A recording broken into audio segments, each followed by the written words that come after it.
All right.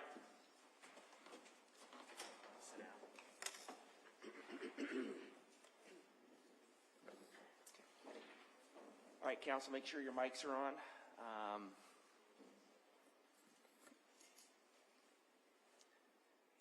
We're on the record. Outside the presence of the jury, we have Mr. Jackson and all counsel present. We're here to make the record on a couple things, I believe. First, at the end of the day yesterday, I believe there was an objection on the record, but related to State's Exhibit 102.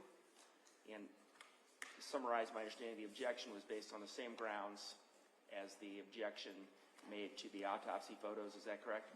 Yes, Your Honor. The graphic nature of the photo and the prejudice that would come with that is more prejudicial than probative. All right, Ms. Slaughter. Similarly to the arguments I made yesterday regarding the autopsy photos, Your Honor, I think that the position of the body that it was in when found by police officers is relevant to several elements of the case that the state has to prove. I don't think that they're overly gruesome. They're definitely no worse than the autopsy pictures, and so we're resisting defendant's motion.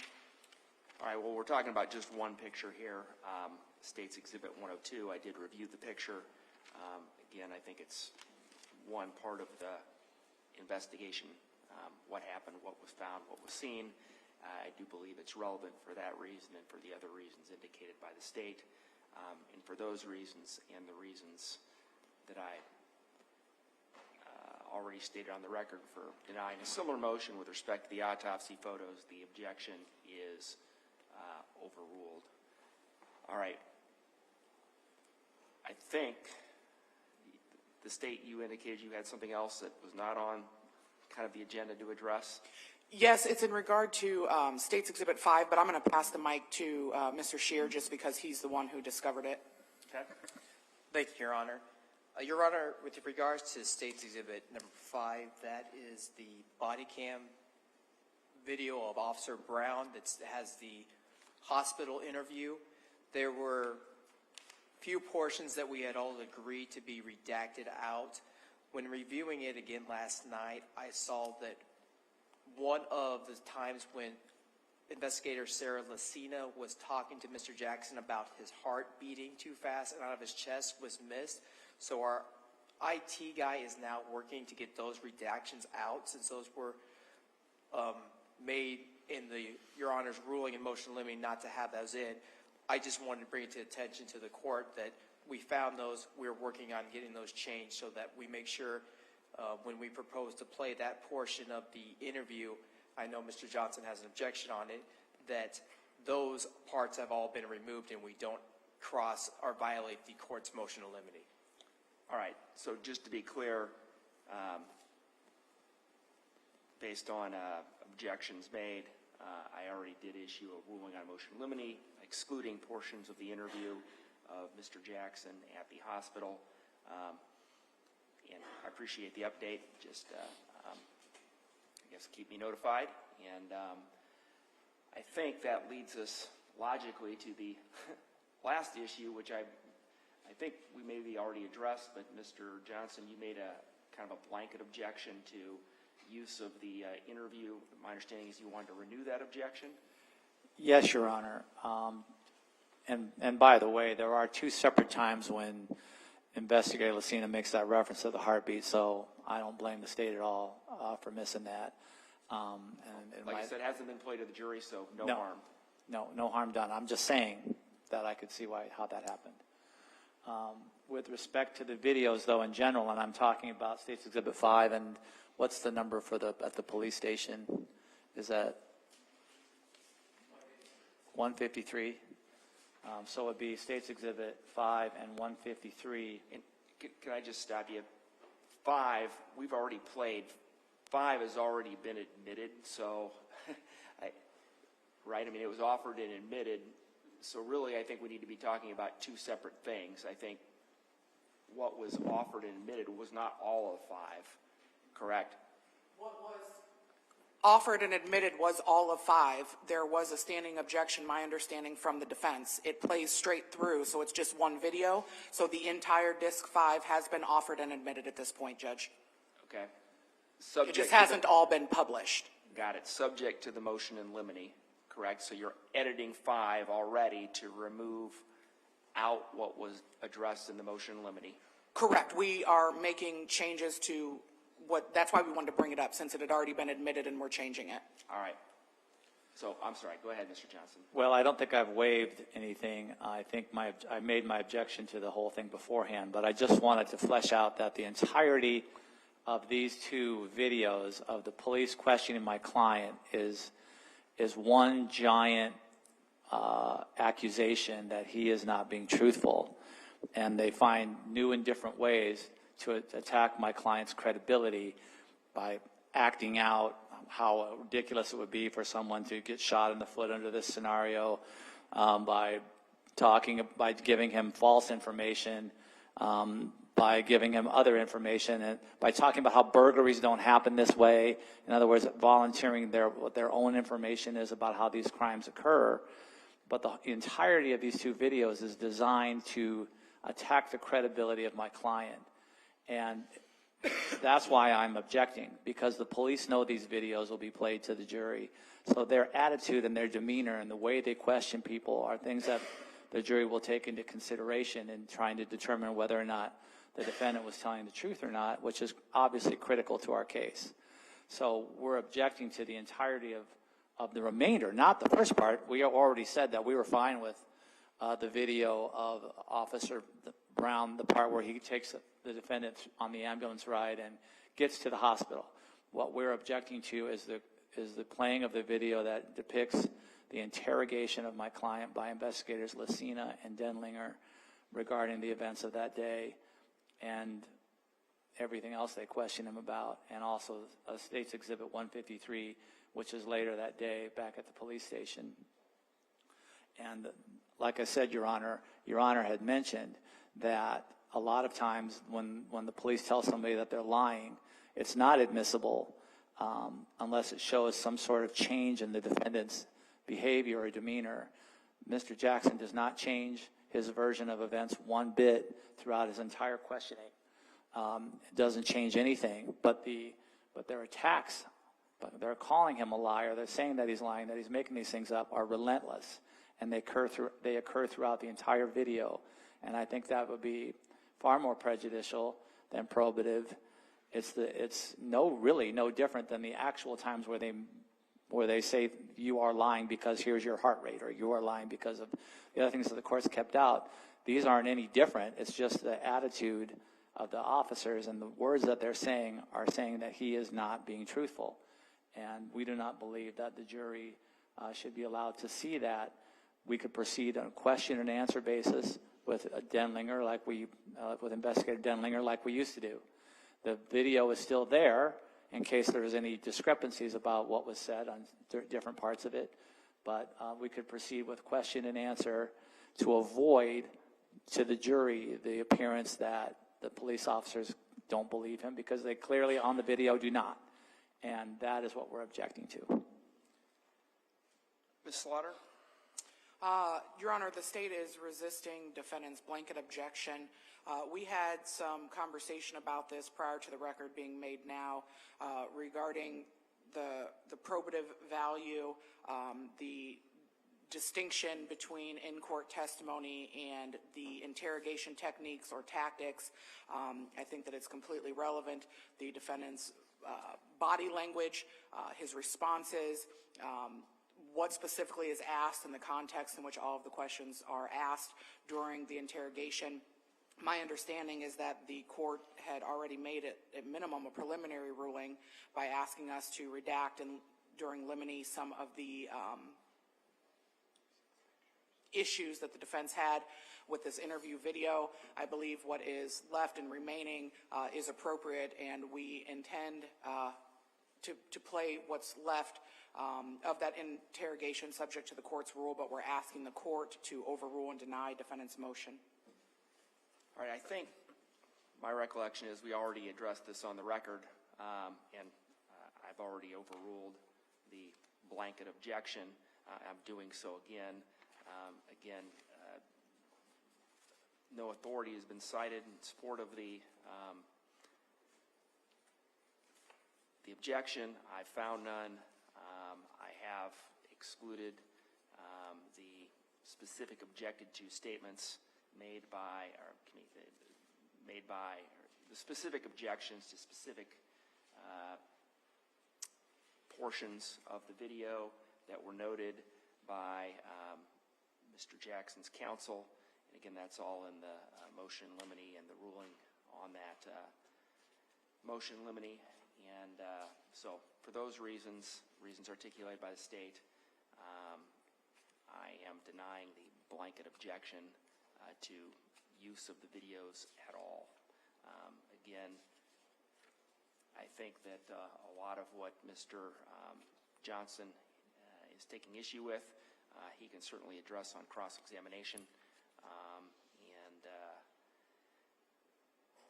Again, I found no authority for the proposition that simply can't use these videos because of interrogation techniques by law enforcement and the way that law enforcement goes about interrogating a potential suspect in a case. So, all right. Is that everything we need to address before we bring in the jury on your end, Ms. Slaughter? On my end, yes, Judge. Can we just get a couple more minutes, Your Honor? Just to get organized? Yeah. Sure. I've got 9:05, 9:10 work for you? Yes, Your Honor. All right. Thank you. Yeah, Judge, did you see 160 uploaded? I did. Okay. Yeah, thank you. I have not got a copy of the book yet. I couldn't get my printer to work yesterday, but I'll get one. And we'll, obviously, before we send the exhibits back to the jury, we'll all be on the same page, make sure we have everything. Yep.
Mr. Bosenberg, if you want to come back up to the stand, you certainly can.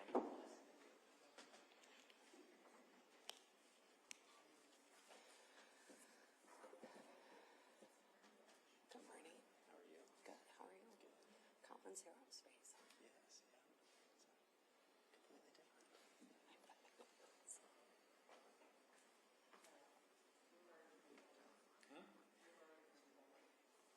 Borrow my green folder? Oh, yeah, you guys are all, did you guys work this out? That's hard to look at, honestly. I know, right? The green team.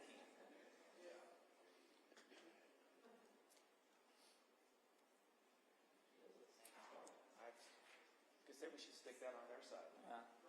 But it's full of our stuff, that's the problem.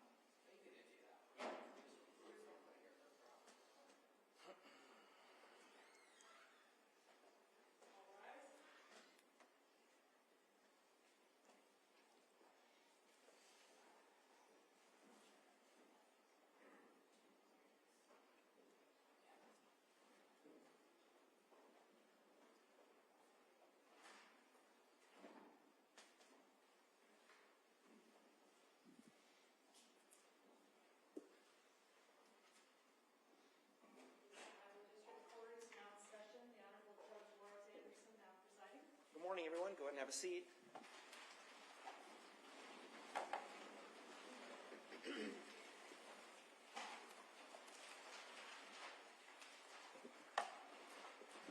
All right, ladies and gentlemen, while you're getting situated and getting your notepads and pens out, just remind you that I think when you left yesterday, we had Mr. Bosenberg on the stand. Mr. Bosenberg, we were not quite finished with direct examination. So, Mr. Bosenberg, I'm not going to swear you in again. I've already done that. I am just going to remind you again, sir, that you are still under oath. And with that, Ms. Slaughter, you may resume your direct examination. Thank you, Your Honor. Investigator Bosenberg, if you would open the white binder in front of you, I just want you to give a quick look at Exhibits 61 through 97.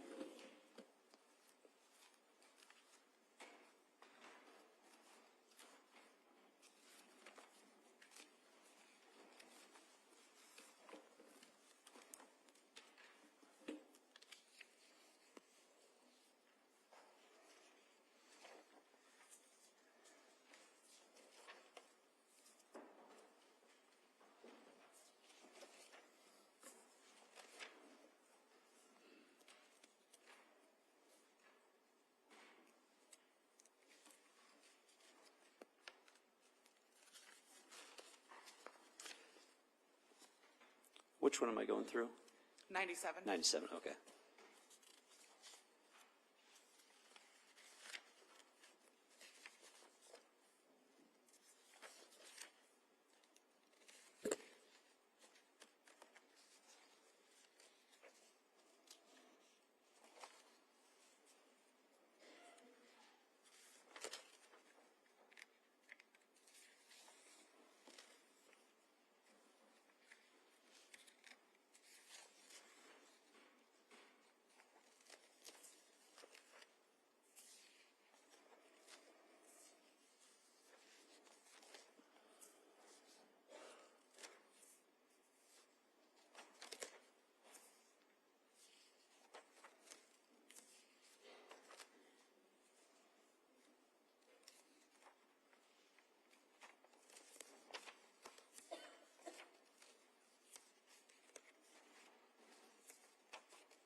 Okay. Investigator Bosenberg, would it be fair to say that when processing the 4414 address, it was processed as 3 separate crime scenes? That'd be a fair statement to say. The photos that you see in exhibits 61 through 97, are those photographs of the area or the crime scene, for lack of a better phrase, regarding Jan Jackson's death? Yes. And are those photographs, or were those photographs taken over the course of the 4-day period where the scene was being processed? Yes. And do they fairly and accurately depict the scene as you found it? Yes. Your Honor, at this time, the state would move to admit State's Exhibits 61 through 97. Any objection? No objection. Is that better? Then at this time, States Exhibits 61 through 97 are admitted. Are you May- request? Yeah, are you requesting? May I have publish? permission to publish those photos, Your Honor? You may.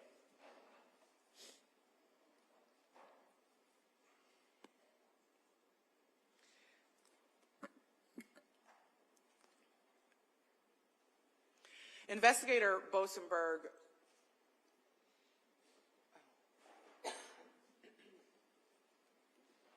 may I just have 1 second, Judge? You may.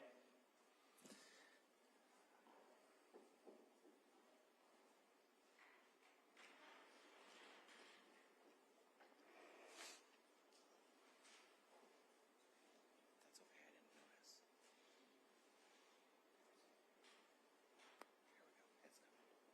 Here we go. Investigator Bosenberg, looking first at State's Exhibit 61, can you tell us what we're looking at in this photograph? Yes, so this is a picture of Jan on the ground, kind of in the, what I would call like the landing area at the bottom of the stairs. We're looking down the hallway, so we would actually be facing north in the residence. The living room would be off to like our back and right side in this photo. Regarding the blood stains,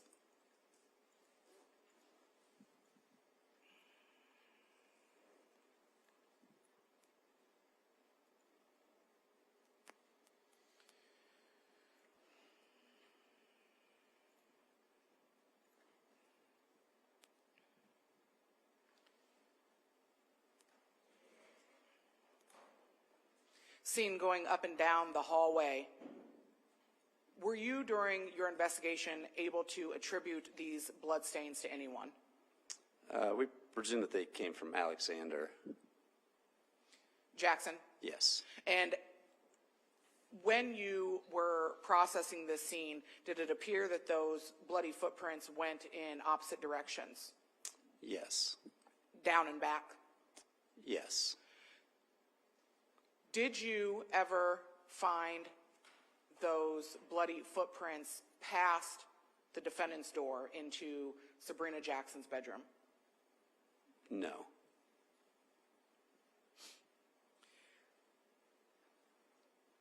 State's Exhibit 62 is currently published. There is an evidence marker showing evidence marker number 1 in this photograph. Can you tell us what evidence marker number 1 was? That's a cell phone. Similarly to the question regarding the bloody footprints, did you ever in your processing of this address find bloody footprints that went up the stairs? No. Anywhere on that main level, did you find bloody footprints? No.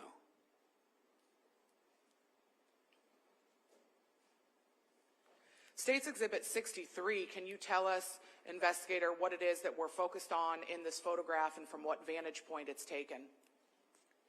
Yes, so 5, 6, 7, and 8 are the evidence markers noting the location of shell casings that were located. This is, again, still in the basement, right inside that entryway doorway. So we're kind of facing more in a west direction.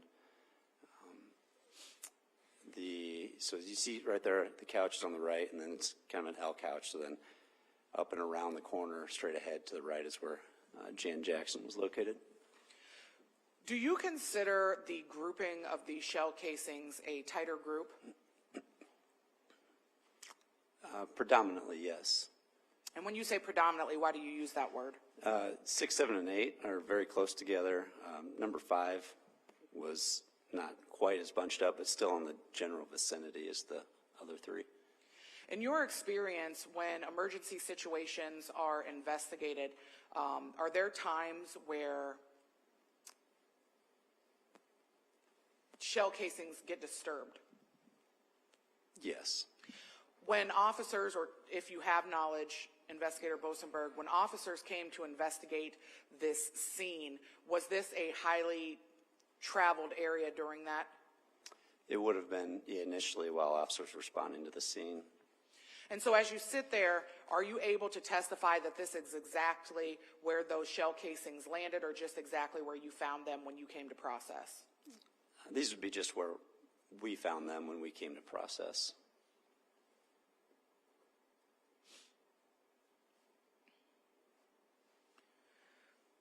State's Exhibit 64, what are we looking at here?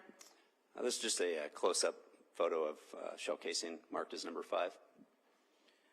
And 65? Same, just an overall of number 6, 7, and 8. 66? Again, just a closer photo of number 6 and 7 where we found them. And number 67? And a close-up photo of number 8. As part of your processing of this scene, eventually were the shell casings found in 5, 6, 7, and 8 collected? Yes. And when you collected them, was there any examination performed on those shell casings? We viewed them, but no in-depth examination. When you viewed them, were you able to determine what brand of shell casings they were? Yes. What was the brand? They were stamped with the R, indicating they were Remington brand. Is the R stamp typical for Remington brand shell casings? Yes. And what caliber of shell casings were these? 22 caliber. In State's Exhibit 68, can you tell us what we're looking at and from what vantage point this photograph was taken? So this is kind of close to the same standing position as the other photos, just rotated clockwise. So now we're looking kind of into the living room at the fireplace mantle. So on the very far right side of the photo, you kind of see the doorway that leads into the basement. From the backyard? Correct. And zooming in on State's Exhibit 69, is this photograph the same fireplace shown in 68? Yes. And there are multiple depicted in this photograph, would you agree? Yes. In evidence marker 9, can you tell us what we're looking at? Yes, so I believe our order of this was number 9 is indicating the loose shell casings, and then number 10 would be indicating the Remington ammo box. And so the loose shell casings that were found on the bottom mantle of the fireplace, can you tell us what caliber those were? They were 22 caliber. And the loose shells or loose bullets that are found on the fireplace, are those also Remington model? Yes. Are the shells that are found on the fireplace consistent with the ammunition that would have been contained in the ammunition box seen in number 10 of Exhibit 70? Yes. So basically those bullets came out of that box. Yes. In State's Exhibit 71, can you tell us what we're looking at here? This is some paper towels that are kind of wadded up. There's some spots on there that have some like black marks on there. Did you form an opinion or draw any conclusions as to what these paper towels or what the black marks on the paper towels, what these would have been used for? Not conclusively, as they sit there now. Investigator Bosenberg is a trained law enforcement officer and someone who handles firearms often. Are you ever in positions where you are responsible for cleaning firearms? Yes. Can you tell us in general, when you're cleaning firearms, the type of equipment or cleaning supplies that are typical that you would expect to see or use during cleaning of firearms? Yeah, so typically during cleaning, like our service weapons, the police department, we would use some type of solvent to maybe break apart some of the dirt, grime, or grease. We would have maybe some brushes. We'd also use some type of cleaning pads that are a little more heavy duty, because a lot of those cleaning pads are going over some sharp corners or different areas of the guns that could break apart easily. So sometimes there's some specific cleaning pads for firearms that we would use. When you said brushes, can you explain to us how a brush or what type of brush would be used during cleaning? Yeah, so typically like a plastic brush or a metal brush, depending on what you're cleaning. The brushes typically will knock away a lot of the dirt or grime on a firearm. And all of those items, would they be used in conjunction with each other to properly clean firearms? Yes. Is there generally some sort of oil involved as well? Yes, some type of, usually like a cleaning solvent or a lubricant oil. Based on what you see in States Exhibit 71, do you consider this a cleaning kit or items that would be used to clean a firearm? Overruled. The witness can answer.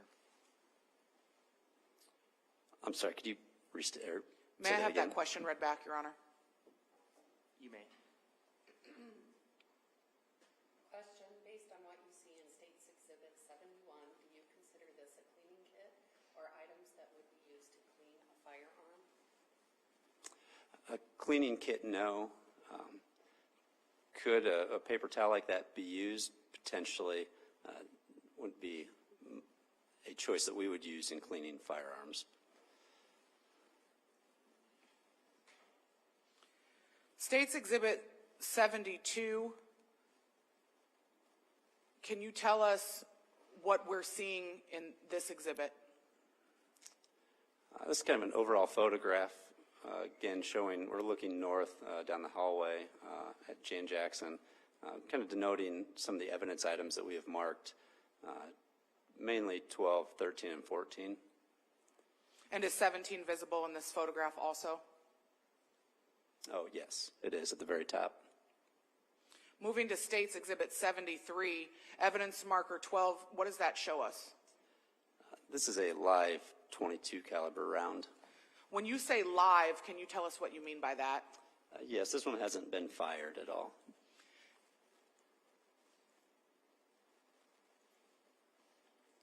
Can you tell us, Investigator Bosenberg, what it is about this item depicted in this exhibit that lets you know that this has not been fired and that it is live? So this one still contains the bullet. On this photo would be on the left end of that cartridge. After a .22 caliber bullet is fired from a firearm, that bullet's ejected and it leaves you just with an empty shell casing. Can you tell us briefly how a bullet works? Sure. In a kind of a basic sense, use this photo as a reference. On the left, you have the actual bullet, and so the right is the casing. So inside the casing is gunpowder. These are considered rimfire cartridges, which means they're struck on the exterior rim, which is different than a centerfire one that you'd see in larger caliber where it would be struck in the middle. But there's a firing pin in the weapon that would push out a firing pin on which would be the right side of this photo. Here? Yes, striking that section, igniting the gunpowder, and then ejecting the bullet from the casing. And so this conic-shaped portion of this item, is this considered the bullet? Yes. Once the firing pin strikes the outside of the shell casing, igniting the gunpowder or firing powder on the inside, this bullet would then leave the shell? Yes. And this conic-shaped bullet, that is what becomes the projectile? Correct.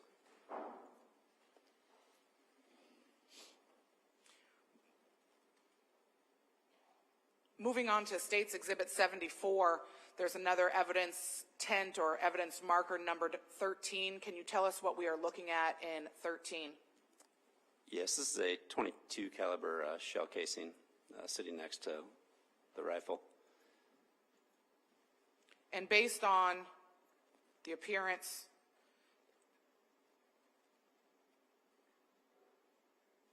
is this a spent round? Yes. And is that, you know that because the cone-shaped bullet is missing from this? Yes.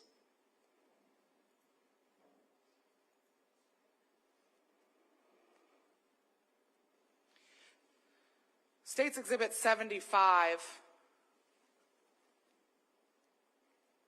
what is being captured by evidence marker 14? Number 14 is denoting the rifle.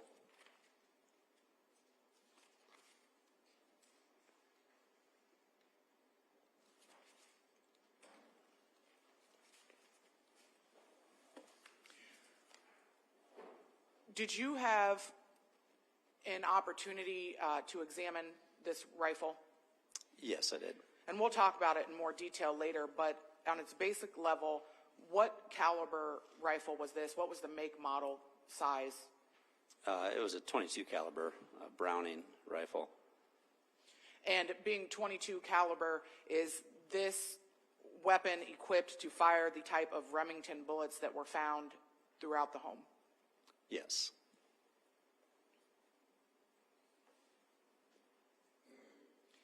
State's Exhibit 76, what is this photograph focusing on?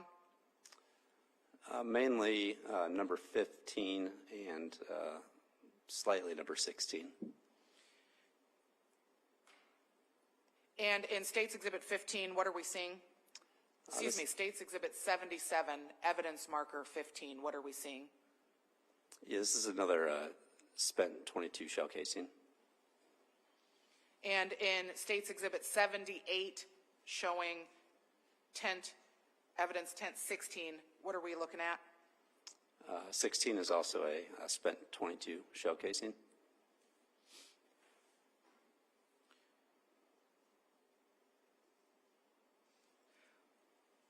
On Exhibit 79, can you tell us what we're focusing on? Yeah, so this one's just kind of an overall photo showing the number 17, which is actually a bullet hole in the wall, which is kind of directly above number 17 and slightly to the left. In State's Exhibit 80, does that bullet hole become more visible? Yes, it does. And in State's Exhibit 81, what are we seeing in this photograph? This is a close-up of that same bullet hole. When you found this bullet hole in the wall, did your investigation into this bullet hole stop at just photographing the hole as is? No. Can you tell us what else you did? Yes, so in order to get a more accurate flight path of how that bullet encountered that wall, we actually cut a section of the drywall just to the right of the bullet hole to see where the bullet went into the wall at. And when you say flight path, what do you mean by flight path? So when a bullet hits, let's say, a drywall for this example, there's an angle that bullet had entered any type of surface that it might hit. Sometimes we're able to put like what we would call a trajectory rod through those bullet holes to kind of line up where that bullet originated from to kind of show its approximate flight path and where it was fired from. When you cut out the portion of the drywall that you're referring to, did you find a bullet inside the wall? We found, so the bullet had actually entered some of the wood framing inside the wall. So we found where it was at, but we didn't recover it out of the wood. And related to this bullet hole, did you use those trajectory rods to determine flight path? Yes. And based on using that trajectory rod, did you form an opinion as to the flight path or where that shot came from? Yes, so the flight path that we gathered from looking at this was in the direction of where the shell casings were located at behind the couch. So where 5, 6, 7, and 8 were? Correct.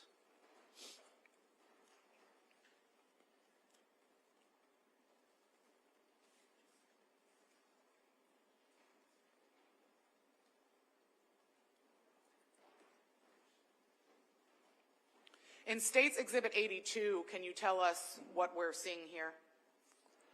Yes, this is a side view of that entry door in the basement that's coming, the threshold between the backyard and the basement. Can you tell us why you photographed this door? Just kind of documenting the current state of the door and any damages or lack of damages to the door, just kind of an overall documentation photo of the door. And what was your opinion of the current state of the door? The door appeared to be in like a normal working order and fashion to me. Have you processed crime scenes where doors have been kicked in Yes. multiple times? Yes. Can you tell us what type of damage you would expect to see on a door that had been kicked open? Yes, so a lot of times on a door that might be kicked open, you'll see maybe some type of denting on the side that was contacted by the kick, maybe some scuff marks from whatever would have kicked it. And then if the door was in a closed position, a lot of times you'll see the latch is actually broken or not aligned properly as how it should be. And typically sometimes framing is broken or damaged. The framing around the door? Correct. Yeah, I guess either on the door itself or the framing around the door. Have you had an opportunity in your career in processing scenes to observe doors that have been pried open? Yes. And can you, when I use the word pried, can you describe what I mean by that?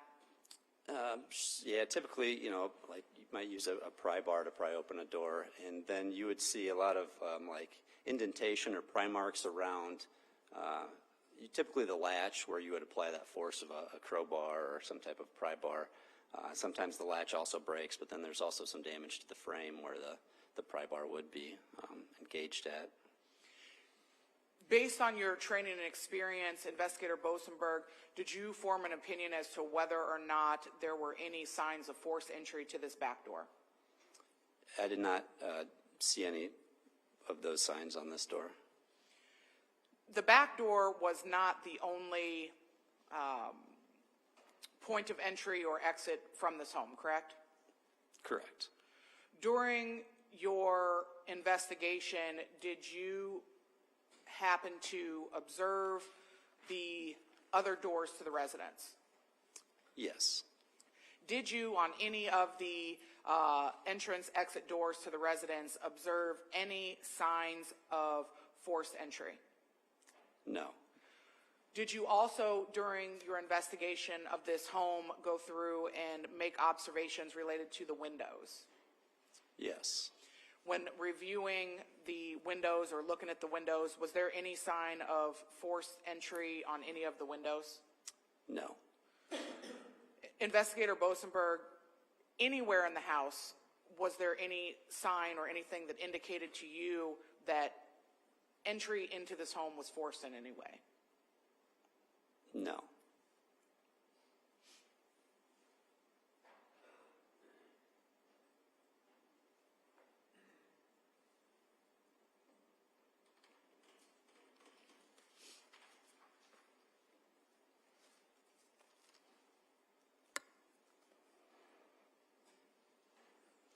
State's Exhibit 83, is this the same door that we see in 82? Yes. Just what were you attempting to capture in this photograph? This is just a different angle, covering more of the inside portion of the door. And again, no damage seen in this photograph? No. No damage is found? Sorry. Yeah, no damage. I'm going to show you a series of photos beginning with State's Exhibit 84, and intentionally I'm going to go through them in a more rapid succession.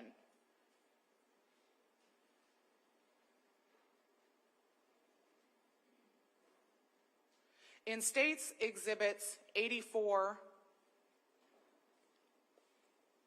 through 93, is there a man depicted in those photographs? Yes. And is that man you? Yes. Can you tell us who was taking the photographs?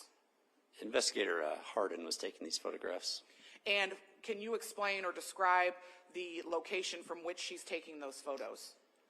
So she is behind the L-shaped couch in the same area where the shell casings were located. Can you tell us, Investigator Bosenberg, or describe to us the purpose between taking this series of photographs? Yes, so with the shell casings being located behind the couch and the trajectory rod kind of pointing in that same general direction, in the location that we found Jan Jackson, we wanted to kind of show maybe a vantage point of what the view might have been like from behind the couch to a person walking down the stairs. As you walked down the stairs, was there a period where coming down the stairs you were unable to see the vantage point behind the couch? Yes. Do you recall approximately how many steps coming down the stairs it took before you were able to see that vantage point? I want to say I was on approximately the fourth stair, plus or minus, where my head popped below like the framing, and was able to like visibly see the couch area behind the couch.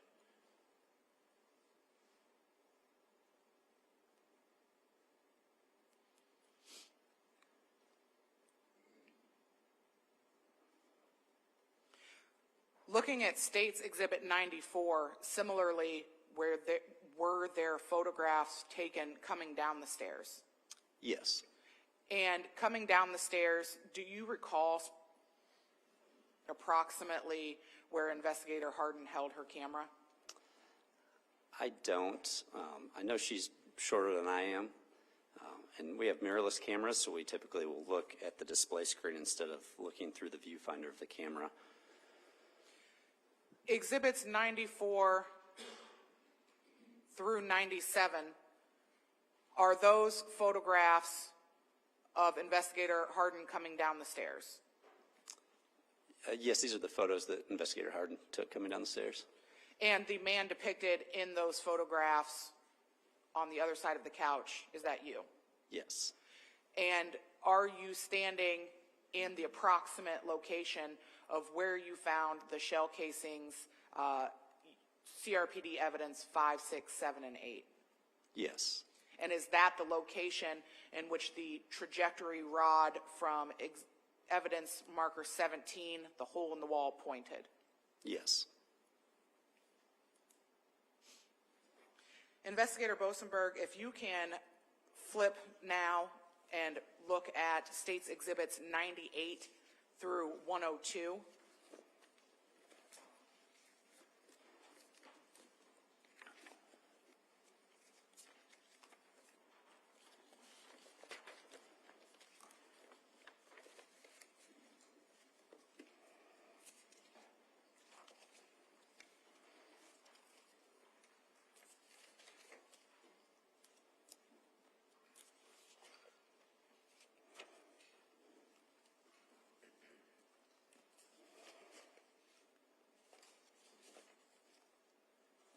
Okay.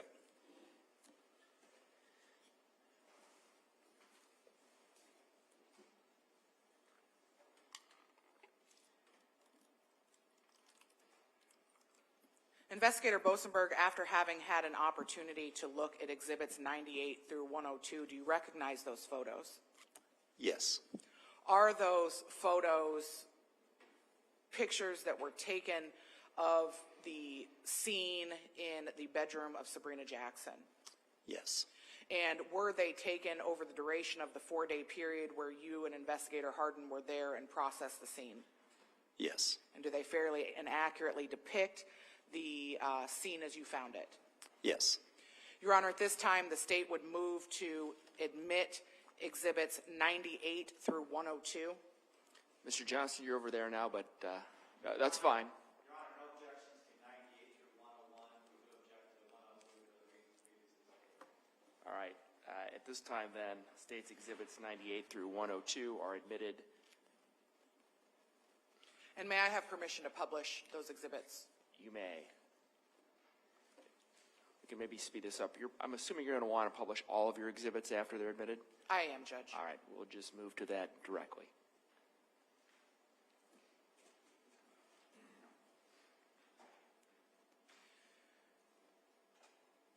Investigator Bosenberg, looking first at Exhibit 98, can you tell us from what vantage point this photograph is taken? Yes, from the entryway to Sabrina's room, we'd be facing east. Was there anything specific in this photograph that you were attempting to capture? It's kind of a general overall photo, but we do have an evidence marker, number 19. And evidence 19, would you agree, is kind of seen dead center in the photograph? Yes. Looking at State's Exhibit 99, can you tell us what this photograph is? This is a close-up of number 19, which is a spent shell casing. Initially, Investigator Bosenberg, when you went in and took photographs in this bedroom, how many shell casings did you find initially? Our initial search resulted in 1.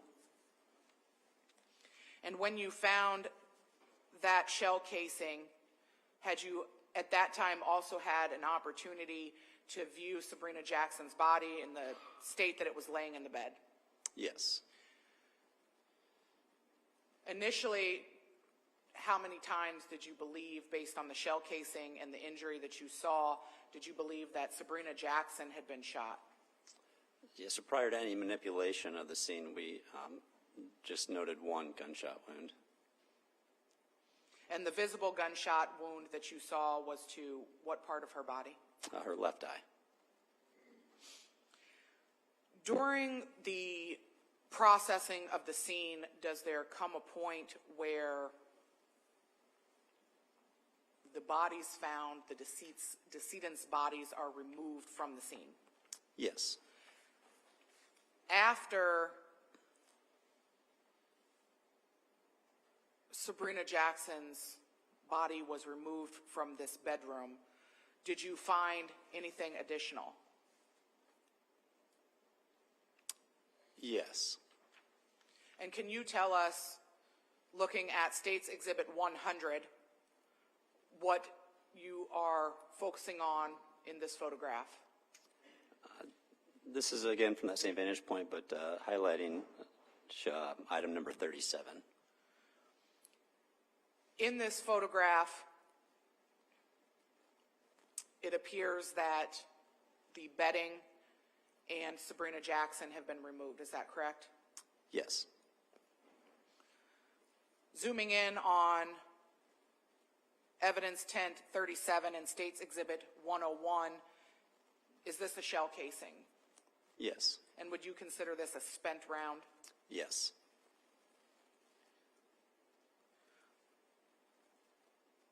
Can you account for how that shell casing got there? No. Is it possible that when the body was moved, it could have fallen out of the bedding? It could be a possibility, yes. Would you agree that on the first day that you processed this bedroom, that there was no shell casing behind that teddy bear? Correct. So somewhere during the period or during the time when things were being moved and the body was being removed, the other shell casing was there? Yes, at some point through that process.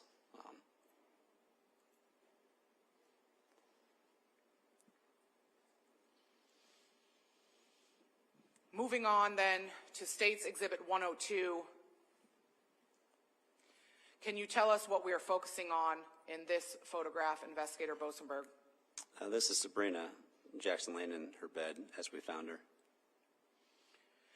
There is also an evidence tent in the top portion of this exhibit. Can you tell us what that tent 2 depicted?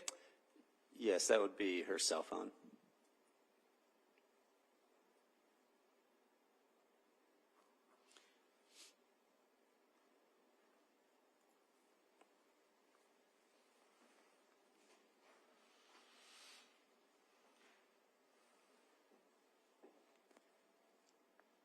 If you would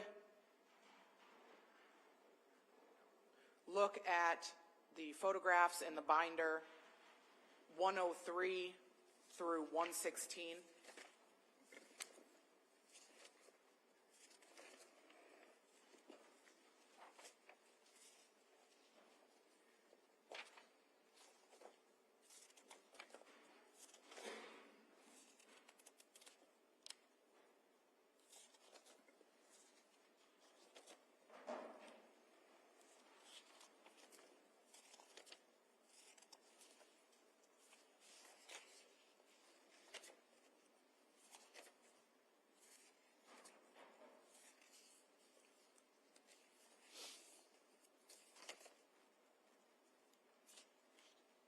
Okay, Do you recognize the photos in those exhibits? I do. Do you recognize those photos as photographs that were taken during the processing of the master bedroom Yes, during the 4-day period that the scene at 44 Oakleaf Court Northeast was processed? yes, And the photographs that are taken, do they fairly and accurately depict the scene or the condition of the bedroom? yes. May I publish? Oh, I'm sorry. May I ask for those to be admitted first? Any objection, Mr. Johnson? No, Your Honor. All right. Then states exhibits 103 through 116 are admitted. Thank you. Investigator Bosenberg, in States Exhibit 103, can you tell us the vantage point from which this photograph is being taken? Yes, we're looking inside of the master bedroom from the hallway. And the railing or banister to the right, can you tell us what's on the other side of this railing or banister? To the right of that would be the stairway to the basement. So just at the top of the stairs? Correct. In exhibits, well, zooming in on States Exhibit 104, what are we looking at here? This is items 23 through 25, which were all 22 caliber spent shell casings.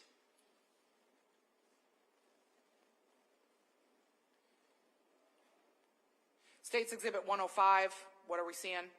Close-up of 22. Exhibit 106. Close-ups of casings 24 and 25. Can you tell us, Investigator Bosenberg, did you have an opportunity to observe those spent shell casings?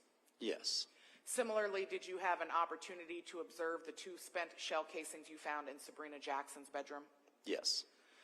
Speaking first of the shell casings found in Sabrina Jackson's bedroom, were you able to determine what type of shell casing they were? They were also stamped with the Remington R. And the caliber? 22. Were the shell casings found in Sabrina Jackson's bedroom consistent with the shell casings you found behind the couch in the downstairs living room? Yes. And consistent with the shell casings and the bullet found around Jan Jackson's body? Yes. Consistent with the bullets found on the fireplace? Yes. The shell casings seen so far in exhibits 104, 105, 106 from the master bedroom, are those also Remington model shell casings? Yes. Were they also 22 caliber? Yes. And were these consistent with the shell casings found in Sabrina Jackson's bedroom? Yes. And all of the shell casings found in the living room? Yes. Downstairs living room, I apologize. Yes. And consistent with the non-fired rounds by Jan Jackson's body and on the fireplace? Yes.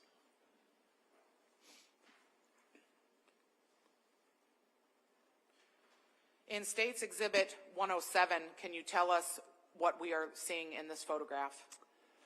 Yes, this is a kind of an overall photograph of where we found Melissa Jackson, and then also item number 26, and then on the top you can also see item number 3. Starting first with item number 3, what is that tent depicting? That is a cell phone. And in item 26, what are we seeing in this photograph? This is just a closer up photo of number 26, which is a .22 caliber shell casing. Just to be clear, when you're looking at the tent marker number 26, there's some specs on that. Would you agree? That is correct. Would you agree that those specs have nothing to do with this crime scene? It's just your tent marker stained? Yes, that was painted on there at some other time. That's a... The shell casing seen in Exhibit 108, marked as 26, is that also a .22 Remington shell casing? Yes.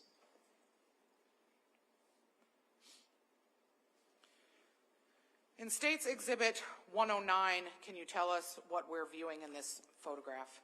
Yeah, this is the bed in that master bedroom, kind of showing the pillows, and we also have some green stickers on this photo notating where some like bullet holes were. I don't know what color this, cream-colored pillow I'm circling, is that the same pillow shown in State's Exhibit 10? Yes. And the green ruler sticker used, is that to measure this hole? Yes. Did you form an opinion as to the cause of this hole? Presume the cause was from the fired .22 caliber rounds. So it's a bullet hole? Yes. And Ms. Slaughter, just so we're clear for the record, I think you said State's Exhibit 10. Did you mean 110? I definitely mean 110. I'm not sure what I said. All right. Thank you, Your Honor. In State's Exhibit 111, what are we looking at in this photograph? This one's a little harder to see, but that again is what we denote as a bullet hole through the pillow covering. And this large black item seen in 111, is that the same large black pillow up against the headboard in Exhibit 109? Yes. Looking at State's Exhibit 112, there are 3 green stickers on this pillow, is that correct? Yes. On this black pillow, does each of those green stickers designate a bullet hole? Yes. And in State's Exhibit 113, what are we looking at? We're looking at holes in the headboard of the bed. And this headboard, would that be directly behind that large black pillow? Yes. Can you describe for us what is seen and shown or demonstrated in State's Exhibit 114? Yes, we put some wooden rods through those bullet holes to show the approximate flight path of the bullets that contacted the headboard. And when you used those rods in the headboard, can you tell us, first, did you form an opinion as to the directionality that those bullets came from? Yes. And where was that location? From closer to the bedroom doorway, kind of in the location where the shell casings were located. That initial group? Yes. State's Exhibit 15, can you tell us first what room we're in the house? We're now in the living room in the upstairs. On the primary floor? Correct. And what are we looking at in State's Exhibit 15? This photo is showing the location of those 3 holes that we saw in the headboard. They'd come through the drywall on the opposite side. So the headboard sits on the opposite side of this wall that we're looking at. And Exhibit 16, 116, does that zoom in on this area of 115 that I'm circling with my cursor? Yes. This item sticking out of one of the holes, is that one of those wooden rods you referred to? Yeah, that's one of our metal trajectory rods.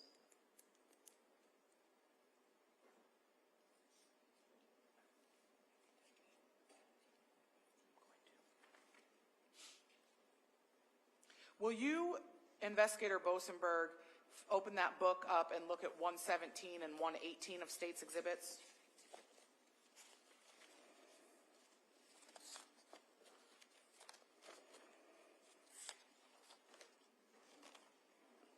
Okay.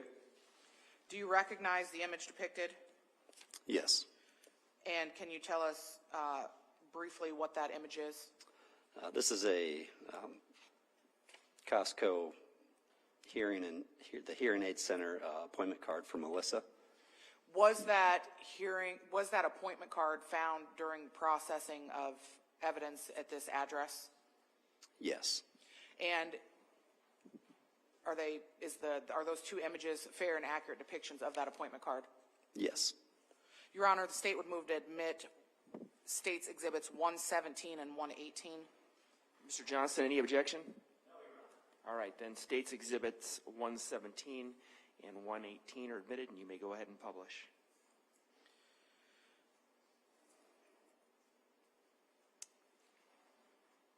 Investigator Bosenberg, the State's Exhibit 117, is that the front of that appointment card that you referenced? Yes.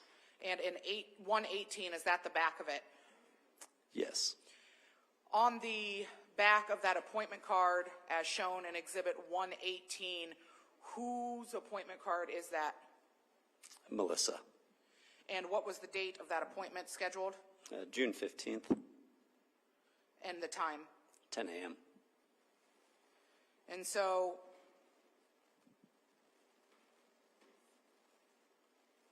can you tell us, I don't know if you said this, but will you tell us where this appointment was for? For the Costco Hearing Aid Center.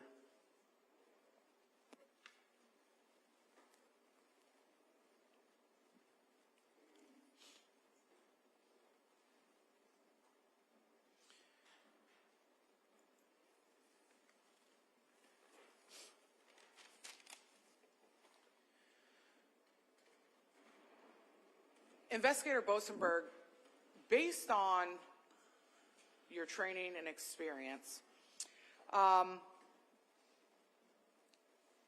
is it typical to see shell casings grouped as tightly as they are in the master bedroom?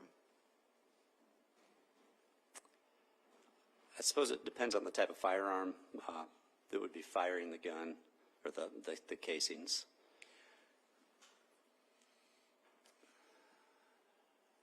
When you say depends on the type of firearm, tell me why you say that. So in this particular rifle ejects the casings in a downward motion. A lot of, I would say the majority of firearms eject casings to the right side of the firearm. Some are upwards to the right or to the right. This particular one fires them in a downward motion. Okay. And so when you say most firearms eject them to the right, is it also true that most firearms eject from the top of the weapon? The top or the side, some rifles will eject straight to the right. Some are kind of at an upward angle. And you've shot, well, how many, have you shot a lot of guns? Yes. Of all types? Yes. Handguns? Yes. Revolvers? Not as many revolvers. Rifles? Yes. Shotguns? Yes. Okay.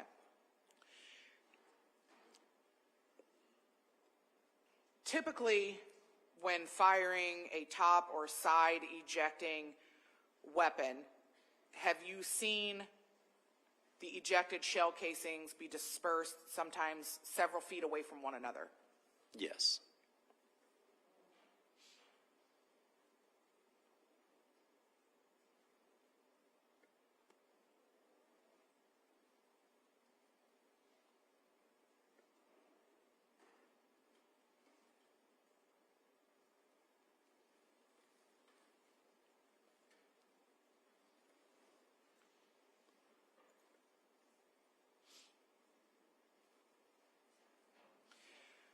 Will you flip back into that binder and give a look at what's previously been marked as States Exhibits 119, 120, 121.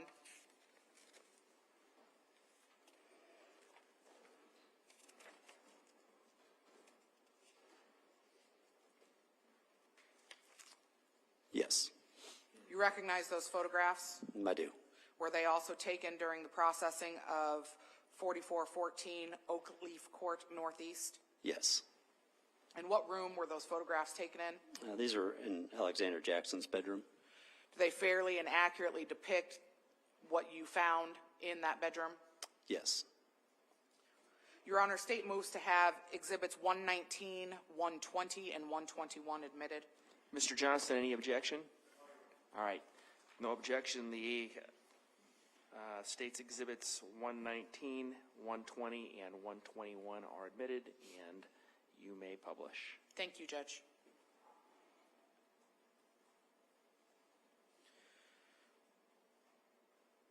Investigator Bosenberg, looking at State's Exhibit 119, can you tell us the vantage point from which this photograph was taken? Yes, this photo was taken just inside the doorway of Alexander Jackson's bedroom, kind of showing the floor, specifically like item number 18. And can you tell us, in relation to Sabrina Jackson's bedroom, where this bedroom is? Yes, so Sabrina Jackson's bedroom is, in this photo, would be to the left. So there's the desk we're looking at on the left side of the photo. Then there's a wall, and then on the other side of that wall is Sabrina's room. And in this photograph, you have evidence tent 18, is that correct? Yes. Looking at State's Exhibit 120, is this a zoomed-in photograph of evidence tent 18? Yes. What are we looking at here? This is a belt. Was there a reason that a photograph of this belt was taken? Yes. What was that reason? Alexander had mentioned that he had used this belt as like a tourniquet in his bedroom. And looking at State's Exhibit 121, can you tell us what we're seeing in this photo? This is the belt clasp to the belt. And this stain, how would you describe this stain below the belt clasp? Blood with a kind of a footprint impression.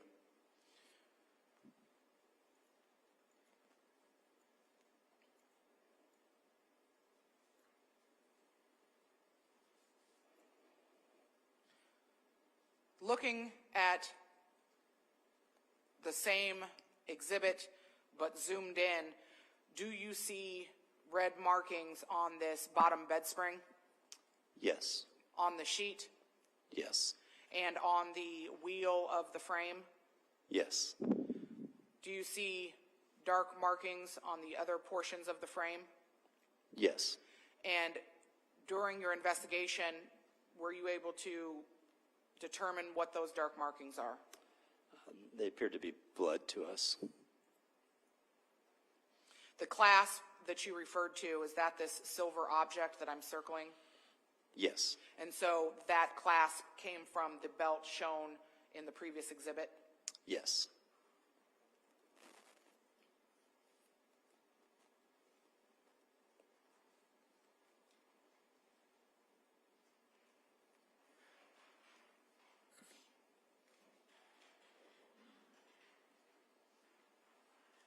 The firearm that was seen laying next to Jan Jackson, if I recall your testimony, you said that it was a .22 caliber Browning rifle. Yes. What does Browning mean? That's the manufacturer of the rifle.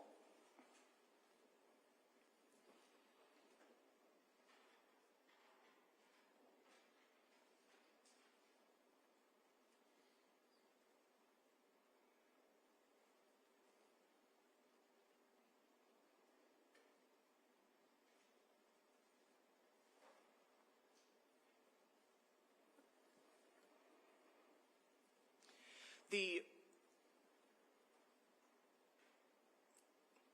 rifle that was next to Jan Jackson, was that collected as evidence? Yes. And when I say collected, Can you describe what I mean by collected? So originally it was photographed in place, and then we eventually packaged it in some packaging material to transport back to the station for further processing. And so you actually take it from the scene? Yes.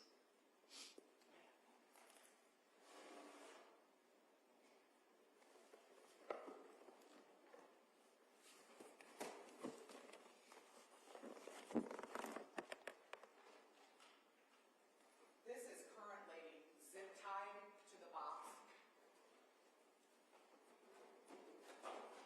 Do you recognize the rifle shown in State's Exhibit 155? I do. And where do you recognize this rifle from? That would be the rifle that we collected from the scene? The rifle that was laying next to Jan Jackson? Yes. Your Honor, at this time, the State would move to admit Exhibit 155 into evidence. Any objection, Mr. Johnson? All right, without objection, then, State's Exhibit 155 is admitted. Your Honor, do you have any objection to me leaving 155 with Investigator Wilsonberg at this time? I do not.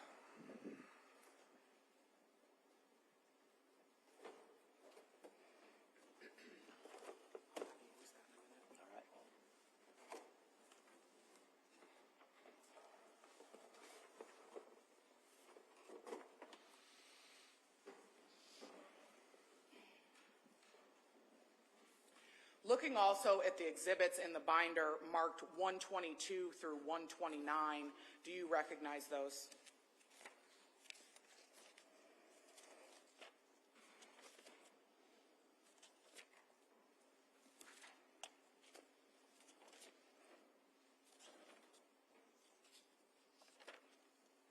I do. The photographs in those exhibits what are they? They're photographs that I would have taken at our crime scene lab. And are those photographs photos that are taken of the firearm next to you?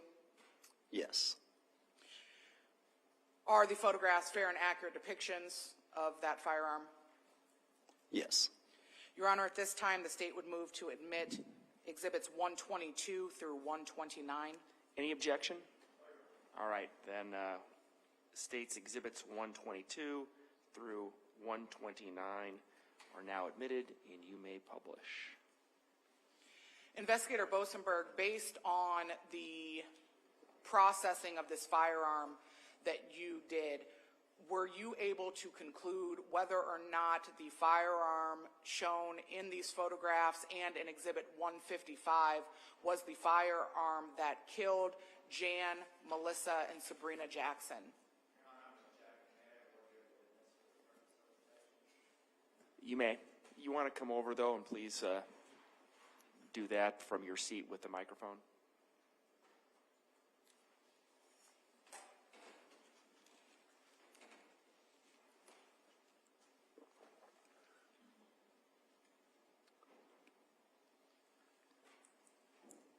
Good morning, Mr. Bosenberg. Good morning. You are not a trained person in firearms identification, are you? I'm sorry, could you say that again? You've received no expert training in firearms identification, have you?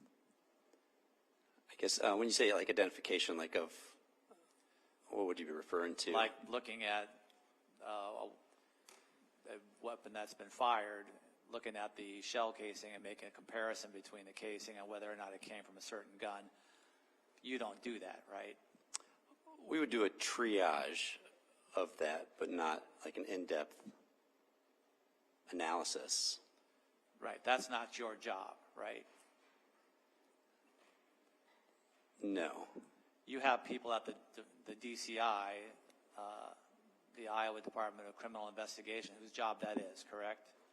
Yes, the DCI does have, like trained firearms examiners. And one of them would be Mr. Murillo, is that right? Correct. And what's his first name? I don't know off the top of my head. Okay, but there are experts at the Department of Criminal Investigation in Iowa whose job it is to compare ammunition that's been fired or shell casings with weapons, correct? Yes. Scientifically, right? Yes. And make a determination whether or not that shell casing came from that weapon. Yes. Okay. You are not that guy. No.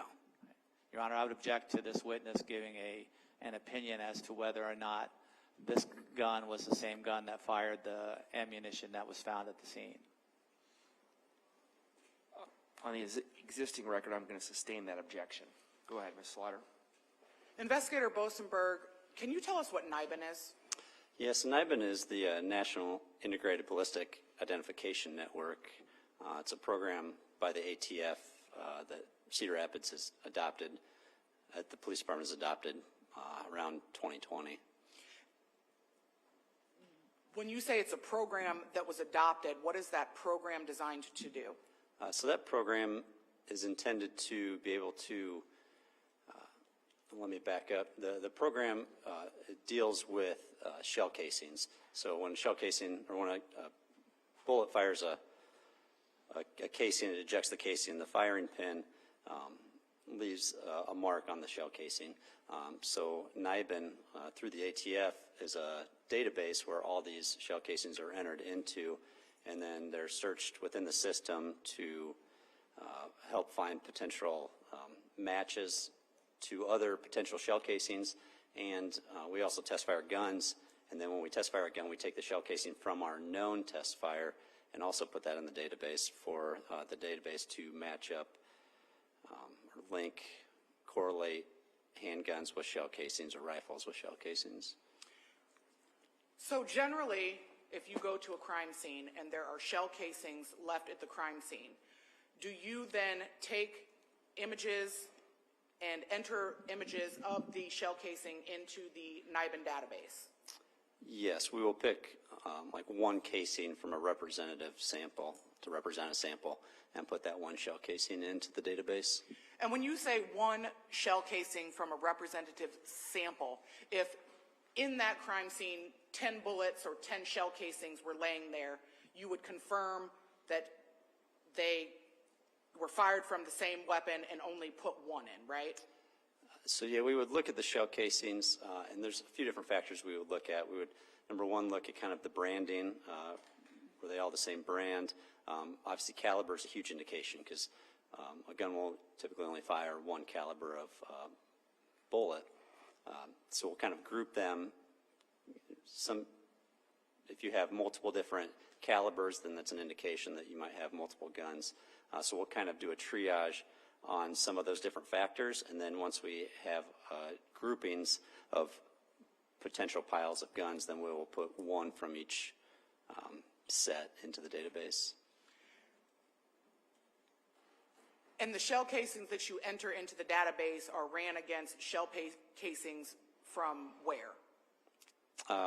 So our database is the whole kind of like Midwestern area, Iowa, Illinois, Nebraska is our database. So all the casings of departments that use the NIBIN program are ran against that set of data. And you mentioned a firing pin impression that's left on a shell casing. Can you explain to us what a firing pin impression is? Sure. So we talked about earlier, the firing pin from like a rifle would press into the backside of the casing, leaving an indentation in the metal, which ignites the process of firing the bullet. And then on semi-automatic firearms, the bullet gets extracted, so that process also leaves some markings on the metal that the ATF has studied and uses in their algorithm to try to link up casings from different areas. Are there other marks on the shell casing that are examined or looked at when looking for confirmatory results or matching shell casings? So typically in like a casing, you would look kind of at three different key characteristics. You look at the firing pin impression, the breech face markings, which is what just the whole flat surface of that firing pin area. And then we would also look for kind of ejector markings, but you don't see those in the NIBIN database because the extractor. You have extractors and ejectors. So in a semi-automatic weapon, once that firing pin has dented the metal and shoots out the bullet, there's another piece of metal. Well, the gun starts moving back to eject it, and there's usually a piece of metal on the side. So when that casing's coming back, it hits that metal, and when it hits that metal, that's what ejects it out of the firearm. So on semi-automatics, you'll usually have another impression, which is called the ejector mark. And then there's also a third one, the extractor mark, which is on the side of the casing, is what actually grabs the casing and pulls it back to hit the ejector to eject it out of the firearm.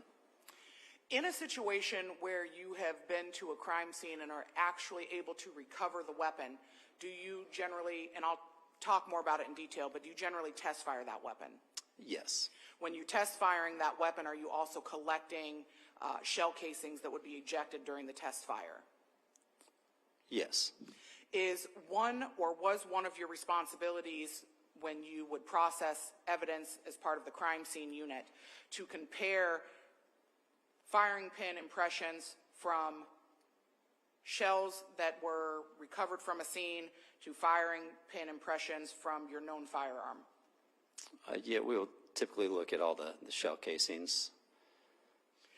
In this specific case, did you compare shell casings from the crime scene to shell casings from your test fire? They were viewed. We tried to handle these casings as minimally as possible. And again, while viewing them, we kind of grouped them in one group because they were all the same brand. They were all, 22 caliber Remington shell casings. They all had the same shape of a firing pin impression. It's a rim fire, which means that the impression's on the side of the rim of the casing. There's a few different shapes that you can have in the 22 caliber rimfire world, but these all had the same style of shape on their, like the breech face or the firing pin area. So when a firing pin strikes the breech face of the shell casing, it can leave different shapes. Yes, based on the shape of the firing pin. Some are elliptical, Yes. some are round. Yes. What other shapes are you familiar with seeing on there? Sometimes in the rimfires, you'll have more of a square impression that is left. But yeah, you'll have like a square impression or a And did oval. you?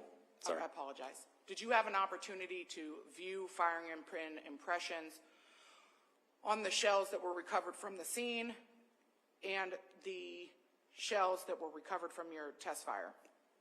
Yes. Based on that, did you form an opinion as to whether or not those firing pin impressions were the same? Your Honor, I make the same objection at this time. And if I may voir dire the witness again very briefly. You may. Thank you. Mr. Bosenberg, when you submit these to NIBIN, do they generate a report then? They do. Right, and did you do that, or did Investigator Harden do that?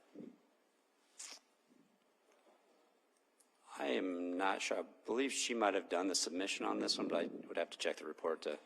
And have you had an opportunity prior to your testimony today to review that report from NIBIN? I did review it, yes. All right. And do you feel like you are competent to interpret that information from NIBIN? I could interpret what the report says. All right. And you have a copy of that report, do you not? Yes, I do. All right. Thank you, Your Honor. I withdraw my objection. All right, then, do we need the question read back at this point? Please.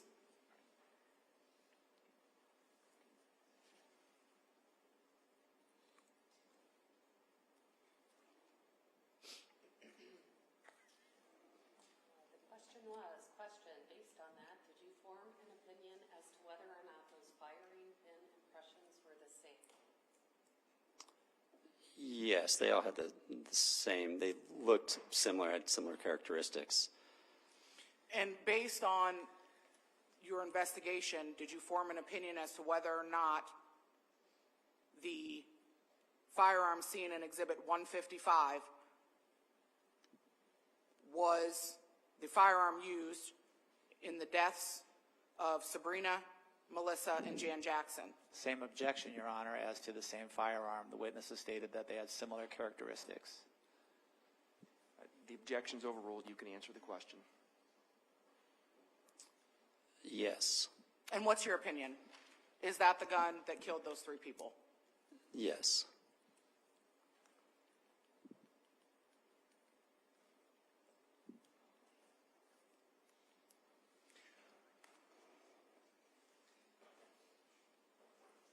Ladies and gentlemen, it's about 10:30, so I think this is a good time to take our mid-morning break.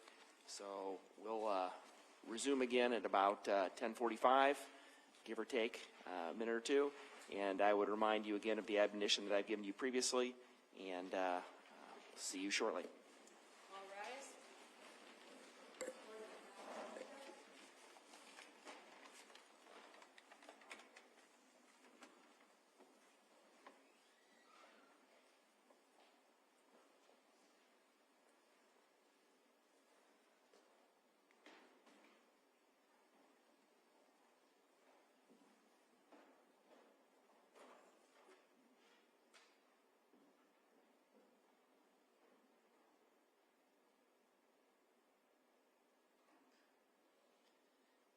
Go ahead and have a seat.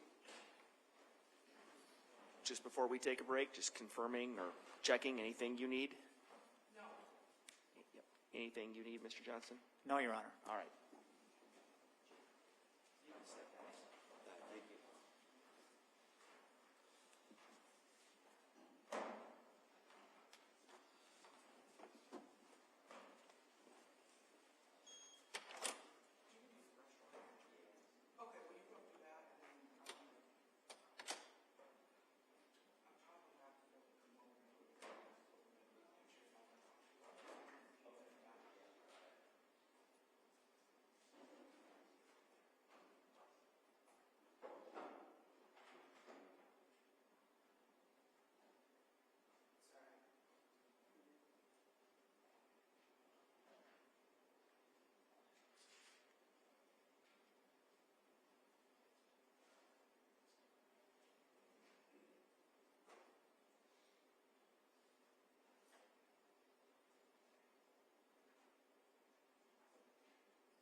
the chief.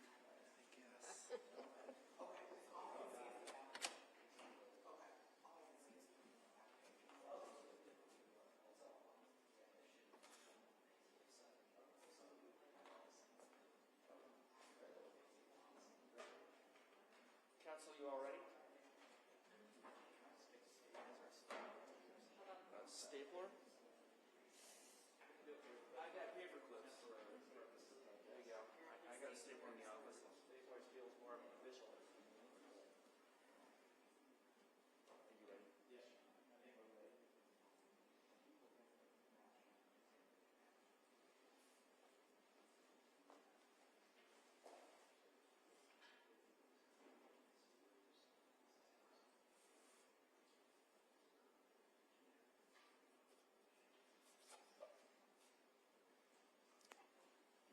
Rosenberg, have you come back on here, sir? Oh, yes, thank you very much. I never used to pull myself flowers then. I started getting a case of some.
All right, go ahead and have a seat.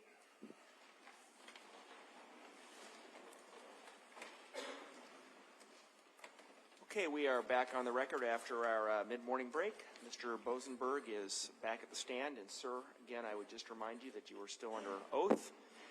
And with that, Ms. Slaughter, you may resume your direct examination.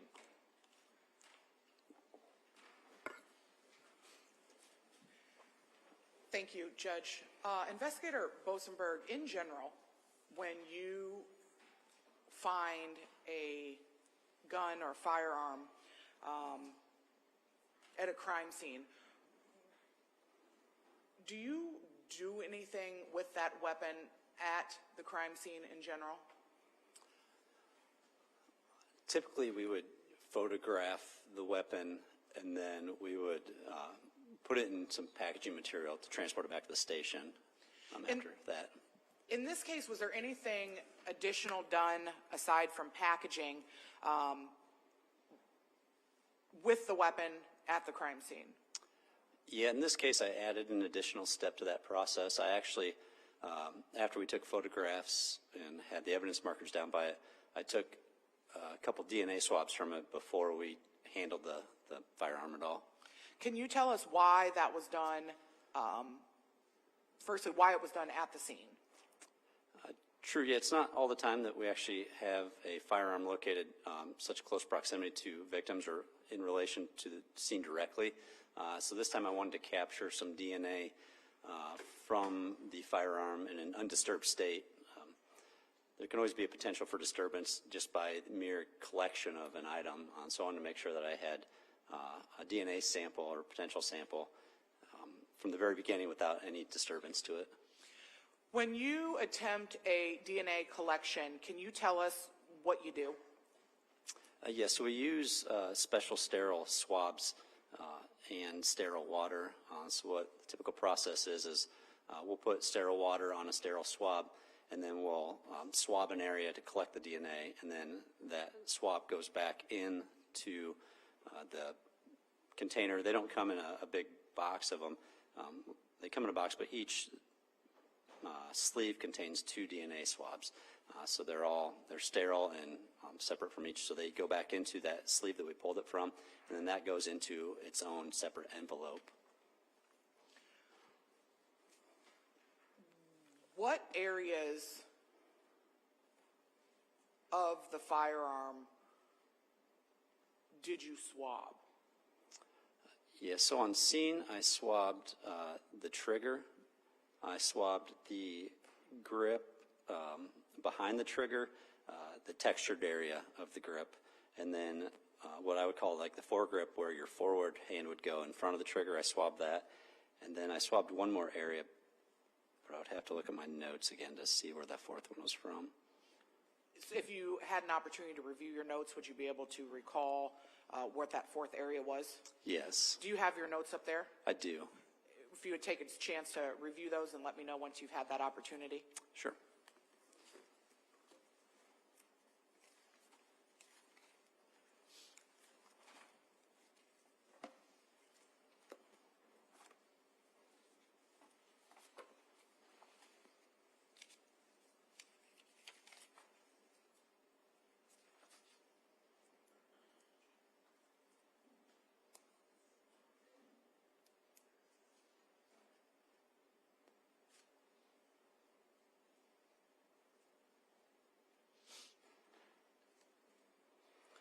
All right, yeah, the 4th one would have been, I wrote it down as the loading area on my evidence log, but at the time I misassumed where the actual loading area was on the firearm. So the 4th one was taken from, like, just forward of that trigger. The breech block is what it's officially called. Can you tell us what it was about those 4 specific areas that you wanted to swab those at the scene? Yes, so given the circumstances of the case, that the firearm more than likely been used right then and there, I swabbed the areas that I would have been a high probability that somebody would have touched in the commission of doing something with that firearm.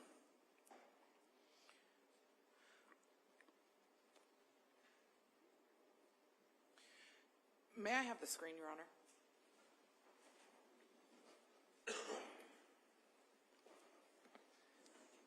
Should be up. Investigator Bosenberg, looking at State's Exhibit 122, can you tell us what we're seeing in this photograph? Yes, this is an overall of the full length of the right side of the rifle. And where is this photograph taken? This was taken in our crime scene lab.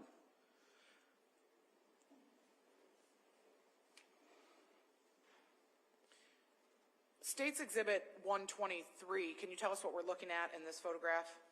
Yes, this is the right side of the stock of the rifle. And 124? The midsection on the right side. In State's Exhibit 124, is it visible any of the places that you just described as being one of those first 4 places that you swabbed?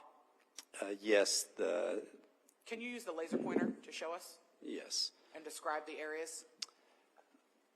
So the first area, the trigger, would be right here. Another area I collected from this textured portion of the grip.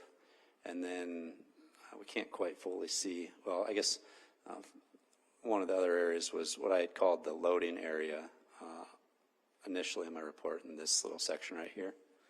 And you said you were missing one. Is that secondary or that last place that you were missing visible in State's Exhibit 122? Yes, so I took another one from the fore-end grip, which I describe as this place here. The textured area is where I swab for DNA. What are we seeing in State's Exhibit 125? So after we transported the firearm back to our lab, I took additional DNA swabs back in our lab also. And the areas marked with these green stickers as E and F with the arrows, are those the areas that you would have specifically swabbed? Yes. Is 126 those same stickers but from a different vantage point? Yes. Same with 127? Yes. And what are we seeing in 128? This is just another angle of the trigger in that breech block area of this rifle. And when you refer to the breech block, is that this metallic or silverish area that I'm encircling? Correct. And 129, what are we seeing in this photograph?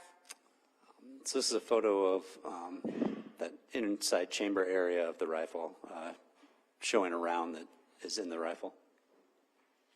Once you swabbed at the scene the rifle for DNA, what did you do with it next?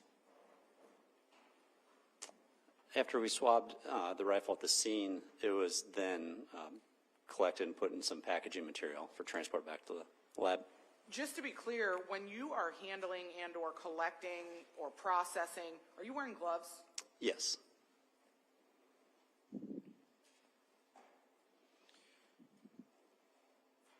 Once the DNA was collected on those swabs, what do you do with those swabs? They're deposited into our evidence division for safekeeping until a decision's made in the future whether or not we send those to the state lab. And some of the swabs that you took from the firearm, were those sent to the state lab? Yes. And upon being sent to the state lab, were they analyzed? They were by the state lab, yes. What, if any, results were returned regarding these DNA swabs that you took from the firearm? Yes, their results came back and said they either didn't find any DNA on the swabs or that the results were inconclusive. Did you receive a report back from DCI that memorialized their findings? Yes. And will you flip to Exhibit 152, two-page document?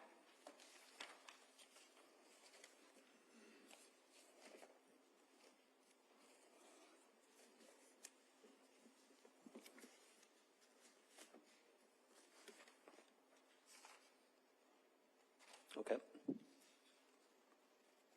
Is that the report that you received back from DCI? Yes, it is. Your Honor, the state would move to admit Exhibit 152.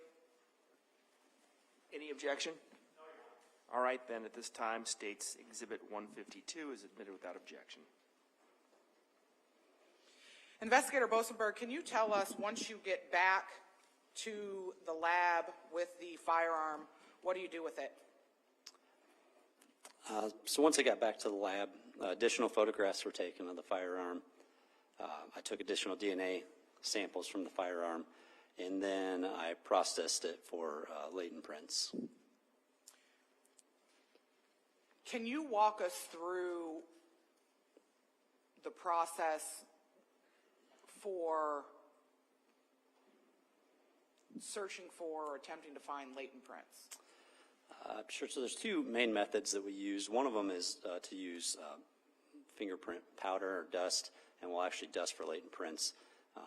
A lot of times we reserve that for large items or work on the scene somewhere. We also have what we call, or I call it, a super glue fuming chamber. So it's a large box, a chamber that we put items into. So this item fit inside that chamber. So a lot of times we'll put items in there, and what we do is you add a little super glue to like a heating pad, and when super glue gets warmed up, it becomes a vapor. That vapor circulates around the chamber and sticks to latent prints. Latent prints are left from like oils or residue on your fingers or palms or anything that would have ridge detail. And so as that vapor circulates around the chamber, it adheres to those oils or whatever other debris from your like latent prints. Because with the naked eye, you can't really see that oil residue that's left from a latent print. So that process adheres to that, and then after that, we will put it under what we call the full spectrum imaging system. It's like an alternate light source device that is connected to a camera that's connected to a computer that lets us view the item that we just removed from the chamber. With that alternate light source, we can see fingerprints. So fingerprints are usually viewed like in the UV light spectrum. So we use a special light and then a special filter that the lens can interpret, and then we see an image on the screen of that latent print. Does this full spectrum imaging system also photograph prints, or do you just use it for viewing? No, it does it also. It'll view the fingerprints, and then that's how we document and photograph the latent prints as well. When you, in general, find a latent print,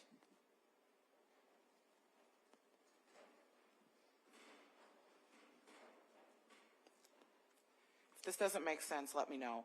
When you have a latent print that you find on an object, is one of your goals to compare that to a known print? That is the ultimate goal, yes.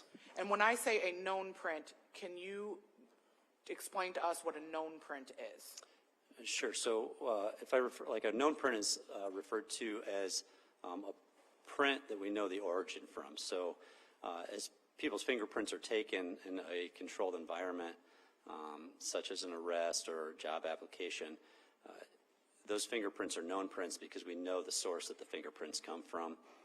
And then on the reverse end of that, we call it a latent print. If somebody were to touch a cup and set the cup down and walk away, and we found a print, we know it's a print, but we just don't know the origin of it, and so it would be a latent print. In this specific investigation, did you or were there known prints collected from the defendant? Yes. When you performed this super glue fuming process, were latent prints developed on the rifle? Yes. During the processing of the fingerprinting, were the latent prints collected from the rifle compared to the known print collected from the defendant? Yes. And was that done by you? Myself in conjunction with a state program, computer program that we use. Will you look in the book again, please, and focus specifically on Exhibits 134 through 139?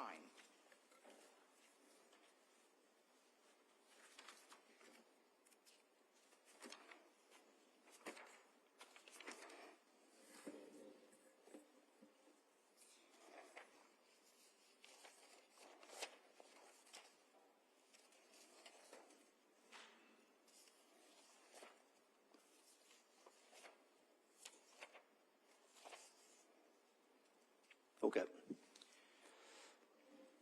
Do you recognize those photos? I do. Were those photos taken by you or through the full spectrum imaging system during your latent print analysis? Yes. And in Exhibits 134 through 139, are those images fairly and accurately depicting different steps that you took during your analysis? Yes. Your Honor, at this time, the state would move to have Exhibits 134 through 139 admitted. Any objection, Mr. Johnson? All right, then at this time, Exhibits 134 through 139 are admitted. Do you wish to publish? Yes, Judge. All right. They should be up.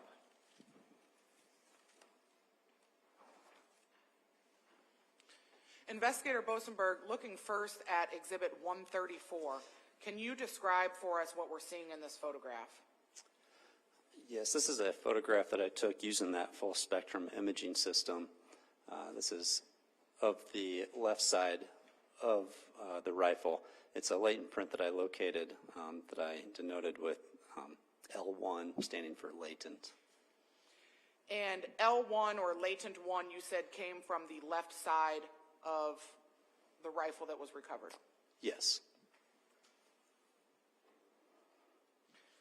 In State's Exhibit 135, 2 red circles appeared. Otherwise, is this the same image? Correct. Can you tell us what those red circles depict or why they end up on the picture? Yeah, so I added these 2 circles. My intent was to be able to, so at this point I'd already matched up this latent print with a known print, and it was matched up to a palm print, and so I was trying to orient in a visual way the approximate position that that hand would have been in to leave a palm print in that fashion.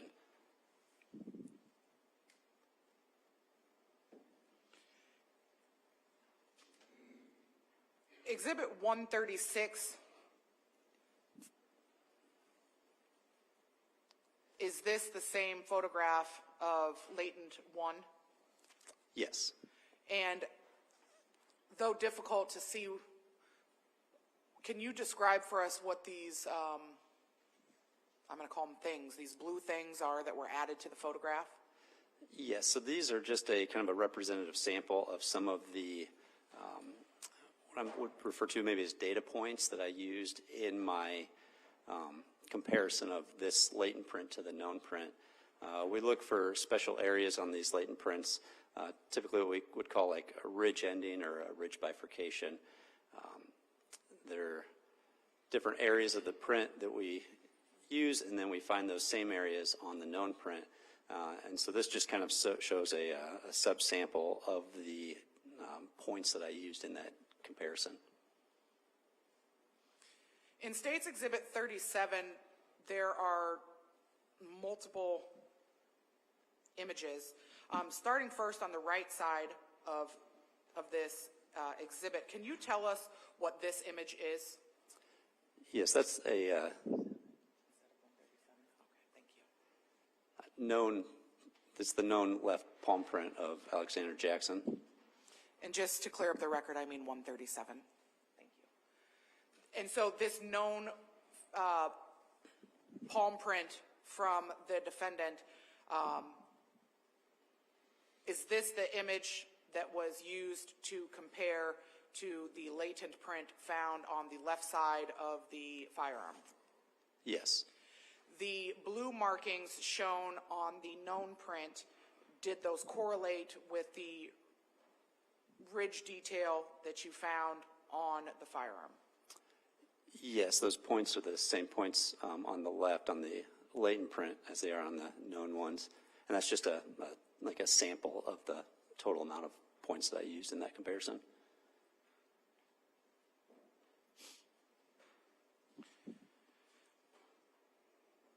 Investigator Bosenberg, can you tell us what we're looking at in 138?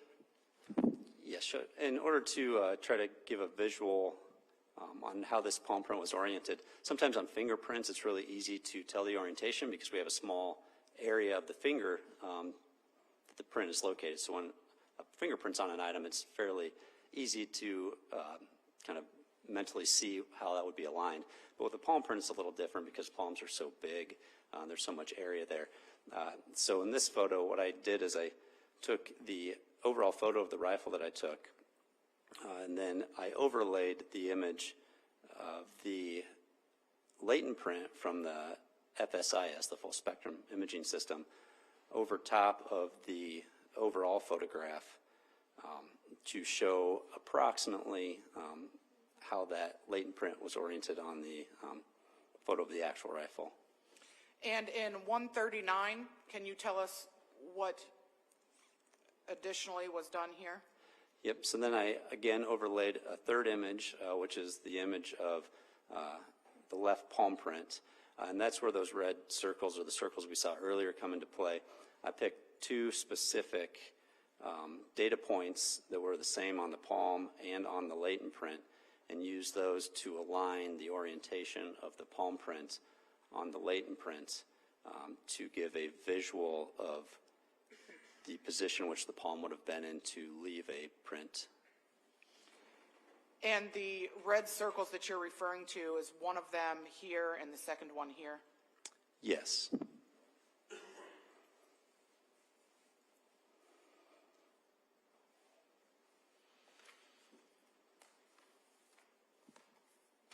If you could look at States Exhibits 140 through 145 in the binder in front of you.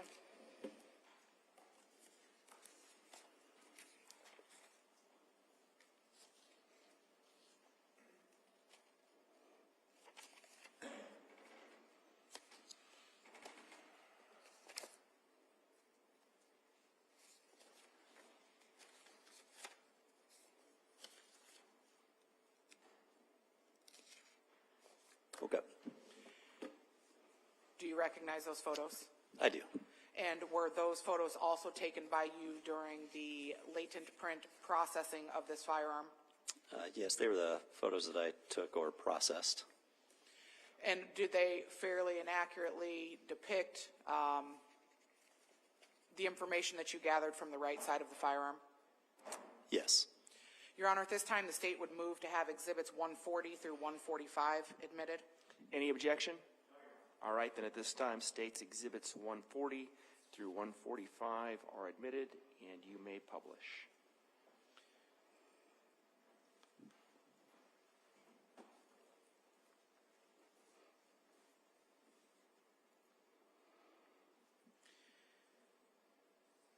Can you tell us, Investigator Bosenberg, what it is that we're seeing in Exhibit 140? Yes, this is the latent print on the right side of the rifle. And when you say the latent print, was this print also developed doing the super glue fuming? Yes.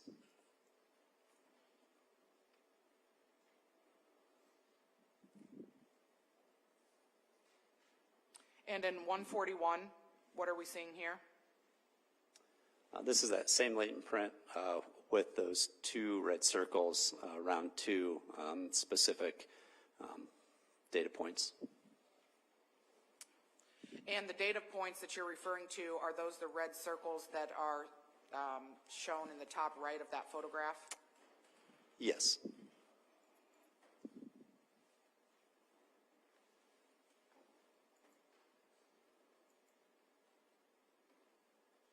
What are we seeing in States Exhibit 142? This is similar to that left side, just showing a kind of a subsample of the different data points that I used in the comparison of this latent print to the known print. And in States Exhibit 143? These are those same prints, but on the known print. So is this a known print of the defendant's right hand? It is. And the blue markers would be the same data points that corresponded with the data points in 142? Correct. And in 144, what are we looking at here? These are the previous two images, just in a side-by-side format. And in States Exhibit 145, can you tell us what we're viewing in this exhibit? So this one would have been with the photographs overlaid on top of each other. This one's the right palm print overlaid on top of the latent print on the rifle on the right side. And this one's a little harder to orient, but on the right side is where the fingers would be extending down. So the left side of that palm is the back end that connects to the wrist.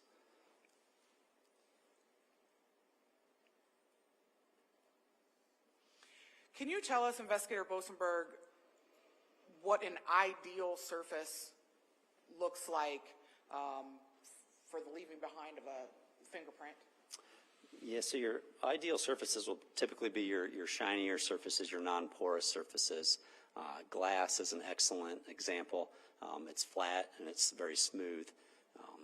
The more porous or the more textured a surface gets, the less it becomes suitable for collecting finger or latent prints, because any type of texture kind of breaks up that oil and the transfer of that latent print to a surface.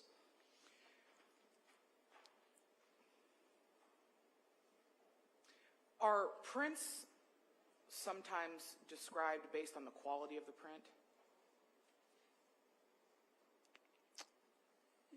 Yeah. How would you describe the quality of the prints seen in Layton 1 and Layton 2? Those two prints were of very good quality. And what makes you say that? There was a large area that they covered, and I know just looking at a standard photo is kind of hard to see some of that detail, but when we're examining these photos, we zoom in to a higher degree to be able to really see some of these points. And these two latent prints had a lot of that, those data points are what we would call like minutia, all those ridge endings or bifurcations. There's a lot of them visible on there in just a really clear format. Layton 1 and Layton 2, were those the only prints that you found associated or on this rifle? No. How many additional prints did you find? One other print that was documented. And where was that print located? That was also located on the right side of the rifle, just a little further back from where Layton 2 would have been located. You found that Layton print 1 matched the left palm of the defendant, correct? Yes. And Layton 2 matched the right palm of the defendant. Is that also correct? Yes. What did you find as far as matches for the print named or titled Layton 3? I did not find a match for that print. Can you tell us why? So it was put into the database. The database didn't return. The database always returns potential matches. It's our job to go in there and actually match it up. And when it returns potential matches, it bases it on like an algorithm score. None of the scores were very good, and I went through and viewed all the potential matches and ruled them out as being candidates to that latent print. This print wasn't as good a quality as the other two prints. This latent print consisted mainly of a lot of just horizontal ridge lines. There were points of minutia, data points in there, but far less than the two known ones that we were able to identify. I want to make sure I understand. So the program that you use, you said, will send you or spit out a potential match, correct? Correct. Okay, and then once you receive the potential match, then you yourself manually will review the match that is sent to you? Yes.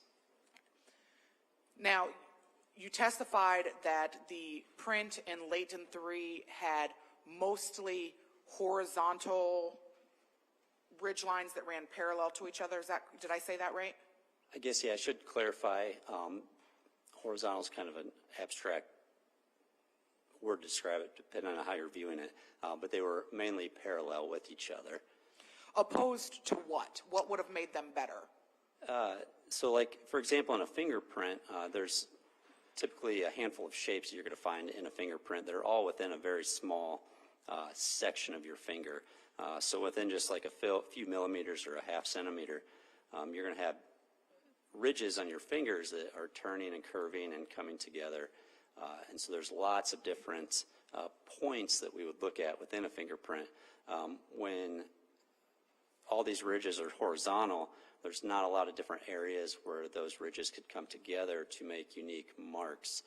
When they're horizontal, you're really just left with one ridge just ending as the top parallel line continues. So it's a little harder to find a suitable candidate for that just because there's less data available overall in a print like that.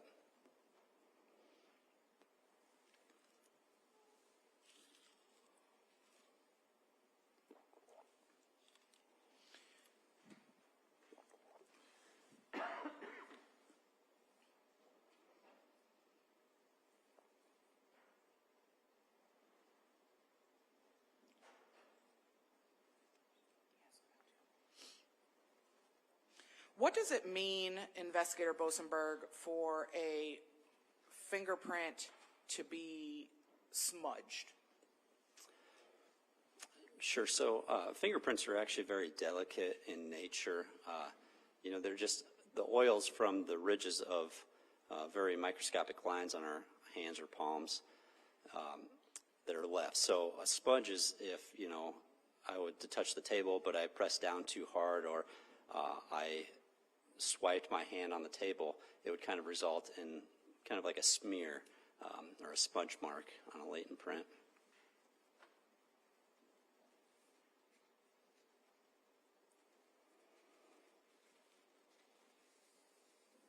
Did you find any fingerprints on this rifle that you would describe as smudged or smeared? Not as like a smearing. There was parts of distortion or heavy pockets of areas around like the two known latent prints, but no evident signs of lots of smearing. What does that mean, heavy pockets? So it's kind of hard to see on some of these photos, but of the known latents, you'll see. Let me stop you for a second. Is there any one of those photos where it is visible that would help if I pulled it back up? There might be, yes. If you go to State's Exhibit 134.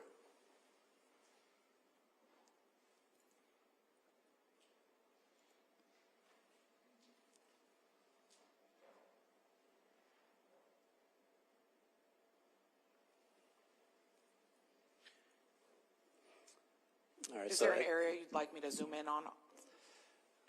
So kind of when I refer to like a heavy pocket, there's two different areas, like down here at the bottom of this one or even at the top.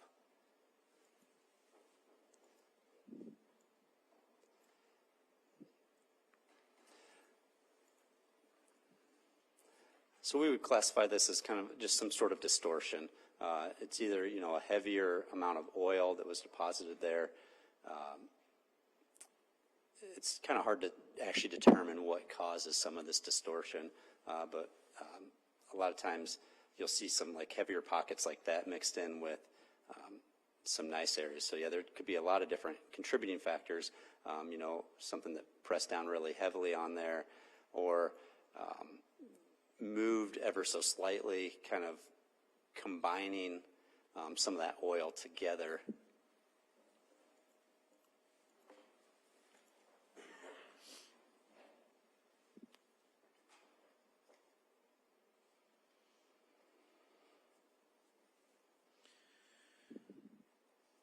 Your Honor, may I approach the witness stand? You may. Do you still need 134 up there for a minute? No. All right.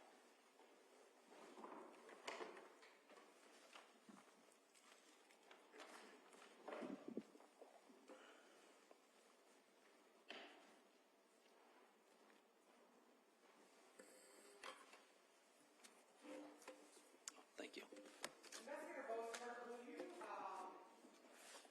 cut the zip ties on 155 on that rifle, please? Sure.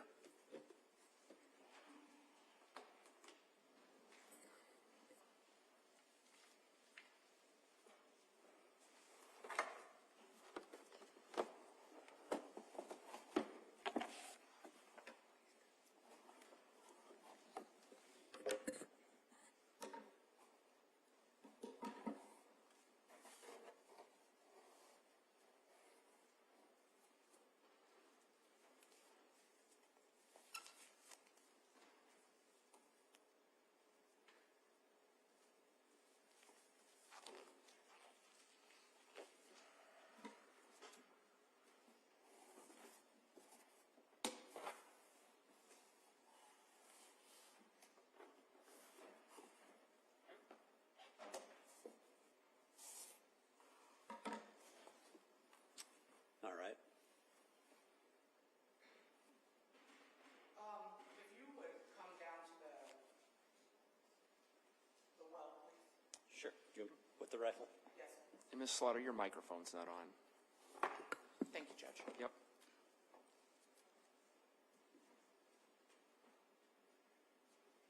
Investigator, will you first double check and make sure that weapon's cleared and that it's not loaded?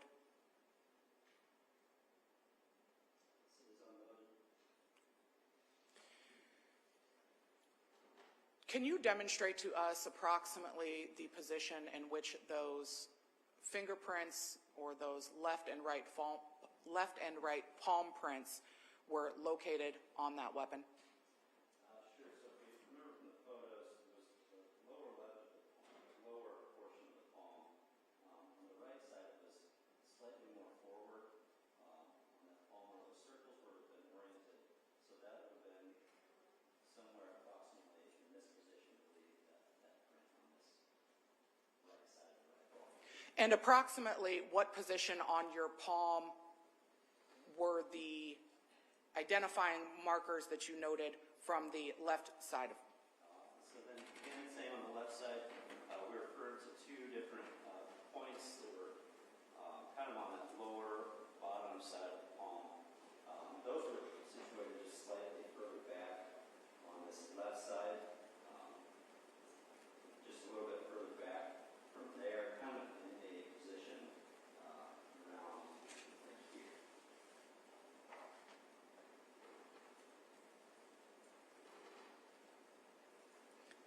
Thank you. If you would return that to the box. Yes.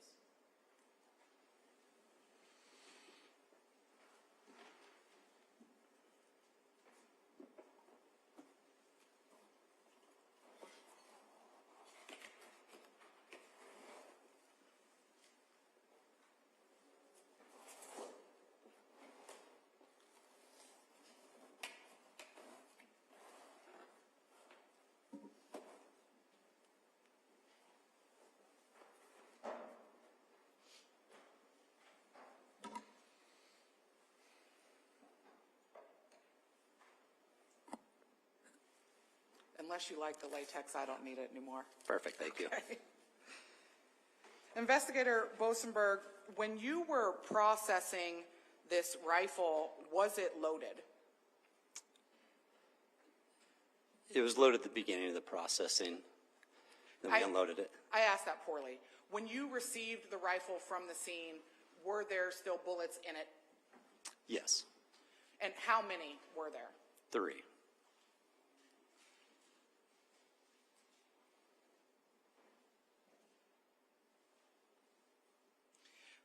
Looking again at what's already been admitted as State's Exhibit 129, may I publish that, Judge? Okay. Thank you. Is there a bullet in the chamber of this gun? Yes, And the bullet that we're referring to, is that this brass object here? yes, Will you look at Exhibit 130?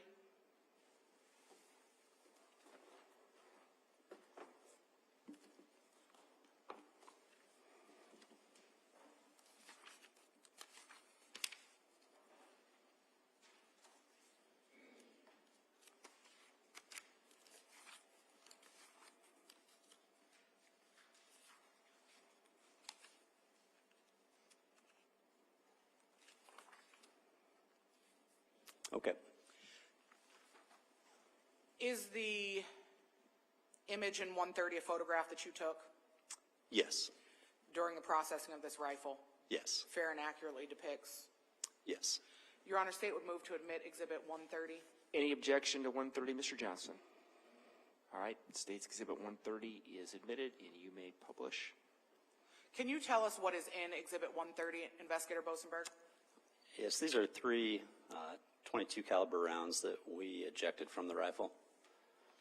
And when you ejected them from the rifle, did you observe them to the extent that you could tell what their caliber was? Yes, And what was that? 22 caliber, And what was the make of these bullets? Remington. And were these the same size and make of the ammunition that was found on the fireplace at 4414? Yes,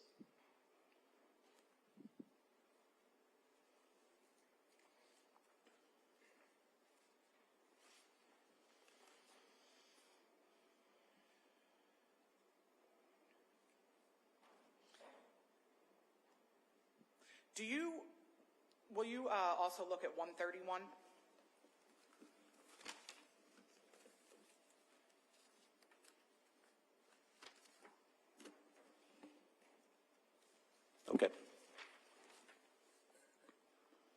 And can you tell us,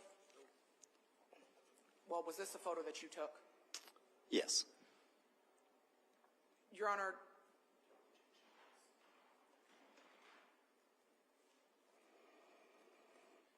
can the state move to admit 131 as well, Your Honor? Any objection, Mr. Johnson? All right, then State's Exhibit 131 is admitted. Wish to publish? Or not?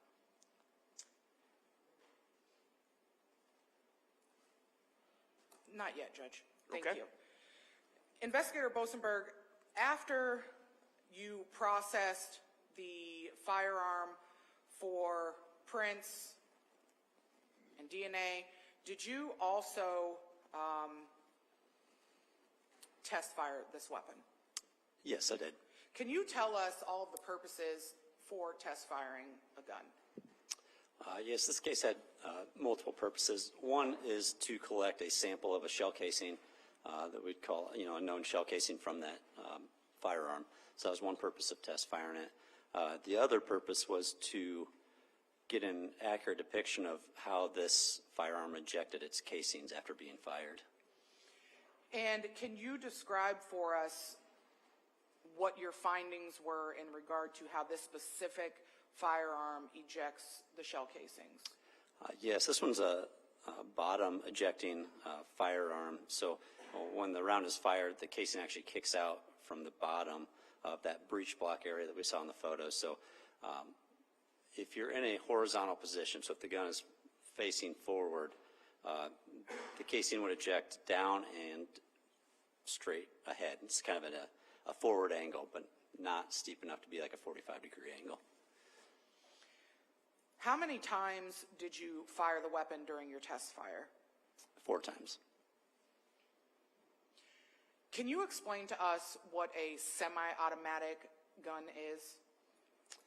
Yes, so semi-automatic is a firearm that once there's a round in the chamber and you pull the trigger, the firearm will automatically eject that shell casing and load another shell casing.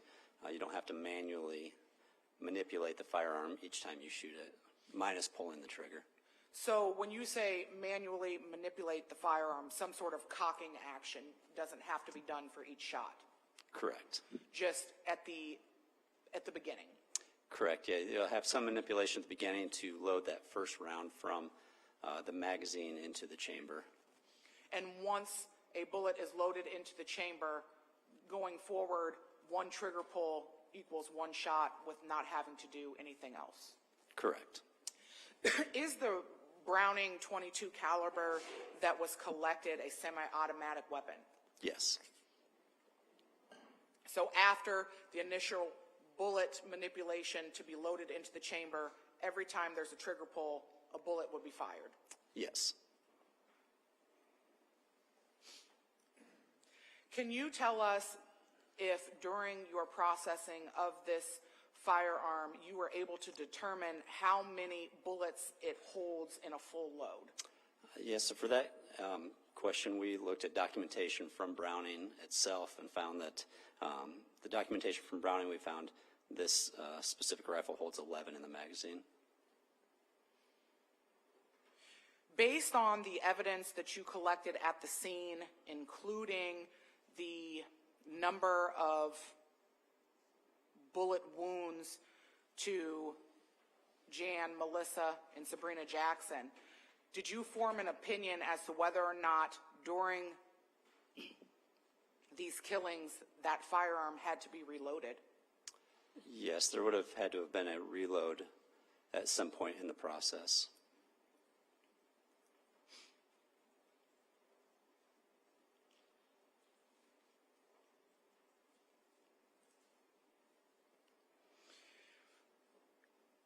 Investigator,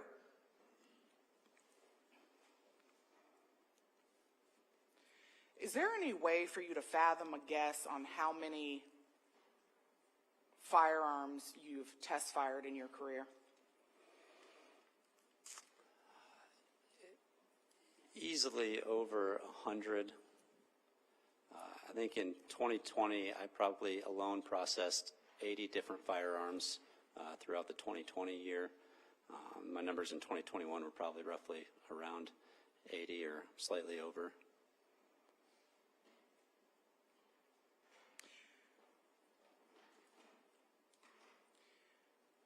Have you ever had difficulty figuring out how to load or operate the firearm that you were responsible for test firing? Very few times. Most firearms are very similar to each other, so one method kind of takes care of the process on all different firearms.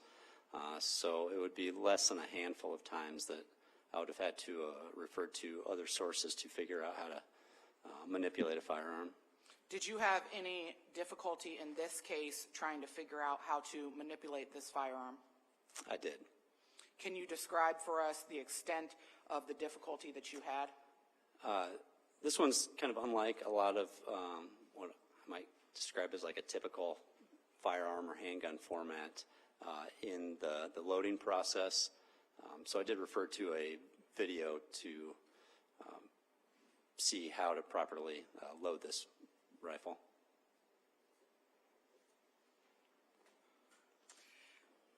Did you provide a copy of that video to our office? I did. And would viewing portions of the video provided help you describe or demonstrate in a safe manner some of the ways that this firearm is operated? Yes.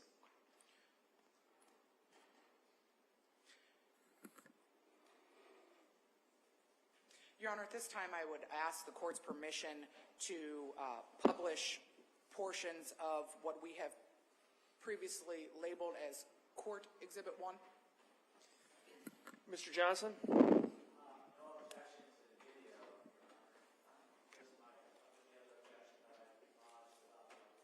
All right. We've dealt with that already. And Ms. Slaughter, you may go ahead and publish the portions of the video. May I approach, Judge? You may.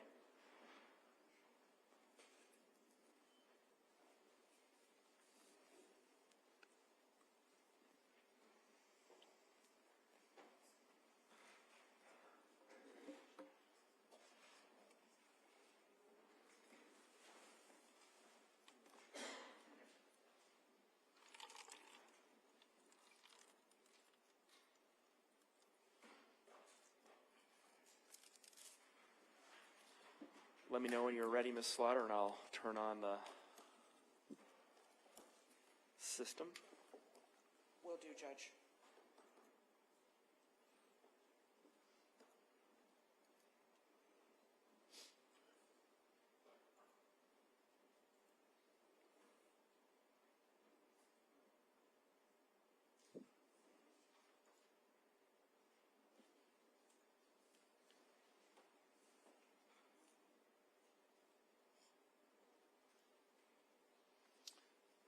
I'm ready.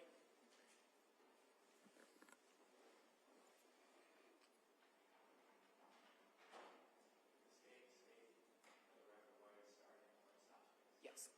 For records purposes, Your Honor, the first segment of this video that I am going to play starts approximately 1 minute 50 seconds into the video with the intention of stopping approximately 3 minutes 25 seconds into the video. All right, thank you. You may go ahead.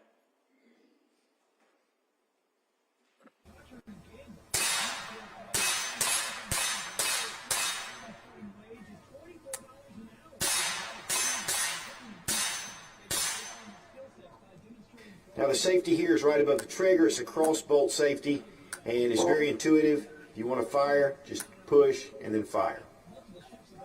To charge the bolt, pull back on the lever here and this charges the bolt itself. This is also what releases the shell and then the ejected shell comes out of the bottom. And this keeps the shells from going toward the face or anywhere else, just has them straight down. The walnut stocks have a nice high gloss to them. There is a nice metal butt plate, and here's where the tube goes into the rear, and this, you pull the tube out to load it, And then, of course, loading is done right here inside the stock. It does have a tubular magazine that feeds the rounds into the chamber.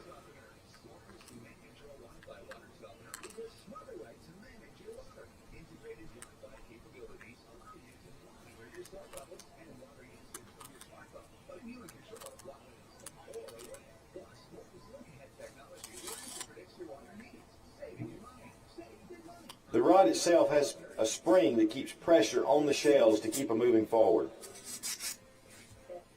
Goes right back into the buttstock. It weighs 5.2 pounds, so it's...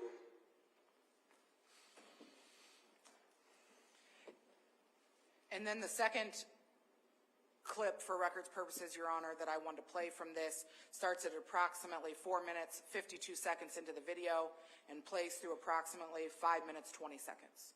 All right, thank you.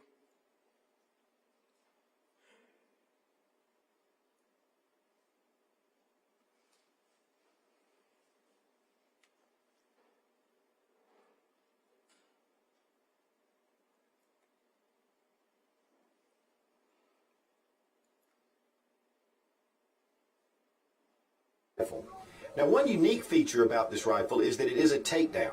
And here is a screw that comes loose. Then you take this lever and push forward toward the handguard, pull back on your receiver, and then you just turn, and it releases. Really easy to do, even in the field.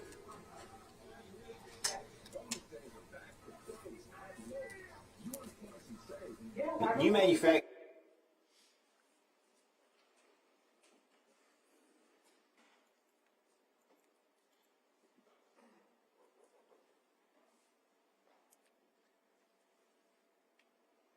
Investigator Bosenberg, in watching that video, there was a portion where the narrator of the video mentioned charging the bolt.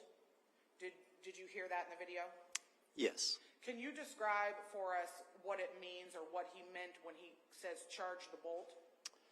Yes, so after you would load all the rounds, they would be inside of the stock in that magazine tube. You could pull the trigger, but you haven't transferred one from that magazine into the firing area of the firearm.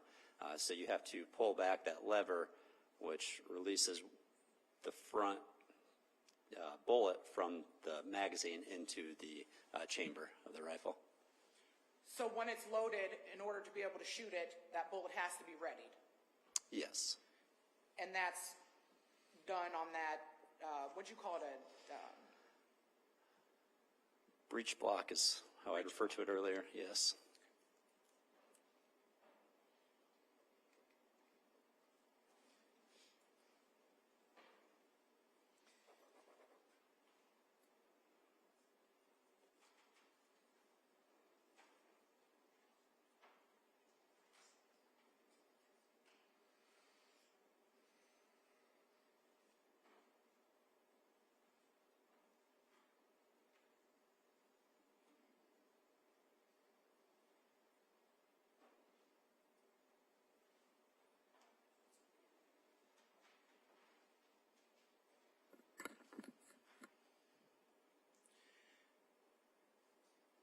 Investigator Bosenberg, when you processed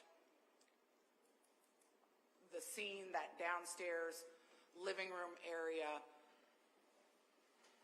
was there anything that you found that you would have considered a disturbance to that scene?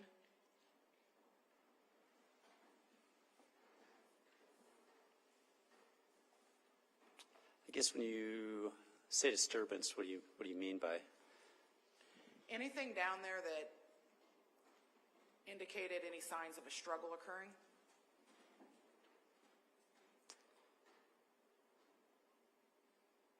I would say no.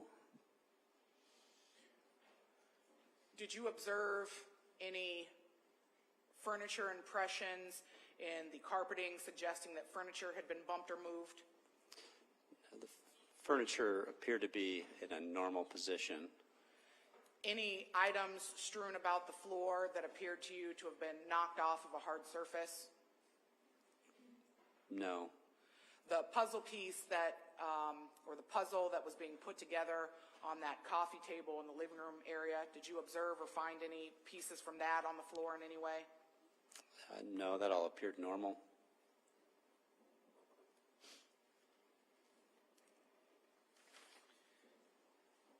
I previously asked you about whether or not you observed any bloody footprints making their way into Sabrina's room and whether or not there were any bloody footprints that had made their way up the stairs in any fashion. Do you recall that line of questioning? Yes. May I have the screen back, Your Honor? You may. In State's Exhibit 96, other than the thicker or darker pooling of blood in the bottom right side of this screen, did you observe any blood going past that point towards the back door? No.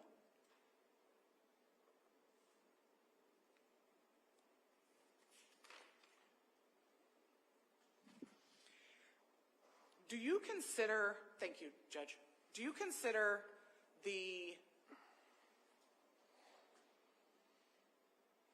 .22 caliber to be a small caliber weapon? Yes. Are there any caliber weapons smaller than a .22 that you're aware of? I do know there is like a 17 caliber, but I'm not sure how widespread or mainstream it is. Is a .22 caliber something you would consider widestream or mainstream? Yes.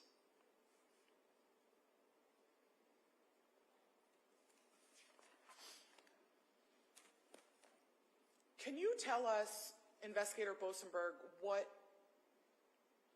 blood splatter is? Sure. So, yeah, blood spatter is really any type of blood that kind of does what the meaning says, a spatter mark. So it really refers to any transfer of blood, mainly like through the air. Blood spatter can happen a lot of different ways, but if it traveled through the air and impacted a surface, it can create different markings. That's typically what we refer to as blood spatter. The source or destination can be multiple things. It could be flicked off of your hands if you had bloody hands. It's just once that blood is airborne and then impacts the surface, that's what we would consider blood spatter.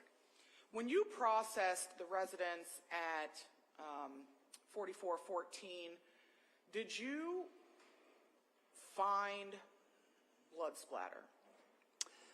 There was a decent amount in the hallway on the blood trail leading up. There was different areas of blood spatter there. Some was found on the basement wall, kind of by the stairs, near like that light switch area. And I'd say a little bit was found too around Jan Jackson's head area. You had pooling of blood, which wouldn't be considered blood spatter, but then kind of extending outside of that blood pool, there was small portions of blood spatter there too.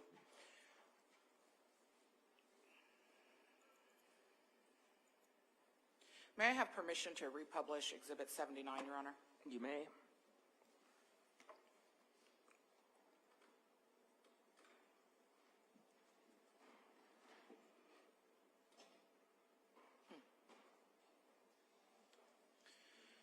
Investigator Bosenberg, you said that you observed some blood splatter along the wall on the stairway. Is that correct? Yes. If I zoom in on Exhibit 179, on Exhibit 79, does that blood splatter become apparent in this photograph? Yes. And this area of dark spots or dark matter just below the light switch, is that the blood splatter that you're referring to? Yes. When you said that you saw blood splatter up and down the hallway, Was that blood splatter low or high or both? What location did you find it up and down this hallway here? So I guess I'm referring to like a lot of the carpet areas. There's kind of just two generic types of blood in the hallway. You have the splatter marks that, like at the bottom right of this photo, you can kind of see like a parabola-shaped U that would be kind of that blood spatter. Some of the footprints would be more of a transfer of blood than a spatter. I'm going to switch exhibits to Exhibit 76. Is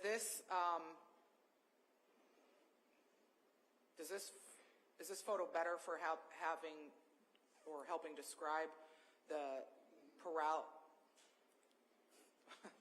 the shape you said, as far as the blood splatter here? So yeah, that shape I was referring to is further up, but in this one, close to 15, you can see signs of like blood spatter. Was there additionally blood splatter seen on the floorboards in the hallway on that lower level? Yes. And we talked briefly about some splatter evidence that was seen on the bottom of the bed and bed frame in the bedroom of Alexander Jackson earlier, correct? Yes. Can you tell us, investigator, what are some of the factors that affect how blood is splattered? Yes, there's quite a few different factors that would affect blood spatter, and it all depends kind of on the source. Slower velocity blood spatter is going to show up as like bigger droplets. If you have a higher velocity blood spatter, that would be smaller droplets typically. There's lots of different ways they can come from. You can have blood spatter from gunshots because that's more of a high velocity. Let's say I had a bloody nose and blood was dripping on my hand and I flung my hand. If that made it on the wall or the ground, that would be blood spatter. But since my hand is flinging slower than like a gunshot, it would be bigger spatter marks that would be left. And so there's a lot of different ways. Any way really blood could get airborne from an object and transposed onto another object would be, part of that spatter. There's an indefinite amount of ways it could transfer. You discussed blood splatter that would be high velocity caused by a firearm. Would the manner in which blood would splatter be affected by the size or the caliber of the weapon? I suppose that would be a definite factor in any blood spatter results, yes. In your experience, have you been on scenes or multiple scenes in which blood splatter was prevalent? Yes. In your experience, does blood splatter usually follow the path of the bullet?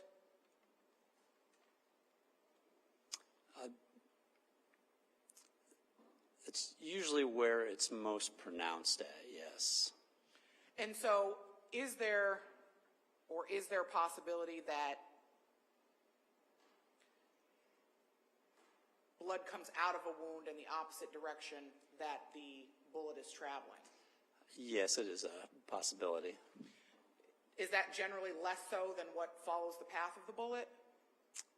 I believe typically, yes, it would be less. Of course, there's lots of factors that would play into that.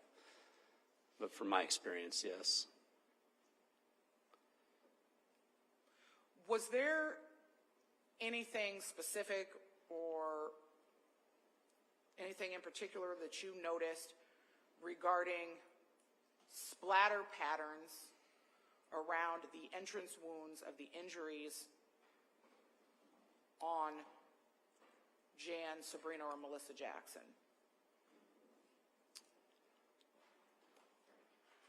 I don't recall seeing any type of spatter marks near the entrance on Sabrina. On Jan, it was hard to tell because like the surface that a bullet might be entering can highly impact what type of spatter you might have. What would be referred to as almost like a flowback or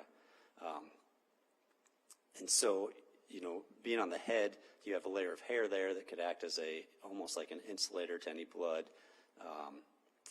And being that he had darker hair, that was harder to see. And then the wounds on the front, he was obviously face down and bleeding from, so didn't notice anything on that, and I don't recall anything on Melissa either. In the movies, there's always some gunshot and the person shooting the gun getting hit with this mist or this gust of blood blowing back from the shot. Is that realistic in your opinion?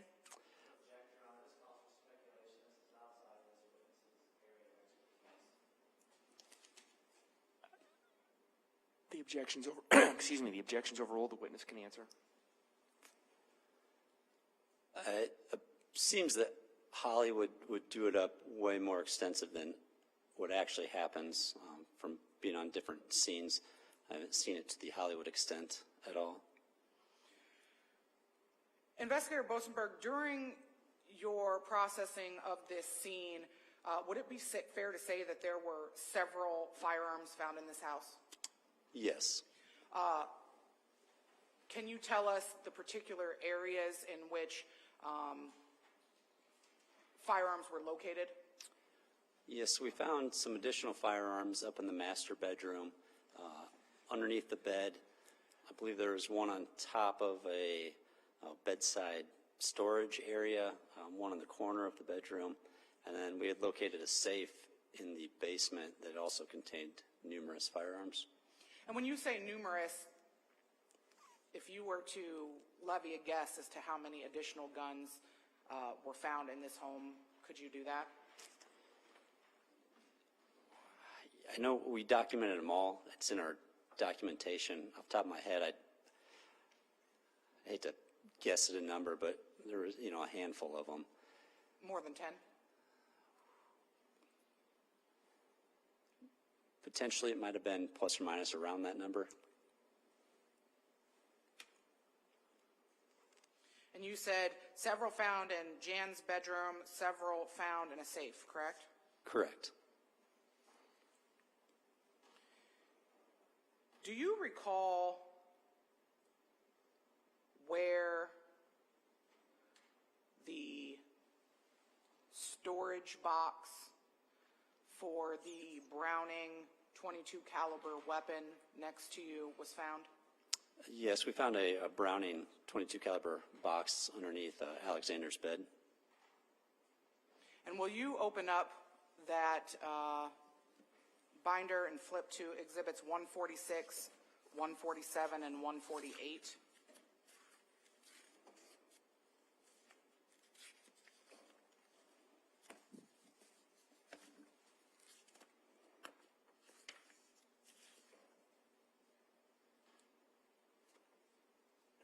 Okay.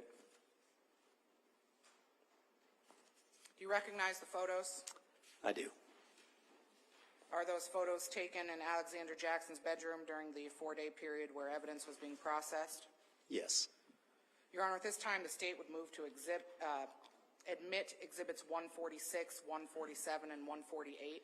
Mr. Johnson, any objection? No. All right, then exhibits 146, 147, and 148 are admitted. Would you like to publish these? Yes, Your Honor.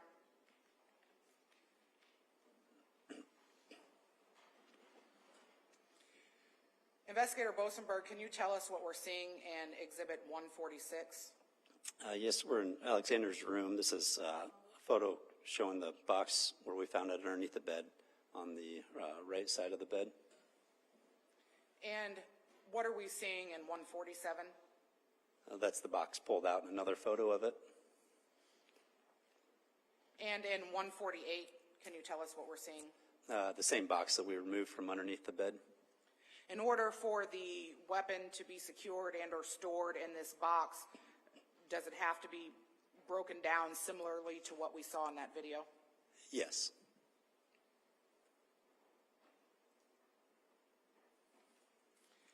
Did you also photograph the back porch, screened-in porch area of this home, or was that also photographed? Yes, that was also photographed. Will you look at States Exhibit 156, 157, and 158?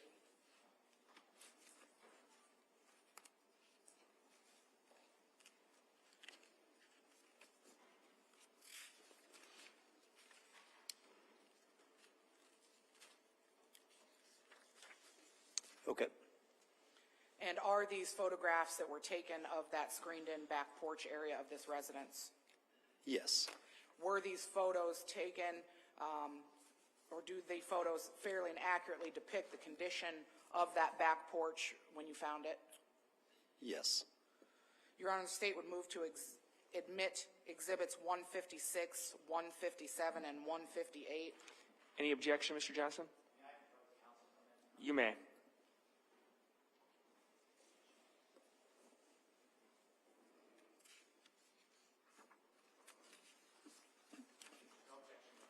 All right, then States Exhibits 156, 157, and 158 are admitted. Would you like to publish these? Yes, Your Honor, please.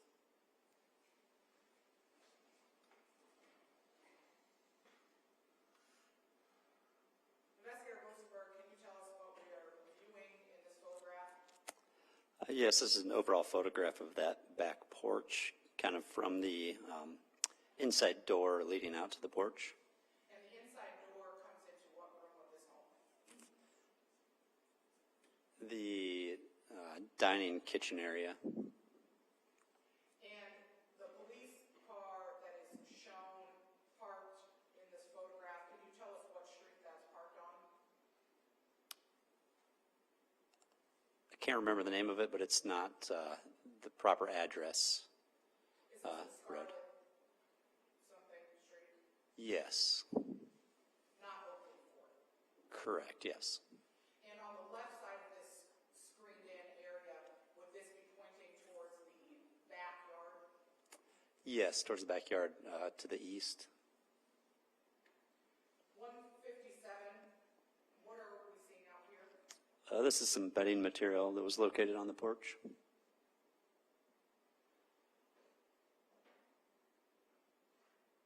And in 158, This is looking now back towards the door that leads inside the house. and so from this vantage point to the right would be the backyard. Correct. I don't have any additional questions for this witness, Your Honor. All right, well, that is a good time for us then to take our lunch break. So, ladies and gentlemen, I'd ask you to be back here ready to go by 1:15. And again, remind you of the admonition. Again, keep an open mind, no communication with anybody, avoid media, don't do any sort of investigation. You've heard it all before several times already, but I just keep reminding you. So with that, you are free to go and have a good lunch.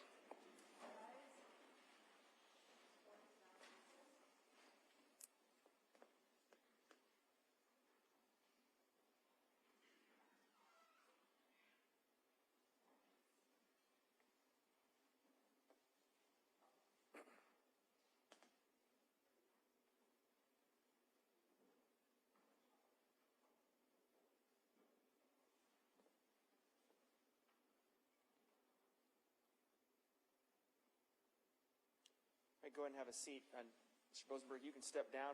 You're going to need to be back here for 1:15. I'm assuming Mr. Johnson has some questions for you. No need to apologize. Yeah, I don't think, do we need anything on the record at this point from the state? I don't believe so, Judge. From you, Mr. Johnson?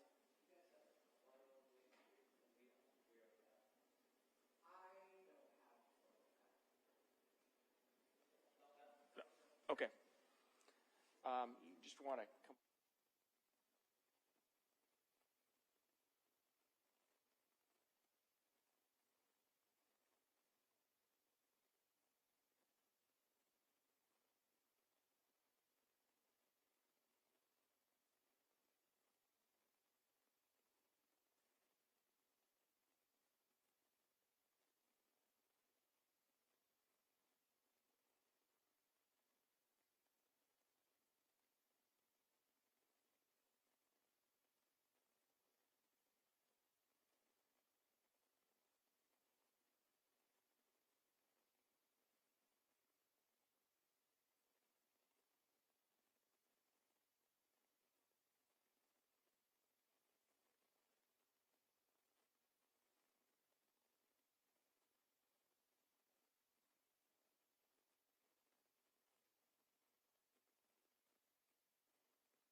right, go ahead and have a seat, everybody.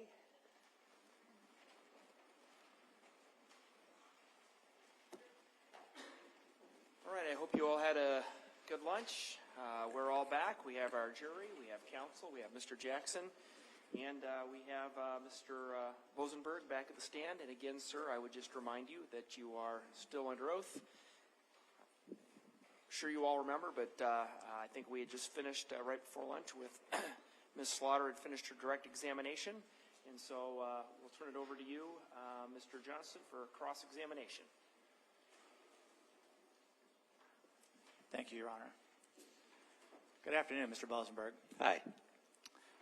You would agree that thorough police work convicts the guilty. Would you agree with that? That'd be a true statement. And it also protects the innocent, does it not? Yes. I'm sure you followed with great interest that case out of Idaho, being a former crime scene unit investigator. To be honest, I haven't actually followed much of that at all. Okay. But you are aware that it was DNA that solved that case, correct? I did hear something about that, yes. That it was a small amount of DNA on a knife sheath that was left at the scene, right? Yes. Other than that, there might not have been any other evidence that anybody was ever in there. Yeah, potentially, yes. In fact, in this case, we had at least 5 police officers that went through this crime scene. Is that right? Before you got there. Let me ask you this. Are you aware how many officers went through there before you got there? I couldn't give you an exact number, no. If I told you that Officer Brown had been in there, would you have any reason to disagree with that? No. Or Officer Barber? No. Or Officer Buckles? No. Or Kaczynski? No. Or Sergeant Hansen? No. Or Corsa the dog? No.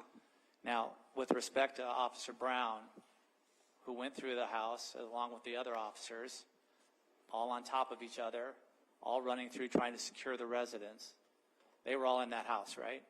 Yes. What evidence would you expect to see that they were ever there? Well, in our case, we have body cam videos to show that we were there. That's right. They had the body cam video. But if they weren't wearing body cameras, how would you prove that they were ever there?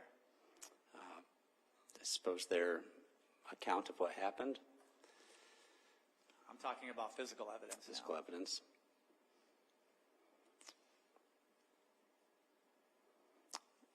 Probably not a whole lot, unless they, left their own DNA anywhere throughout the process. Right. If they left their own DNA there, right? You would Yes. agree with that. Or if they left fingerprints there, correct? The potential would exist, yes. I mean, a lot of them wear the latex gloves. But if they left fingerprints there, if they weren't wearing the gloves, they'd leave their fingerprints there, right? Potentially. Or they would leave footprints there coming from outside to inside. Potentially. Or they would leave hairs there, right? Potentially. People do shed hairs, do they not? Yes. And that is a crime investigating technique. Yes. I'm sorry, I should have said crime scene investigating technique. Right? You learned that at the academy. Hairs can be used, yes, for crime scene investigations. And when they taught you that at the academy, they taught you how to look for hairs, right? I'm sure it was covered, yes. And how to collect them. I don't specifically remember, but I'm sure it was covered, yes. But you didn't do any of that at the crime scene on Oakleaf Court, did you? No. You didn't do any attempts to collect any hairs or fibers at the scene? No. Any other way we could prove that Officers Brown or Barber or Buckles or Kaczynski or Sergeant Hansen or Corsa the dog were at that scene? I mean, aside from the previously mentioned ways, no. Okay. Not that I can think of. Now, you did find a fingerprint on that gun.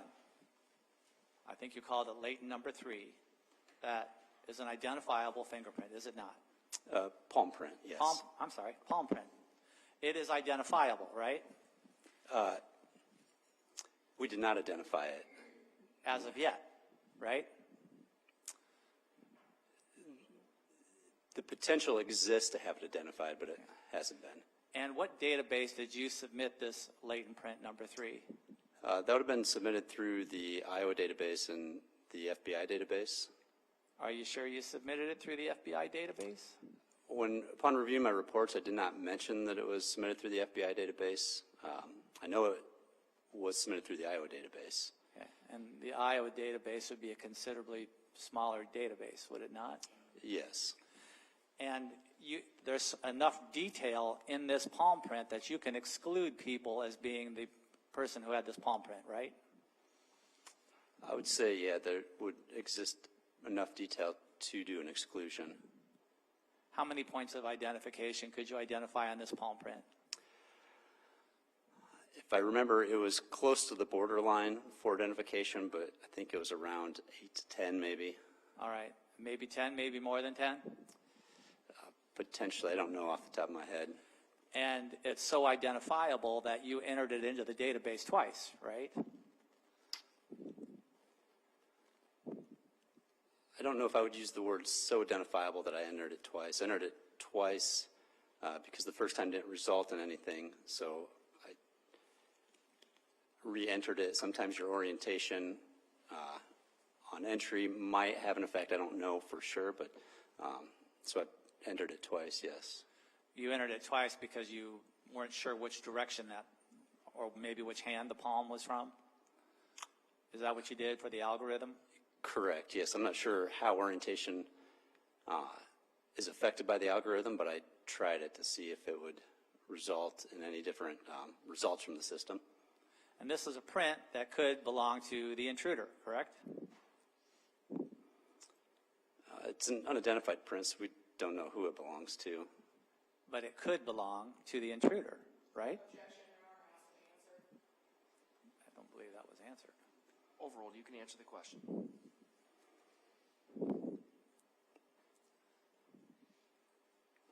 Could you state that question again? It's an unidentified print as of yet, correct? Correct. So it could belong to the intruder.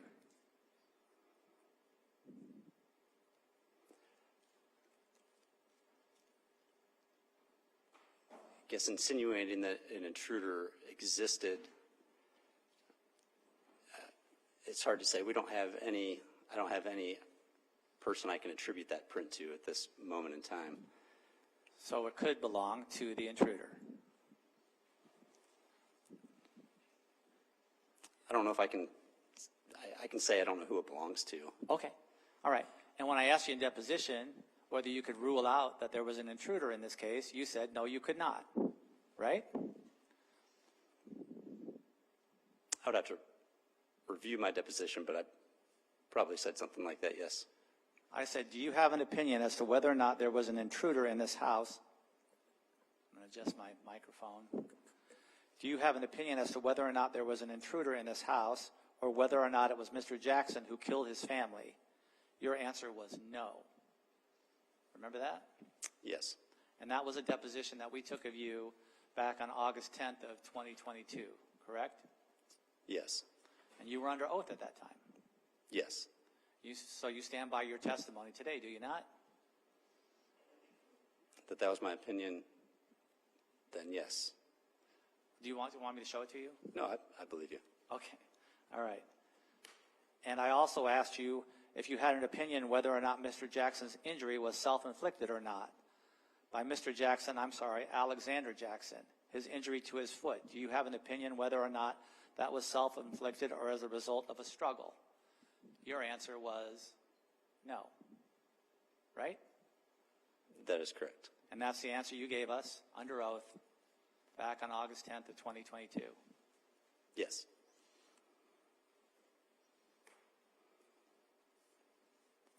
With respect to this latent print number 3 then, there was sufficient enough detail that you could enter it into the database, correct? The database is on a threshold on detail that's present in a print. You could enter a print with little to no detail into the system. Okay. And it could still spit out potential hits. Yes. And how many potential hits did this palm print give you? So it's always based on an algorithm, and the algorithm scores responses, and so it always kicks back like the top 5 that scored the highest through its algorithm. And then, so you got 5 names. Yes. All right, that were all potential matches to this print. Based on the algorithms, yeah, reports. And then you went through, you had enough detail from this palm print that you could exclude those 5 people as being the source of that print. Is that right?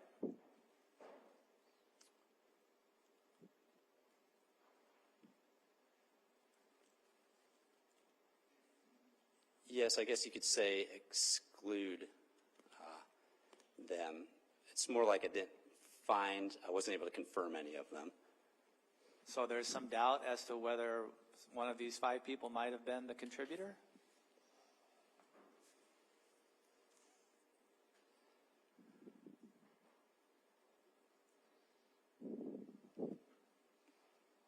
No. I guess I don't know how to answer that. Okay, well, what I'm trying to determine is it sounds like there's some doubt in your mind as to whether or not you could exclude those 5 people as being the source of that print. Yeah, I suppose you could say that they were excluded because I did review them and ruled them out as being contributors, so yes. You don't seem very certain about that. Well, so the case with this latent print, there wasn't a lot of detail in there. We were kind of right at that threshold. So when you enter in prints, the results from the prints scored very low on the algorithm, which means that the algorithm had not a lot of data to match them up to latent prints either. So usually when you match up a print, the algorithm score is significantly higher than what these resulted in.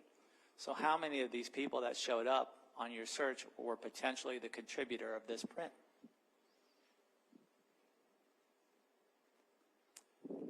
So like I said, I believe that it kicked out the top 5 algorithm results. And how many of those were potentially the contributor of this print? According to the algorithm, they had the 5 highest algorithmic scores through the system. So they were all potential contributors of this print in your mind? Technically, yes, we go through the list to confirm if one of them was the contributor of the print. So one of those people that are walking around in the state of Iowa could be the contributor of this print that you found on this gun in the Jackson home.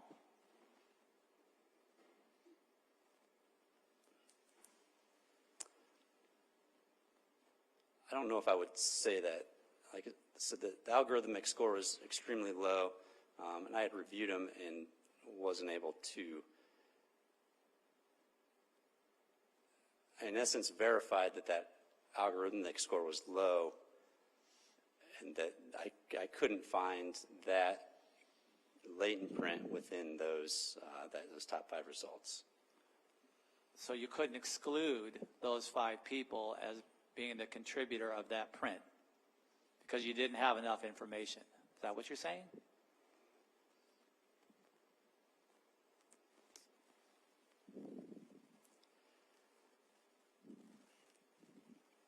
Because of the low quality of the latent print, I don't know if I would exhaustively say exclude, because there was very little detail, even though there was enough minutia points to potentially make an ID.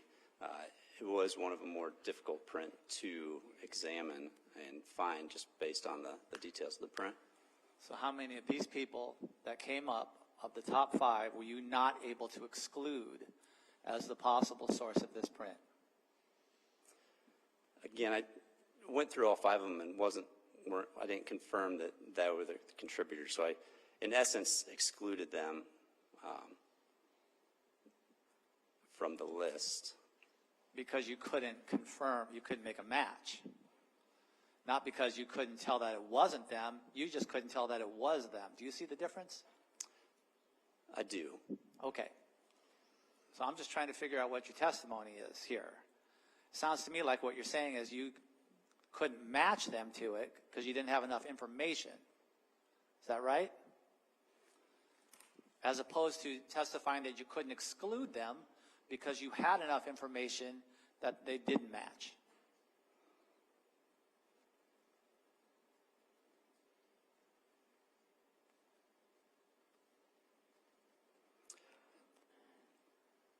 Yes, I guess kind of semantics on how you view it, not able to confirm or excluding. Okay, so we have a latent print, right? Latent Yes. number 3. Do you have a photograph of that with you? I probably do, yes. Can you get it out for us? Sure. Thank you.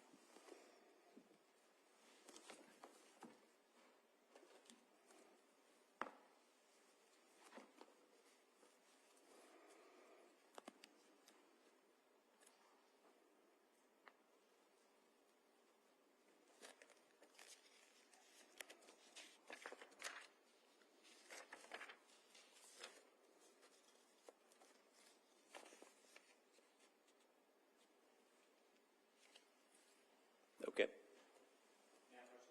You may.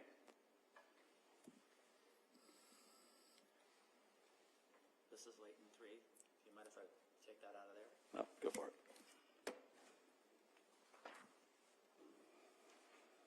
Counsel, I'm going to mark this as defendant's exhibit G. Like here? Here.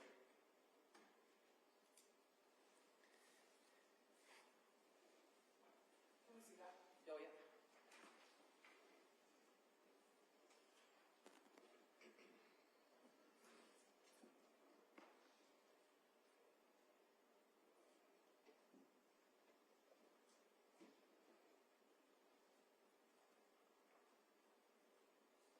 So that is a photograph of the print, the palm print that you found on the firearm. It states exhibit number 14, but I've marked as defendant's exhibit G. Would you agree with that? Yes. And you could have done the same sort of overlay onto the firearm with this particular print too, in terms of where you found it. Oh, yes. Your Honor, I move for admission of defendant's exhibit G. Any objection? All right, defendant's exhibit G is admitted. And I think you already testified that there was enough rich detail there that you thought you had about 10 points of identification. Roughly maybe 8 to 10, plus or minus. Well, if you'd have done the same analysis on this print that you did on the other 2, we would know that, right? I mean, with the little blue lines. Remember when you did that with the other 2 prints? Yes. You could have done that with this one too. Yes, I did that while I was matched that up to the known print. Because you had a known print to match it up to, that's why you did that analysis. Yes. But you could also, at least as far as this print goes, you can identify number of places on that print in order to make a comparison to another print, right? I guess, yeah, the same technique could have been done to show the data points, as we might want to say, on a print like this. And then you submit that print into the database, right? Yes. Now, when you submit a print into the database, does it constantly check for you, or do you have to resubmit it every time you want the computer to take another crack at it? It can work both ways. Well, when you submit it into the Iowa database, does it constantly keep checking against Iowa offenders or people with fingerprints in Iowa, or do you have to resubmit it? It can be done both ways. There's an option to select which way you want it to be searched in the database. And which way did you do it in this case? This one, I believe, is still open for searching in the database. But you're not sure of that. Well, I no longer work there, so I don't have the ability to check that. Understood. When did you stop working for the state of Iowa? October Okay. of 2022. And when did you start working in the crime scene unit? January of 2020.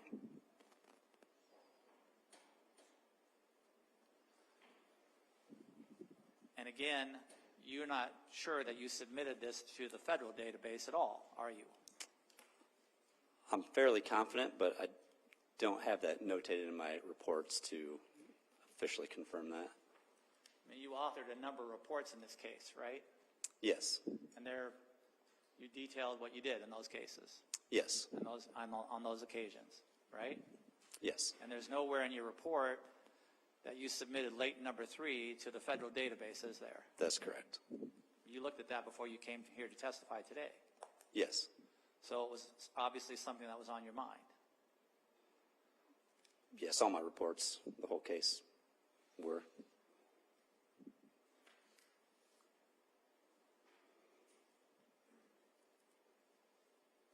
So that is at least some evidence that someone else was in that house, isn't it?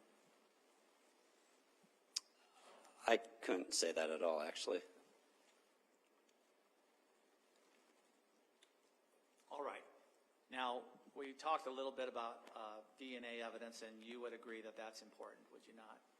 Correct. And, I mean, that's lab evidence, right? It's scientific, Oh, yes. and it helps you solve crimes, doesn't it? Yes. And so that's why you swab items for DNA. Yes. There's a lot of different kinds of sources for DNA, aren't there? Yes. You can get DNA from blood, right? Yes. You can get it from saliva. Yes. You can get it from sweat. Yes, I believe so. You can even touch items and leave DNA, right? Yes. We talked about that in the last case that you and I had together. You remember that? Yes. And every time you touch something, you might leave some DNA on it, right? Yes. And even though it's a small quantity of DNA, it might be detectable, right? Yes, potentially detectable. Right. You might develop a profile Potentially. that you can compare to other people. Potentially, yes. Now, you've testified that there were 3 rounds that were found inside this firearm. Is that right? Correct. And it sounds like it's the state's position that this firearm had to be reloaded at some point, correct? Yes. Because there were 13 shell casings, I think 13 or 14 shell casings, and there was 3 rounds in the gun, right? Yes. And your testimony was it only holds, did you say 11 or 12? 11. Okay. And that's because you looked that up on the Browning website. Correct. All right. Now, so the 3 bullets in that gun that you found, completely protected by the gun itself, right? Yes. They're inside that gun, right? Yes. They had to have been loaded by the shooter, right? Yes. If the state's theory is correct, that this firearm had to be reloaded, right? Yes. So those 3 bullets inside that gun are incredibly important, are they not? Yes. Because you're not going to get DNA off a bullet that's already traveled through somebody else's body. You're just going to get that person's DNA, right? Yes. Not going to get DNA off a shell casing probably that has been fired and ejected. I don't know about that. I think there's studies out there, so I couldn't say one way or Okay. another with All right. fired casings. But in the act of firing a bullet, that creates a significant amount of heat inside that chamber, right? Yes, I think there would be a high potential for something to be disturbed in that process. You wouldn't want to catch a shell casing coming out of that just came out of a gun, right? It burns a little bit. Burns a little bit. Sounds like that might have happened to you. Frequently at the police range, yes. Okay. All right. So probably not going to get a DNA sample off of that, right? I suppose the probability is a little bit, again, I can't necessarily state one way or another. So it might be worth testing even shell casings for DNA. Potentially, yes. I think the technology exists, but I don't know how far advanced we've become in testing fired casings yet. Going back to the 3 bullets that had not been fired, that remained inside this gun, when did you swab those for DNA? I did not. It sounds like you swabbed a lot of this gun for DNA. Is that right? That is correct.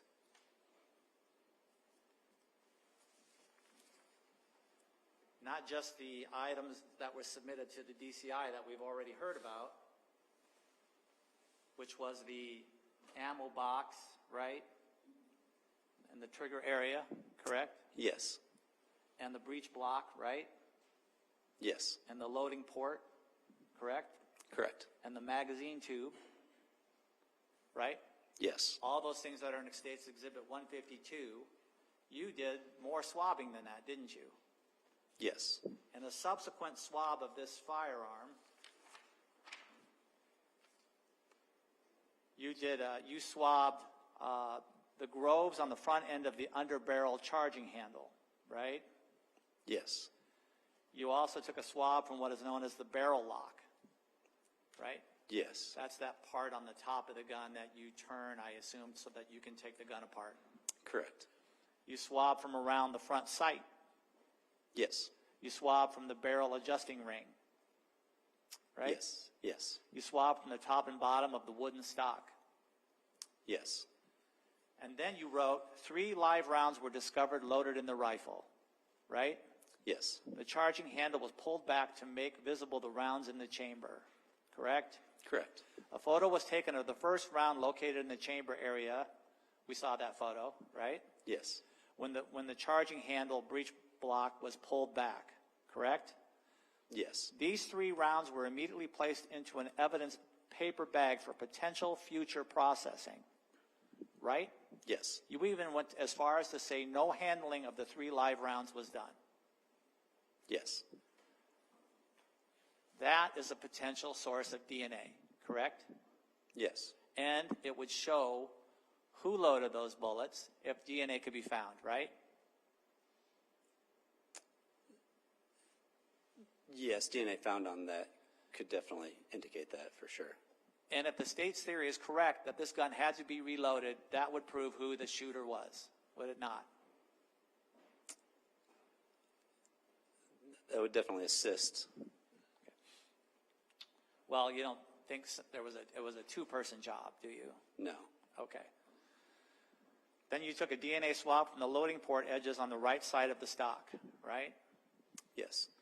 And then you took a DNA swab from the magazine tube end on the end of the stock, right? Yes. And you took a DNA swab taken from the end of the barrel, right? Yes. Which would show, potentially, how close the firearm might have been to any of these people that got shot. If there were DNA would end up on the muzzle, right? I don't know that a DNA result would actually be able to show a distance. Not the distance, but there's a reason why you swabbed that muzzle, right? Yes. Because you thought maybe you might find DNA on there. Correct. And what did you do with all of those swabs that are listed on that report? They were all entered into evidence. And when did they get sent to the DCI for testing? So only the ones on the DCI report were sent off to test. So the bullets never got swabbed. No. And the rest of those items that I read off didn't get sent to the DCI for testing. Is that Correct. right? That is correct. Now, do you still have that firearm nearby? I do. Okay. Now, you testified that, in your opinion, that's the firearm that shot these people at the Oakley residence, right? Yes. That was your opinion, and that's because you entered some shell casings in the NIBIN system, right? Yes, 2 casings were submitted for entry into NIBIN. And these casings were casings that were taken from the crime scene, right? One of those casings was, yes. Well, it looks like there's 2 Remington casings on here. Yes, if we're referring to the NIBIN report, one of the casings was actually the test-fired casing that we would have taken during our test fires that was entered into NIBIN. All right. Anyway, Your Honor, may I approach? You may. I want to hand you what I've marked as Defendant's Exhibit A.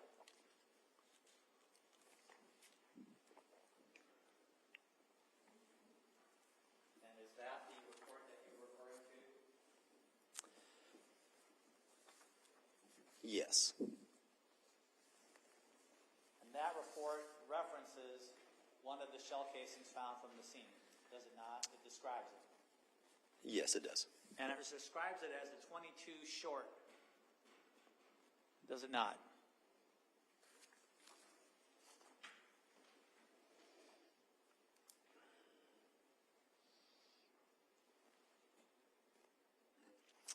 It does on this report, yes. All right.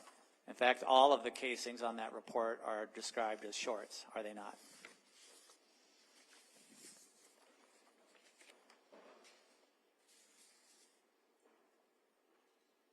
They are.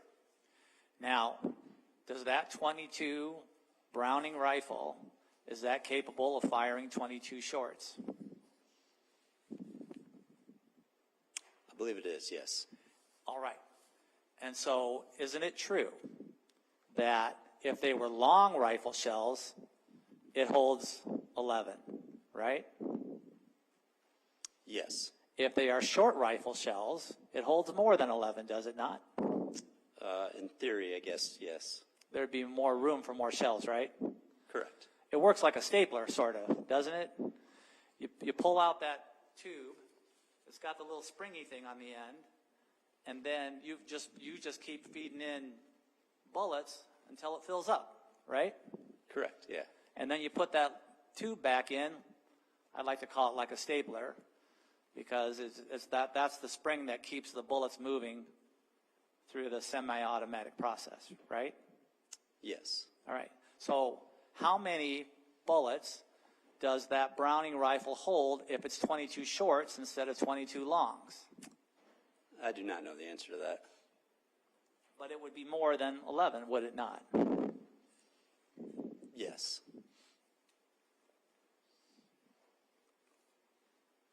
I would move, Your Honor, for admission of Defendant's Exhibit. I believe that's A. You did mark it A. Any objection? All right, then Defendant's Exhibit A is admitted.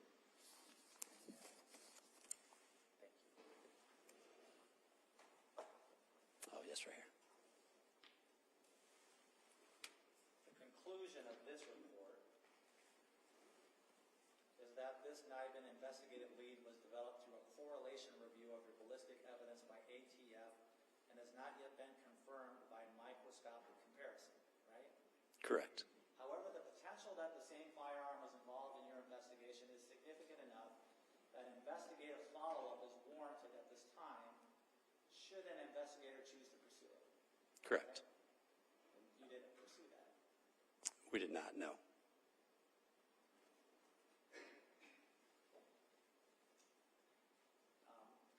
Your Honor, may we take the firearm out of the box again? You're asking Mr. Bosenberg to do that? I'm asking if it's okay with you first. Yeah, that's fine. Okay. Would you mind? No, you're fine. You don't have another glove by chance, do you, Monica? It'll work. I got it. It's on there halfway.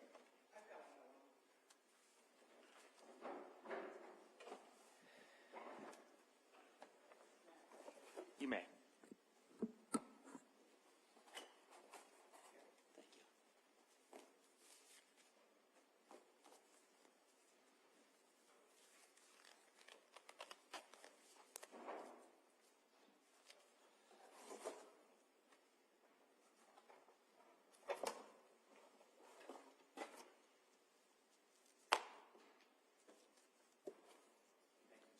Yes. Do you mind showing the jury where latent number 3 was found on that weapon? Yes, if we're on the right side of the weapon, the rifle, so it would be more back right around this section right here. Right where you load. Kind of like right between where it goes in and the crease of the buttstock right here. Okay, so you're indicating, just for the record, to the front end of the back end of the firearm, but the front end of where you load the bullets in. Correct. What's that called? The part, the buttstock? Is The that what it's buttstock, called? yes, that would be one Right. phrase. And that's right here. This hole right here is where the bullets go in. Is that right? Yes, After you remove that thing out of the back. yes. Now, when you demonstrated for the ladies and gentlemen of the jury with your hands where you found Mr. Jackson's prints on that gun, you're not saying that those prints were left there at the same time, are you? No, But they could have. potentially, yes. And if they would, nobody would shoot a rifle like that, would they? They wouldn't shoot it like with their hands on either side of it back here. It's, you could if you wanted to. How many times have you shot a rifle? That would be different than your typical way to pull it in a traditional style. How many Yes. times have you shot a rifle like this? I don't know if I ever have, to be honest. Okay. Well, you wouldn't, would you? Not typically, no. So you wouldn't be able to hit anything like that, would you? No, it'd be inefficient. If you were trying to shoot yourself in the foot, you certainly wouldn't hold a gun like that, would you? Objection, calls for speculation. Sustained. In other words, there's no prints of Mr. Jackson were found on this part of the firearm, were they? I can't see what point You're Mr. right. Johnson pointed to, I'm sorry. Thank you, I apologize. The front, right here, on the front of the, what do you call this part right here? The fore-end grip is The how I fore-end. refer to it as. The forend grip, you didn't find any prints there. Correct. Thank you, I'm done with the firearm now, thank you. Now, one reason you might grip a gun like that. I'm sorry. Do you need to be up here for this? I was gonna, All right. I was gonna demonstrate something, Your Honor, but I can do it from over here.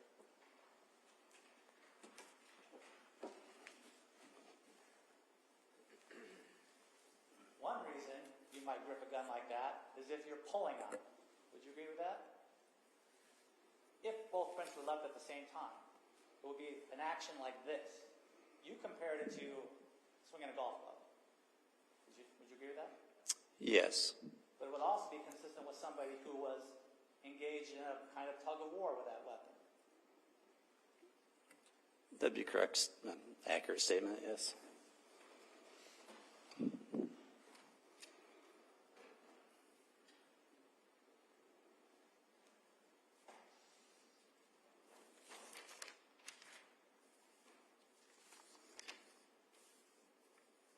In I guess the 2.5 years that you were a crime scene investigator, how many homicide crime scenes did you work in that period of time?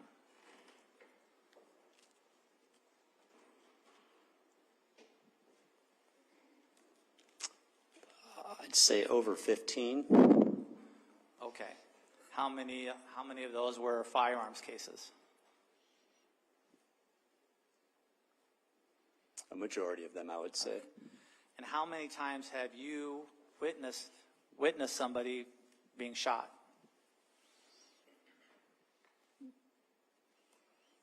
Physically seen the act take place? Yes. Like live, you're asking? None.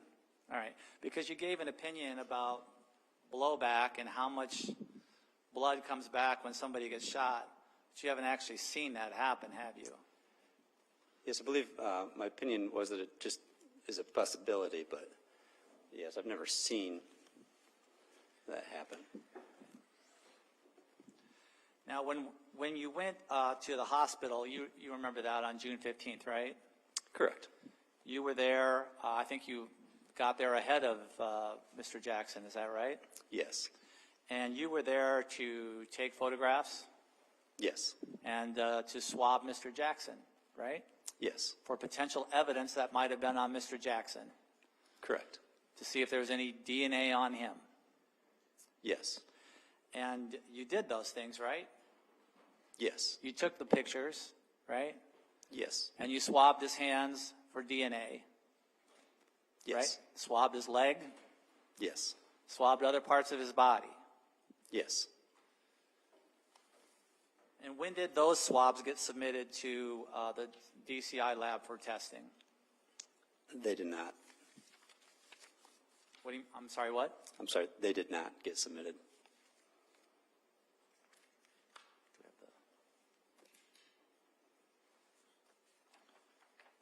Well, you took pictures of all those swabs, right? Correct. Made sure to mark them, blood swab AJ1, right? Yes. AJ2, Yes. that was another part. And you had this whole report done of all the places that you swabbed Mr. Jackson. Is that right? Correct. Your Honor, may I approach the witness? You may.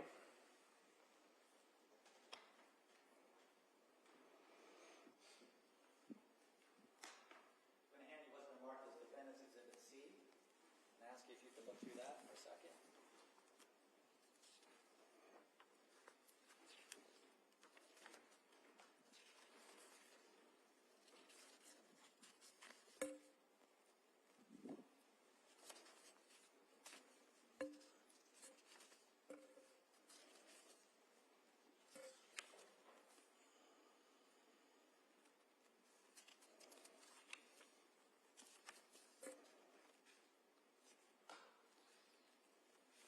Okay. Would those pictures fairly and accurately represent the areas that you swabbed on Mr. Jackson? Yes.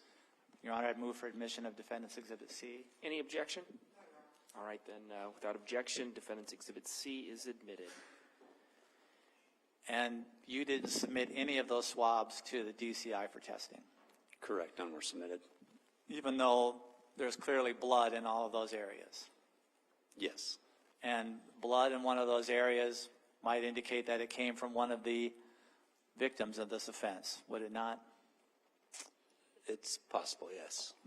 Or the blood might indicate that it came from the intruder that Mr. Jackson was struggling with.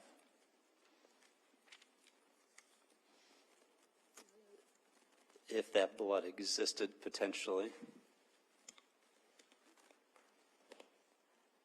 But you didn't submit it. No. That's a triple homicide case, right? Yes. Very important case. Yes. And at the start, you agreed with me that thorough police work convicts the guilty, and it also protects the innocent, does it not? Yes. Did you not want to know what was on those swabs? That's not necessarily a decision that I always get to make solely by myself on what items get sent to the state lab. Did somebody tell you not to submit those? No, these investigations, I'm not the only one investigating these. I'm just one cog in a whole investigation. So I do the front end work, and then investigation as a whole, including the commanders and lead investigators, will put all the information together and kind of make a decision on what they would like to send into the lab. But why wouldn't you send in something like that? I don't know.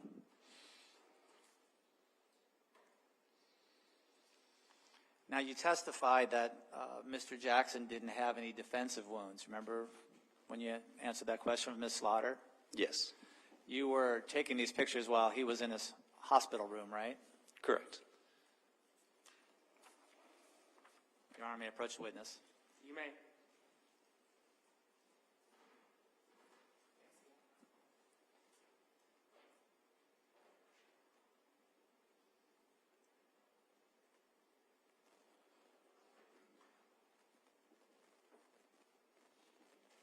Can I ask you to identify Defendant's Exhibit B, please?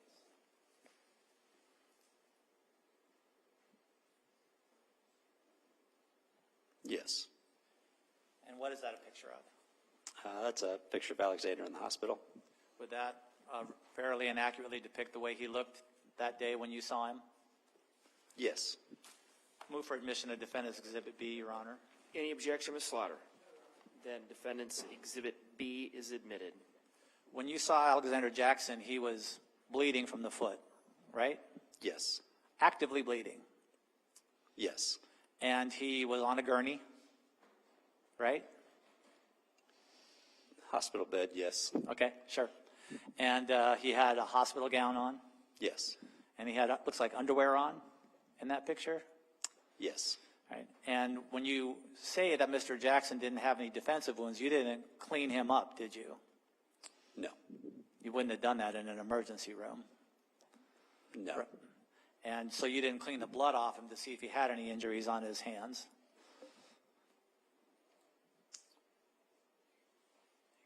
Correct, yeah, the blood was there the whole time I was there. Or on his legs. Correct. You didn't take his gown off of him, right? No.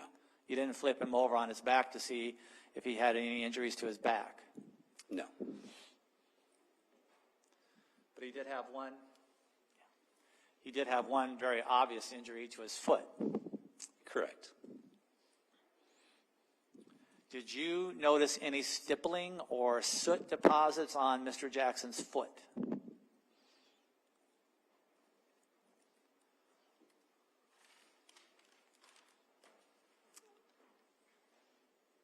I guess I don't know how to answer that. I saw the injury.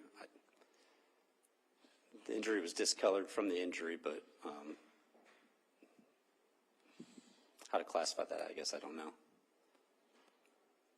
I'm just asking if you saw it or you didn't see it. No, nothing obvious like that.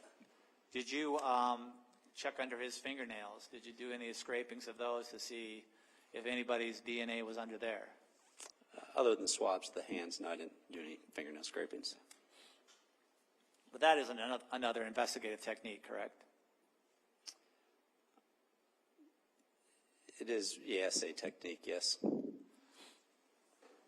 Well, it's done pretty frequently, isn't it? More so on the deceased. But you can scrape the nails of the living. Oh, absolutely. Okay. All you got to do is you just got to ask first, right? Yes, All right. And his feet were bare, were they not? they were. That's the way he came into the emergency room. Yes. Did you notice whether he had been scalded or burned on his feet by any hot shell casings that might have come out of that gun? I didn't observe any marks like that.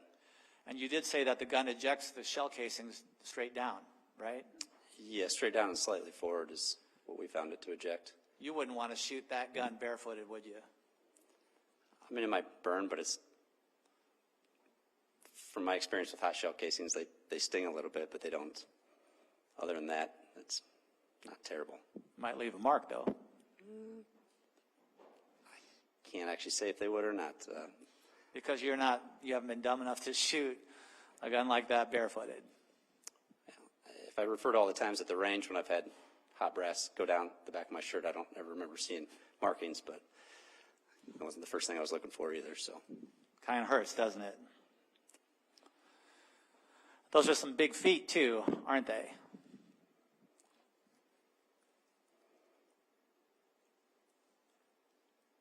I guess, That's okay. I don't know how to answer that. All right, that's fine. Now, kind of as an investigator, you got to make a decision, don't you, when you get something like that firearm? You got to make a decision where to swab and where to look for fingerprints, right? Yes. And that's because when you swab for DNA, you can destroy fingerprints.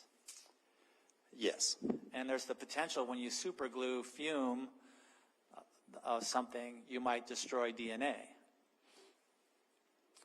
I think the potential exists for that to happen. Because you swabbed the gun first, right, for DNA. Yes. Right? And then you checked for prints after that. Correct. So any places that you swabbed might have disturbed fingerprints. Yes. Nothing wrong with that. That's just a choice you have to make, right? Correct. An investigative choice you have to make. But not everything that somebody touches leaves detectable DNA, does it? Correct. And not everything that somebody touches leaves fingerprints either. Correct. And when you dusted the door, the back door, you found ridge detail, did you not? It was just insufficient? Or did you not find any? I'd have to review my report. We didn't find anything that was substantial that turned in anything. I don't remember if we found any signs of ridge detail that would have been insignificant or not, but I know the end result was nothing suitable came from that process. Okay. And you did not find any of the victim's DNA on Alexander Jackson throughout this entire investigation, did you? It's the only items we'd sent in from him were some clothing items, and only his DNA came back on those. I'm sorry? None of his, you didn't find any victim's DNA anywhere on Alexander Jackson, did you? On the samples that we tested, no. Yeah. Not on his clothes? Correct. On the areas that the lab tested, they did not find that, no. Your Honor, may I approach the witness? You may. I'm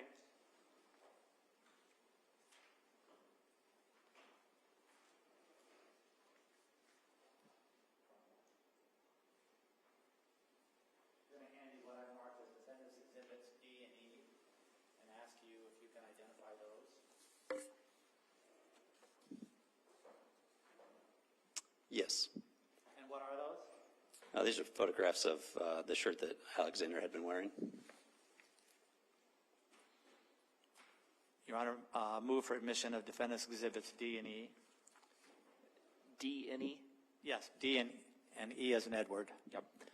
Any objection? All right, then defendant's exhibits D and E are admitted.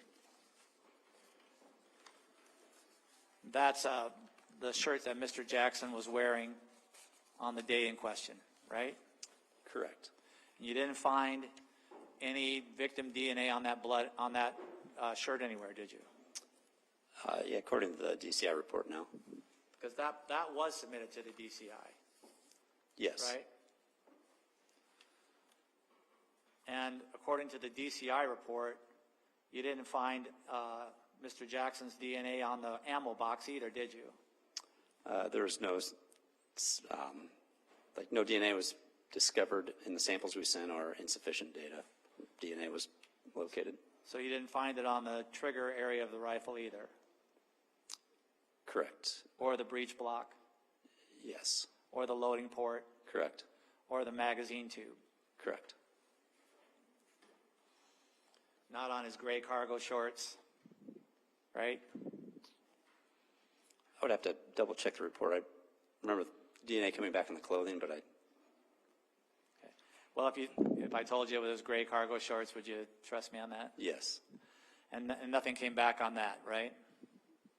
Yeah, if that's what the report shows. And or the red polo or his red polo shirt, right?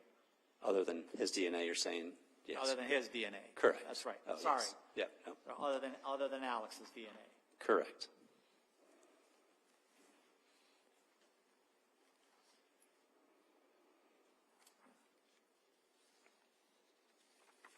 Your Honor, may I approach the witness again? You may.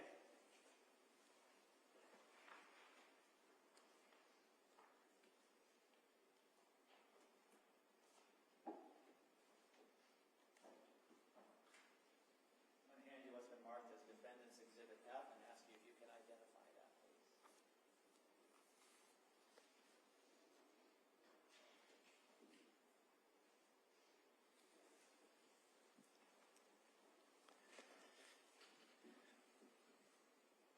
Yes, this is a picture of the basement living room over by the fireplace, looking come back towards the entry door.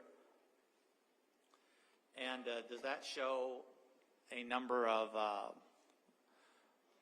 rounds of ammunition on the fireplace? Yes. And they're all sort of spread out on there? Yes. And does that also show the paper towels that may or may not have been used to clean this firearm? Yes. All right. And you were asked a question by Ms. Slaughter about whether you could tell if anything had been moved down there in the basement. You remember that question? Yes. And I mean, obviously those bullets have been moved. Would you agree with that?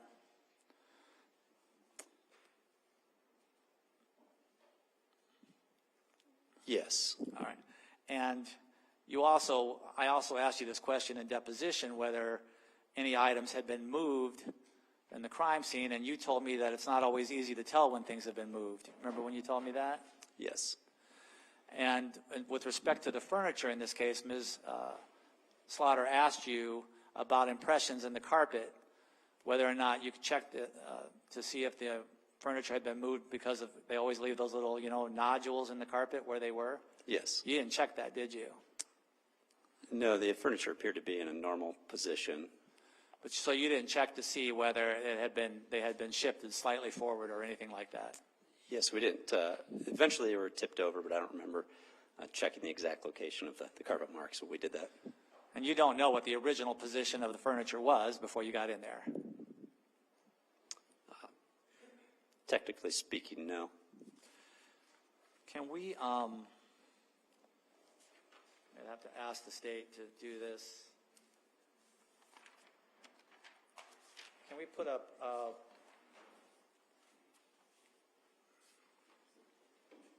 picture 72, Exhibit 72, please? I'm only asking because she already said she would do it. It's very kind of you.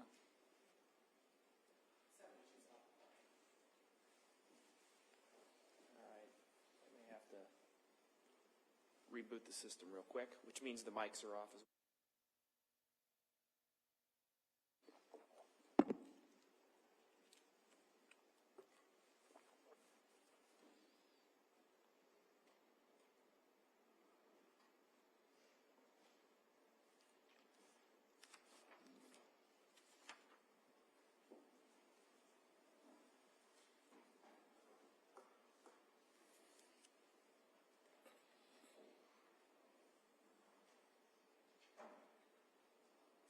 So it's there, but it's not on these two the monitors anymore.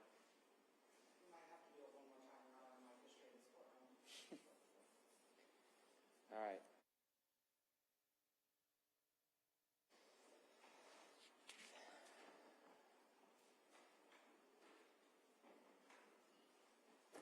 Voila. All right, Mr. Johnson. Thank you. Can you see that all right, Mr. Bosenberg? Yes. Okay. And do you see in the foreground of State's Exhibit 72 that bloody patch right there on the carpeting? Number 12 is? Yes. And is number 12 a shell casing? Or maybe number 13? I believe number 13 was a shell casing, number 12 was a live round. Okay, thank you. And I'm looking at that picture. Would you say that that is consistent with somebody who got shot there and then went down that hallway down into Mr. Jackson's room? Do you see the bloody footprints that go in that direction? Yes. Okay. So that would be consistent with somebody who got shot there and went down to Mr. Jackson's bedroom. I suppose that would be one explanation of it. Well, let me ask you a different question. Have you seen the videos from the police officers before you got to the scene? I watched one clip initially during this investigation, but I didn't watch all of the clips, no. So maybe you can recall that Mr. Jackson, when they first came in, was found down by his room. Would that be fair to say? Yes. And there was only one bloody trail at that time, if you can recall, going down to the hallway. You remember that? I don't. Do you remember Mr. Jackson making his way back up towards his father? From the clip I watched, I remember seeing Mr. Jackson in the hallway, kind of at the end of the hallway. All right. So it's at least consistent with somebody getting shot there and then moving down the hallway. Is one possible explanation for that bloody trail, right? Yes. Okay.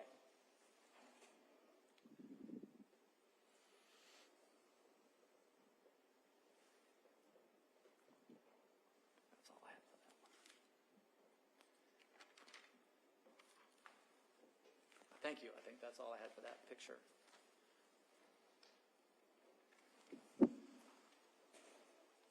And then you've already testified that in Mr. Jackson's bedroom, you found a broken belt buckle and a broken belt, right? Yes.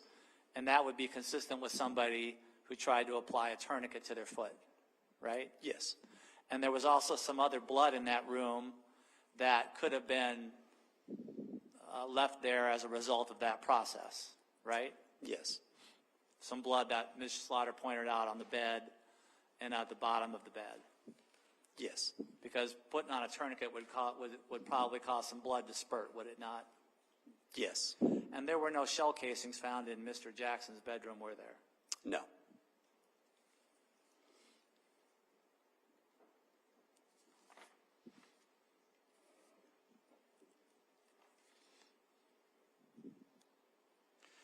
Now I want to ask you a few questions about these cameras. Do you know what I'm talking about? Yes. Okay. So there were cameras at the Jackson house, Yes. the Ring cameras, right? Yes. And the cameras were on, right? I don't know if they were or not. Okay. Well, there you were able to obtain video from the front door camera, right? I'm not aware of that portion of the investigation. I didn't do that portion of that. Okay. You didn't have anything to do with viewing any of the cameras? No, I didn't review any of the camera footage. You didn't have anything to do with, but you did process the Ring camera from the back. Correct. All right, let's stick with that then. So you did take the Ring camera from the backyard, Yes, from the back porch on the upper level. on the upper level on the railing. Yes. And that camera had a battery in it, right? Yes. It was a wireless camera. Correct. And you tested the battery, right? Yes. The battery had a charge in it. Yes. And you even went so far as to have an officer walk in front of that camera to test when the motion detectors would come on, right? Correct. And what was the result of your test? The results I believe we got back is that it wasn't recording during that section. I don't remember hearing any results back from our experiment we did because we didn't know if the camera was on or not on at that point. The reason I ask is because there isn't anything in your reports that said you ever got any information back. Yes. So you don't know what the result of that experiment was. Correct. Yes. We weren't the ones following up with the video. But you are at least aware that the cameras in the front and the camera in the garage showed the police activity that day. I wouldn't even be able to answer that question. I really didn't get many updates on the video process. Well, isn't the reason you did that experiment with the back camera was because there was some issue with that back camera's motion detector? No, the reason we'd done that was to see what the camera might be able to pick up at different areas of the backyard, because cameras have different settings and sensitivity settings on how much motion it picks up. So we ran a few tests in case the camera was on, not knowing at that time if it was or not. And you don't know what the results of that were? No. All right, so you're not aware of whether or not it showed Mr. Jackson the night before, just walking back up into his screened-in porch? I don't know the answer to that. I didn't receive any information on. And you don't know what the calibration was of when that camera would pick up motion at all? No, I didn't follow up with that aspect of the investigation. So, you know, the camera shows the whole backyard, but it's motion activated, right? I know those cameras have the potential, but I don't have any details on how these cameras operated. You didn't find any evidence that that camera had been tampered with, did you? No, there's nothing to suggest that. And you did not find Mr. Jackson's prints on that camera, did you? Correct, no prints were found on that camera.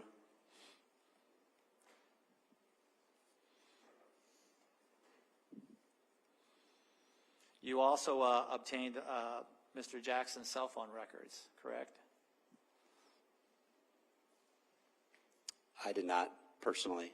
I don't believe that was my area of investigation on this case. You didn't get the search warrant for his cell phone records? I don't believe I did, no.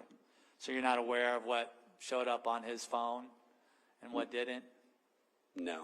Or what showed up on his computer or what didn't? No. And we did see already there was blankets on the screened-in porch, right? Yes, we did. And that would be consistent with somebody who had slept there. Yes. Did you do any research into what the temperature was that day on June 15th of 2021? No. Nothing that I had documented. Or the high or the low of that day? No, I did not.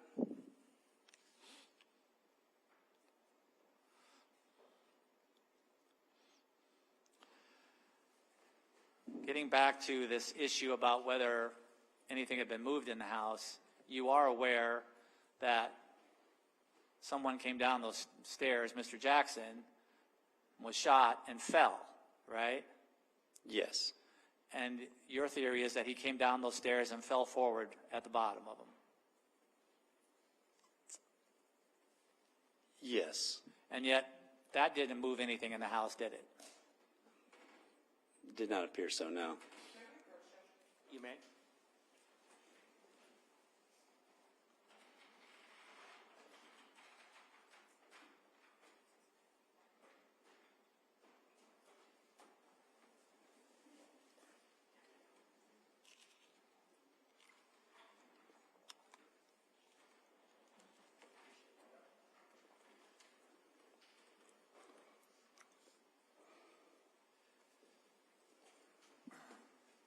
I'm sorry, by Mr. Jackson, I meant Jan Jackson coming down the stairs. Sorry if I confused you. And, Your Honor, at this time, we'd offer Defendant's Exhibit F. Any objection? Do you need to see it again? Yes. I don't think I have an objection to it. I'm just not sure what that was. Do you have it up there? Oh, yes. No. No objection to that, Judge. All right. Then Defendant's Exhibit F is admitted.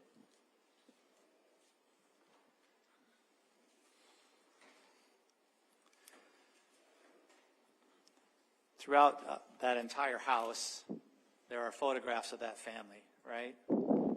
Yes. And you noticed that when you went through it. Yes. Photos of the Jackson family all throughout the years, Yes. right? Photos of Alex and Sabrina with their parents on vacations. Yes. Photos of them, posed photos, like the old Olin Mills photos. You probably don't remember that.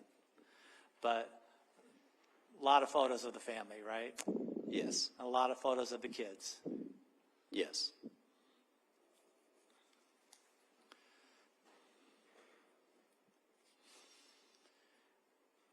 I noticed on one of your reports, it was a receipt, I think, from evidence that came back from the medical examiner's office. And do you recall getting back all of the evidence from those autopsies? Yes. There was, on Sabrina Jackson's autopsy evidence, under personal effects, it says earplug. Yes. Was she wearing earplugs that night? One was found during the autopsy. I don't remember observing that while we were on scene at the time, but it was discovered, yes, during the autopsy. Was that an earplug or an earbud? It looked like a noise-canceling earplug. Okay. Well, people wouldn't just wear one of those, would they? Objection calls for speculation. Sustained.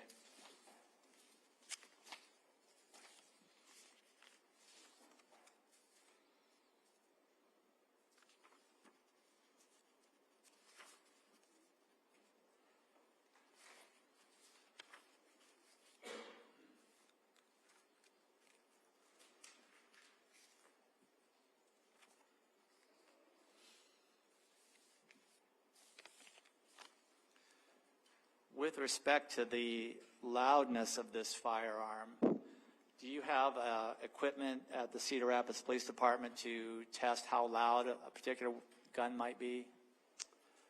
We inquired about that, but I did not believe that we had the equipment to be able to test something like that. So you didn't have a decibel meter? No, we had at one point, but I don't even know if that would give you a value reading on a gunshot. I believe the decimal meter we used to have, and I don't even know if it was an old one, was more for sustained noise. So there weren't any experiments conducted by you or any other members of the Cedar Rapids Police Department, to your knowledge, in the home about whether or not that firearm could be heard throughout the house? That's correct. Yes, I didn't do any of those experiments. In other words, nobody fired it in the basement and tried to figure out how loud it would have been on the porch? Correct.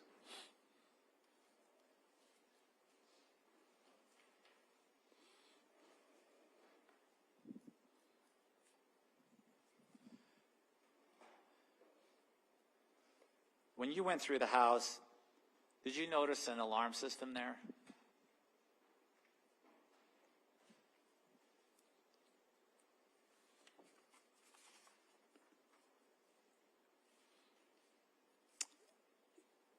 There was a sensor up in the main living room, but I don't know if that was part of an alarm system. I don't recall seeing any other type of system. You didn't see anything like an alarm system that had been ripped from the wall? No.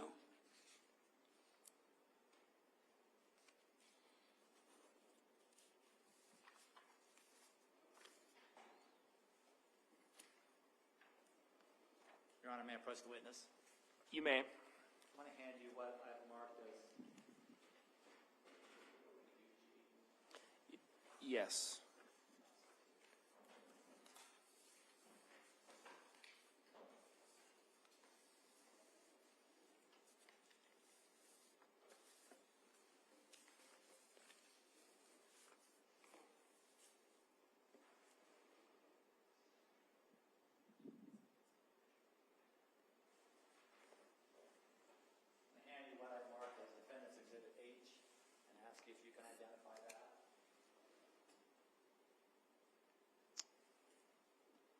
Yes, this is a picture taken of the backyard.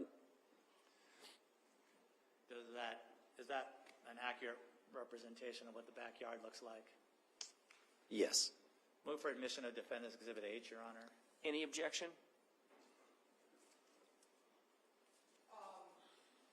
Can I ask a couple board questions? Sure. You want to turn on your microphone, please? Yeah, you're fine.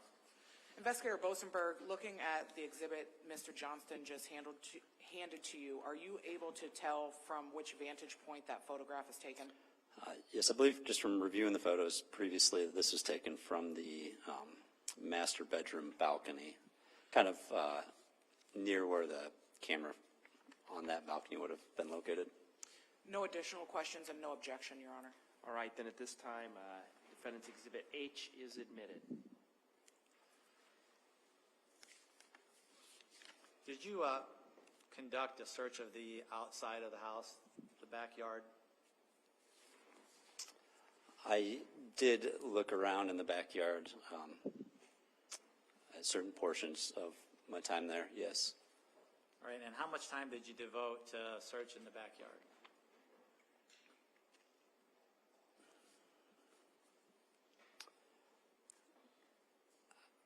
That'd be hard to say. Majority of the time was spent inside of the residence. Definitely a small portion of the time was spent actually outside of the residence. And I don't know if you remember me asking this in the deposition, but I gave you that example of how they search in the military where they get in the line and they just go straight down. That you guys didn't do that, right? No, I was not a part of any like formalized line searching in the yard, no. But you know what I'm talking about, where everybody gets in the line and they go down and they pick up whatever's in front of them? Yes. All right. But you did just sort of a cursory check of the backyard. Yes. You wouldn't call it a thorough search, would you? No.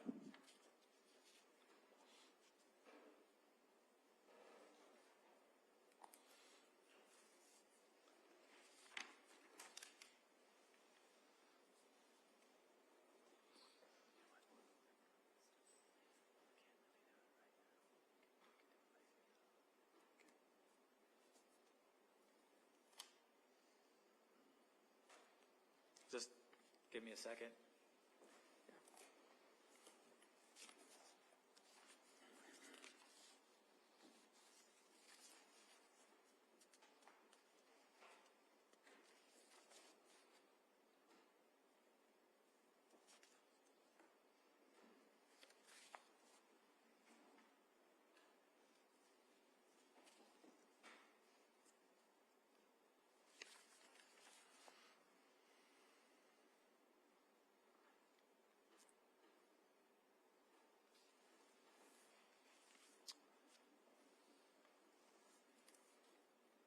Did you have occasion to conduct a search for the bullet that would have gone through Alexander Jackson's foot? So what was the, I didn't quite hear one of the words you said at the beginning of that question. Sorry, I'm trying to do this microphone thing. Did you conduct a search for the bullet that might have gone through Alexander Jackson's foot? Yes. Did you find that bullet? No. Did you pull up the carpeting in that house? We did in sections, yes. Okay.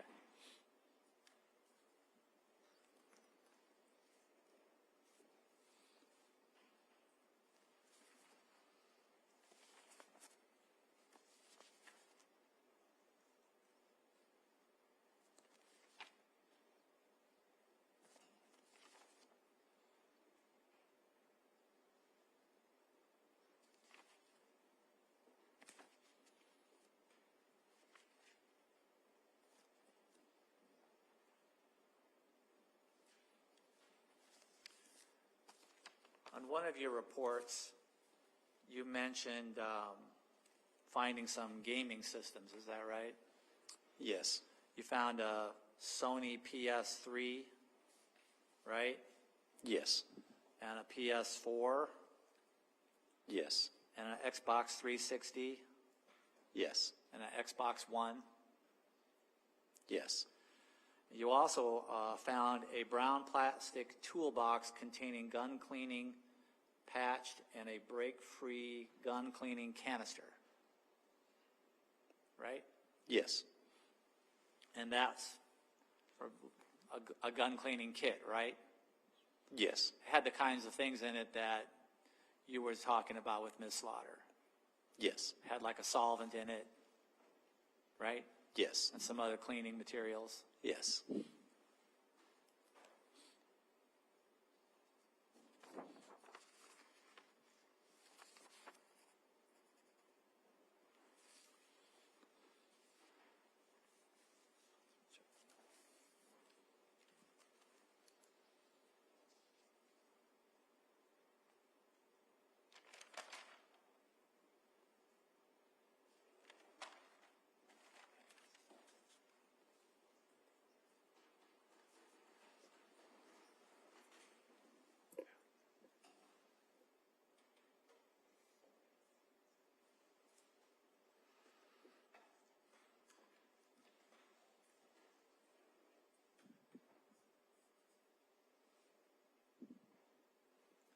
Thank you, Mr. Bosenberg. No further questions. Thank you. Ms. Slaughter, redirect? It's fine with me. It doesn't make any sense to take shorter than 15 minutes, just so everybody has enough time. So we'll take 15 minutes, and hopefully this will be our mid-afternoon recess for the day. So I've got 2:35. I guess that'd be about 2:50. So I'd remind you again of the admonition that I've given you previously, and see you soon.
ahead and have a seat, everybody.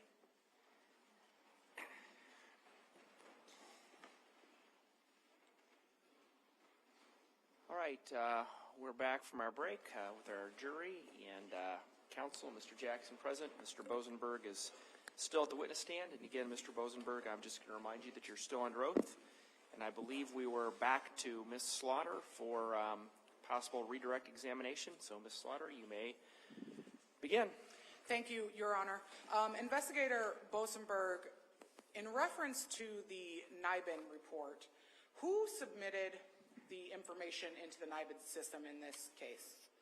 So Investigator Jessica Harden would have completed the submission, which goes to an ATF contractor that works out of the Cedar Rapids Police Department, who would have then put in the data into the system.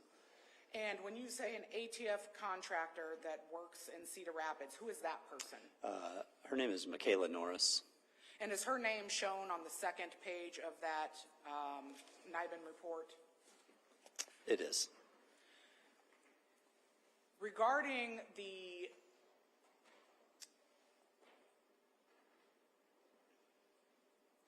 specific information input regarding the type of bullet where it says 22 caliber short, who inputs that information? That would be a field that is, data is input by Michaela Norris. While we were on recess or taking our break, did yourself, me, Mr. Scheer, and Mr. Johnston participate in a, experiment, for lack of a better word? Yes. And can you describe what was done in that experimentation? Yes, we took the live rounds and loaded the firearm to confirm how many fit into the magazine. To be clear, live rounds were collected from the scene, correct? Yes. And if I remember correctly, one of the evidence markers for the live rounds at the fireplace was evidence marker 9. Is that correct? Yes. Evidence marker 9, which I'm going to now refer to as State's Exhibit 172, when you collected those live rounds, were they put into this baggie? Yes, they were. And did you mark this baggie with the number 9? Yes. Does that number 9 correspond with the evidence marker, that yellow tint that was associated with number 9 on the fireplace? Yes. Now, there was also another live round found next to Jan Jackson's body. Is that correct? Correct. And that was evidence tent 12, correct? Yes. Was that collected? Yes. And when that was collected, was that also placed into a plastic baggie? Yes. Did you mark 12 on the outside of that plastic baggie? Yes. And I'm going to refer to that going forward as State's Exhibit 174. The 3 live rounds that were taken out of the gun during processing, you said you did collect those, and we saw a picture of them in the bottom of a paper sack, correct? Correct. Is that what you marked as 14J? Yes. And I'm going to refer to that, my sticker's not sticking very well, but 173. And I'm going to write State's Exhibit 173 because my sticker's not sticking to the paper basket.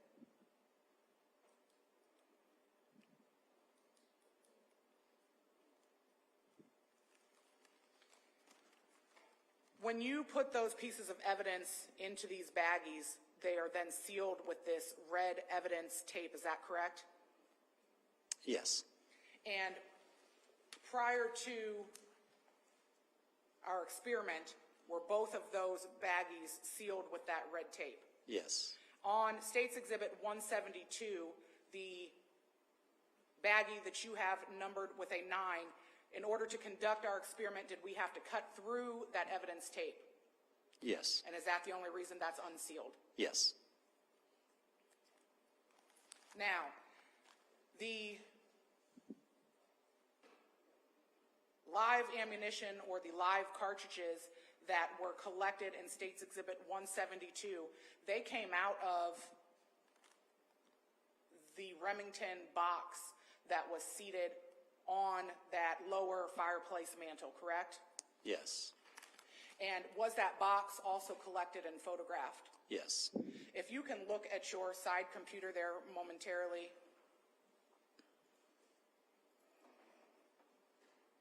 Can you send the image just to his computer, Judge?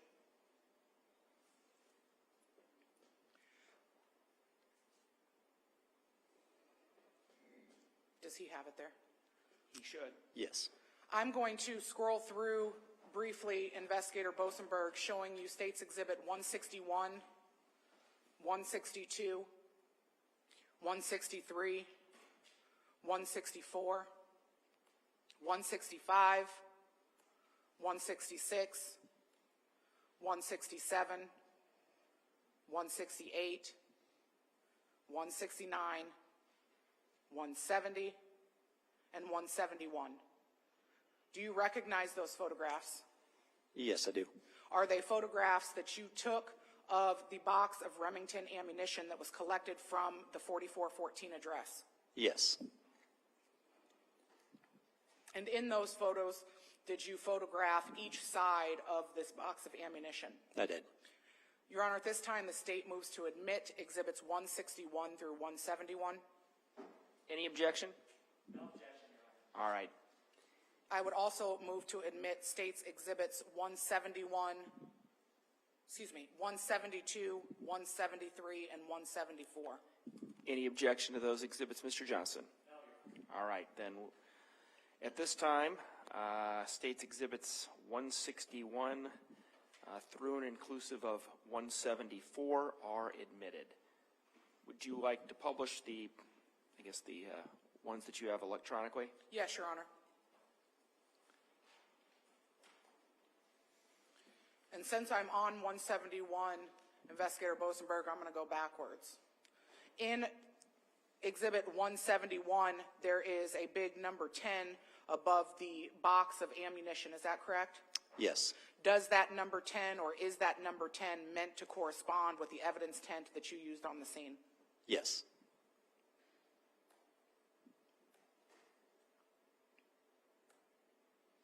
Looking at specifically Exhibit 168, can you tell us what type of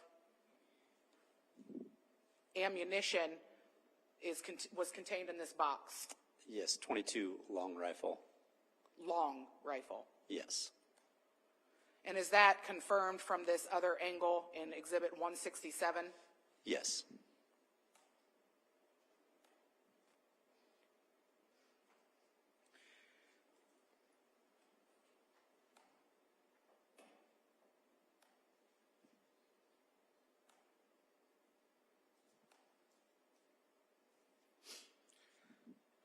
Investigator Bosenberg, do you have independent knowledge of specifically how long a Remington 22 caliber long rifle bullet should be? Bullet, one of these. Yes. And approximately how long is the long one? They're in between 15 and 16 millimeters long. Versus the short bullet? Yeah, the 22 short's around just over 10 millimeters. May I republish another exhibit that's already been admitted, Your Honor? You may.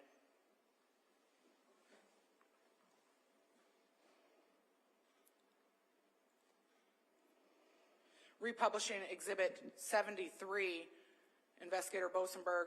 In looking at this photograph, the live round that is shown in this photo, is that next to a ruler?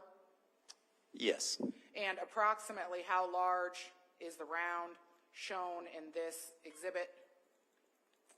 It's around that 15 to 16 millimeter mark. It should be noted that from 5 to the end is a half of a centimeter.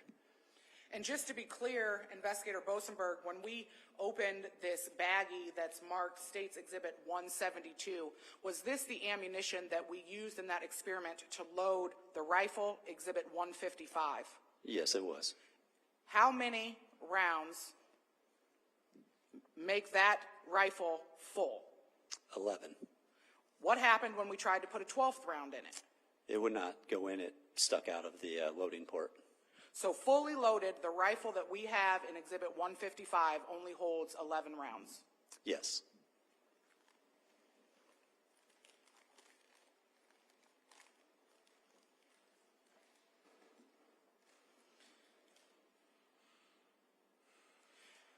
Investigator Bosenberg, you were also asked some questions about potential markings seen on the defendant's foot while he was at the hospital. Is that correct? Yes.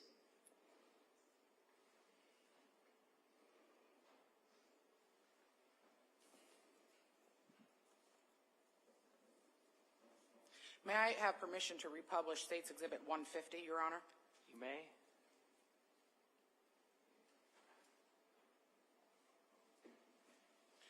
Investigator Bosenberg, looking at the injury depicted in State's Exhibit 150,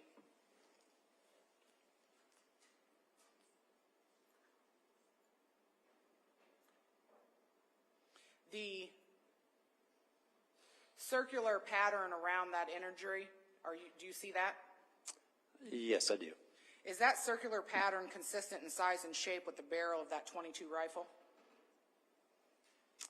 I would say it is, yes.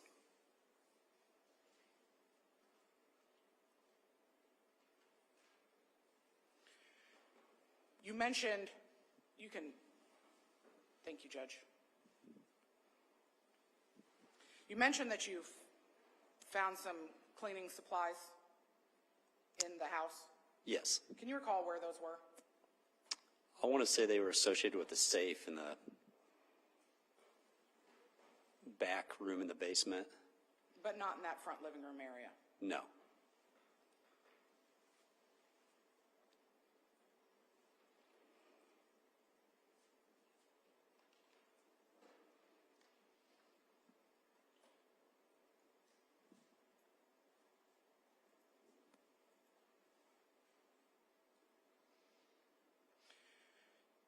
You were asked by Mr. Johnston if you cut the carpet up in this home. Do you recall that line of questioning?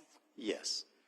And there were several different places where carpet was cut up, correct? Correct.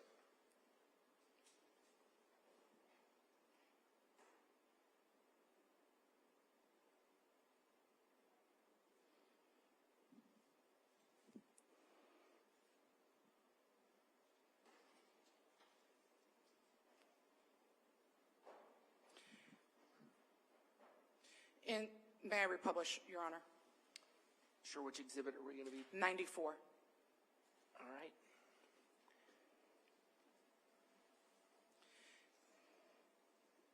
In State's Exhibit 94,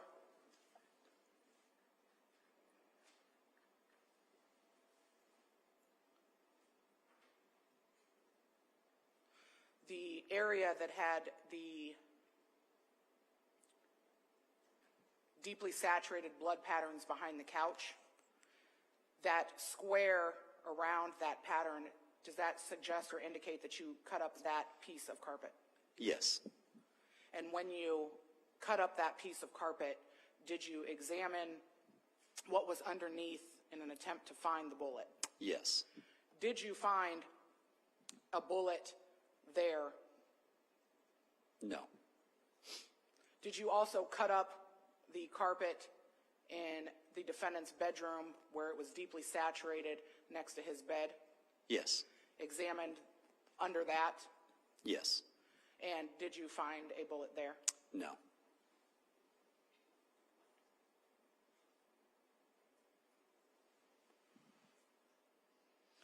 There was a line of questions asked to you about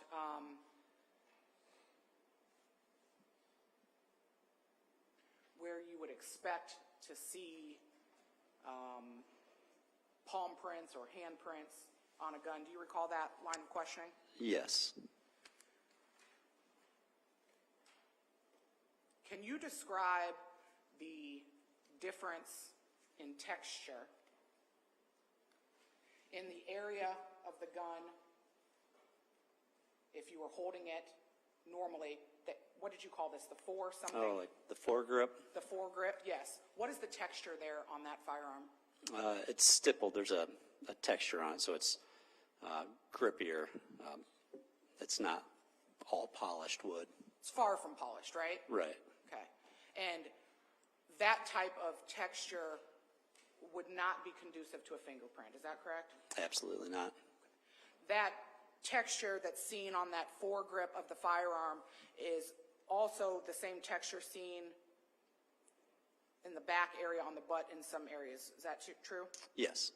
And so that area on the back would also not be conducive for fingerprints? Correct, not conducive at all. Now, you were asked several questions about excluding and whether or not you could exclude this alleged burglar. When you get this report back, this algorithm back from your fingerprinting software, are you given names? No. What are you given? Through the state system, it's your state ID number, and through the FBI, it's your FBI number. So all we receive back is the algorithm score and the state or FBI number. Do you know why you're not giving names? It's an impartial process, so we don't see names. All we see is a number, so we can't look at the names and have any preconceived notions about what we're looking at. That way you can't see or imagine seeing a match because you want to find a specific person's fingerprints, right? Correct. It keeps you fair. Yes. Okay. And so when you are comparing those 5 results that come back from this fingerprint database, you said that there were identifying markers, right?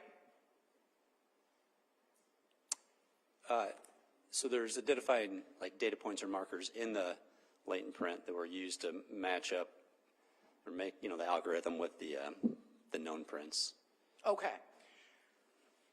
And if I recalled your testimony correctly during direct examination, the points of detail that you look at, you were explaining how on a fingerprint, opposed to a palm print necessarily, there's the bend or the curved points that make it easier or make those specific points of identification more distinguishable.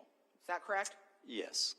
And so if what I understood you said about latent 3 is that the markers on latent 3 that you saw weren't curved. Correct. It was harder to distinguish those points of detail. Yes, in comparison. You could find those points within those parallel lines, but doing a comparison makes it difficult with those parallel lines.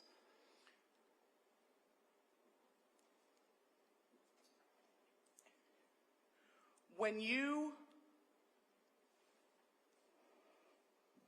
were looking at that latent 3,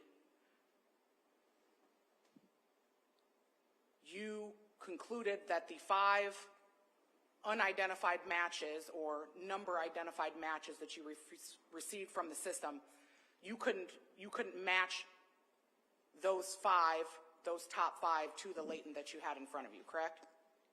Correct. Couldn't exclude or include. Correct. Now, you can't say whether or not that was Jan Jackson's print. Correct. Can't say whether or not that latent 3 was Alexander Jackson's print. Correct. Or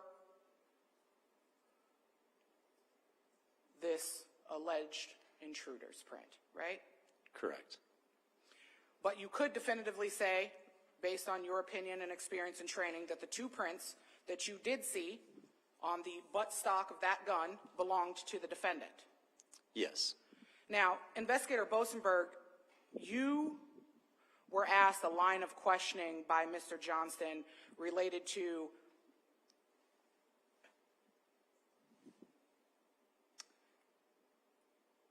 how a gun is typically held. Do you recall that line of questioning?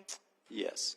And Mr. Johnston asked you some questions about whether or not it would be probable or more likely if someone was holding the gun from the stock if they were wrestling over the gun. Do you remember Yes. questions similar to that? Yes. If the intruder was holding the gun, where would you have expected to find Mr. Jackson's fingerprints? Not on the buttstock end, on the barrel end is where I would expect to find those.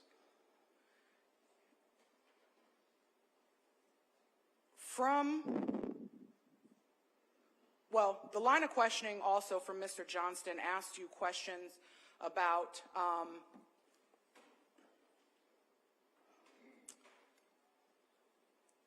how the gun would be held if the defendant intentionally shot himself in the foot. Do you recall that line of questions? Yes. When you stood up here and demonstrated where that right palm print was and where that left palm print was, could that have very easily been the position that the gun was being held when the defendant was shot in the foot? Very possibly, yes.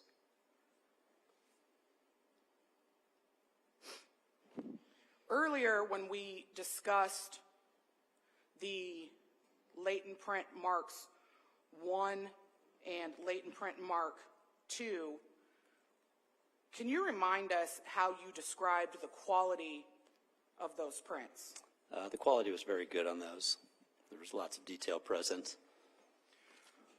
Would you expect the quality of a print to be that good if a struggle was ensuing over this firearm?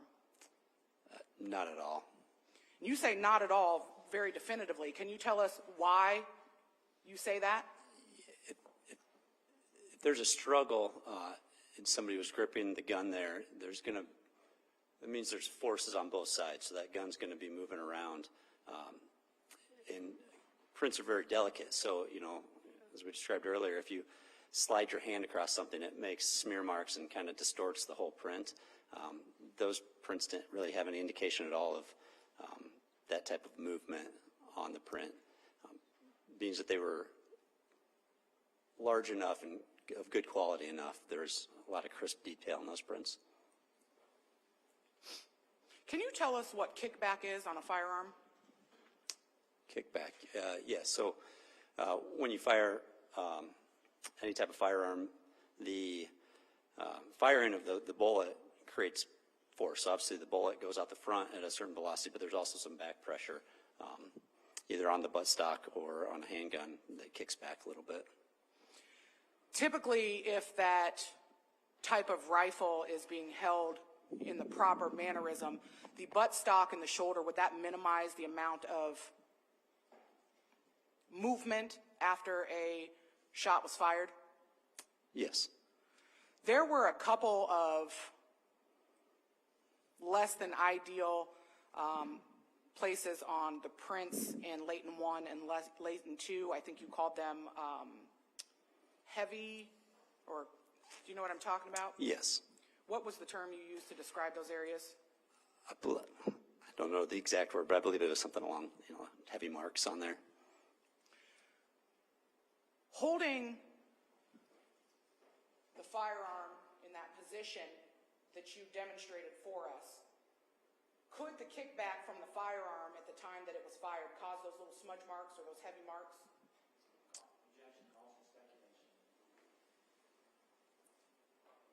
The objections overruled. You may answer the question. That could be one cause of those, yes.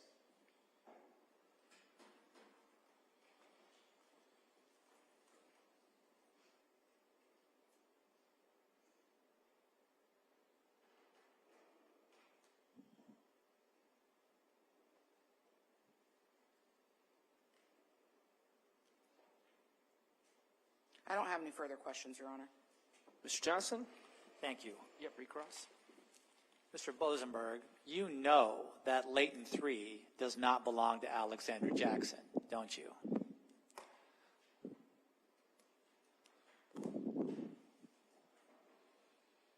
I don't know if I could definitively say that 100%. Well, Latent 3 was suitable for identification, right? I don't even know if I would go that far. There was data points there that could be used for identification. You entered it into the computer, and it kicked back other prints, right? Yes, but that doesn't really give us an indication if it's identifiable or not. Not one of those was Alexander Jackson's print, was it?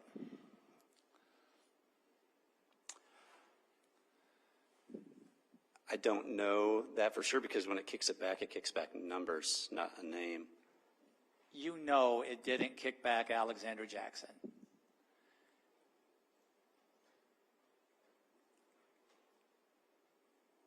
I can't definitively answer that right now. I think, well, it was because you can't remember? I don't remember the numbers that popped up on the screen for number 3. If you couldn't exclude Alexander Jackson, you would have put that in your report. Would you not have? I'm sorry, could you say that again? So there's no mention in your report that Leighton 3 could possibly belong to Alexander Jackson, right? Yes, I didn't mention that it could belong to him. And that's because you excluded him as a potential source for Leighton 3, and that's why you put it in the computer. They were put in the computer first before I did any comparison to any other known prints.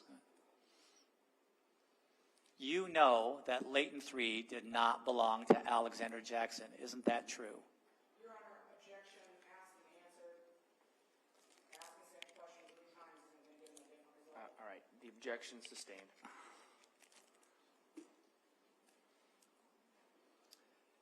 There were enough markers on that print that made it suitable for identification. Is that not true? Again, I can't definitively answer that. There were data points on that print that could be used for identification, but without a suitable known print, I can't definitively answer if that print There were enough could be identified. data points on that print that did not match the palm prints of Alexander Jackson, correct? That's, again, a tough question to definitively answer. The palm is so large with enough data points. I guess I don't know how to accurately answer that question. Well, you didn't submit Leighton's 1 or 2 into the computer, did you? I did. Well, okay, but you already had Alexander Jackson's prints. So Alexander Jackson's prints were on file. I matched them up because when I submitted Leighton 1 and 2 through the system, he was the number 1 respondent through the algorithm. You had him on file because you collected them from him when he was arrested. Yes. But Leighton 3 got treated differently, didn't it? No. Because you didn't, Alexander Jackson did not come back as a potential source for that print, did he? I don't know. Sitting here now, there was 5 top respondents, and I went through them, and I didn't document the numbers that those 5 came back to.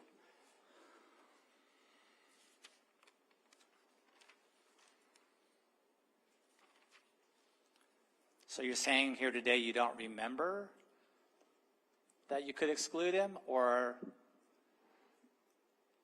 you don't remember whether his name came up as a potential source for that print? Well, names don't come up in the system. It's numbers. Numbers, whatever. Right. You're saying you don't remember now. So when you get respondents back, there's lots of numbers that pop up. I didn't document which numbers number 3 responded with. As I went through them, that wasn't documented. Well, this is a triple homicide case, right? Yes. This would be an important case to you, correct? Yes. And detail matters, doesn't it? Yes. And at no time when I was first questioning you about this, did you ever say that you couldn't exclude Alexander Jackson, correct? Yes, I don't believe I was asked directly about that either. There's a reason why you testified. When I asked you in deposition, you said Leighton 1 and 2 belong to Alexander Jackson, correct? Yes. And when I asked you about Leighton 3, you said it's unidentified. That is correct. Meaning you could exclude Alexander Jackson. That means I don't know who it belongs to.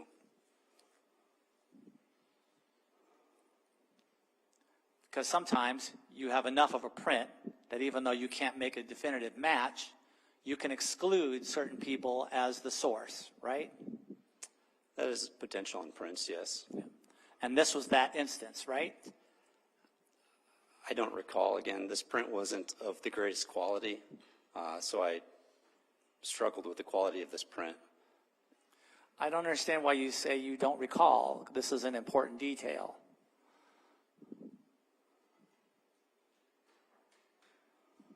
I don't understand why I don't recall is an acceptable answer for you. Is there a question there, Your Honor? Go ahead, Mr. Johnson, ask your question. So I'm asking you, search your memory, because I guess that's what we have to do now.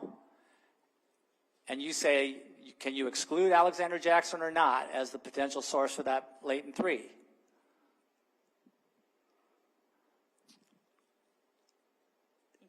I have not found a match for that latent print. I don't know the source of that latent print at all. I understand that. Yes. I understand that you haven't found a match. And you didn't know whether some of the prints that came back on the computer were matches or not because you didn't have enough information, right? Right. But there are times when you, even though you can't have a match, you can exclude people because there's enough difference. Isn't it true that you could exclude Alexander Jackson as the source of latent 3? Yes, it would be a true statement that he potentially could be excluded by a thorough examination of those two.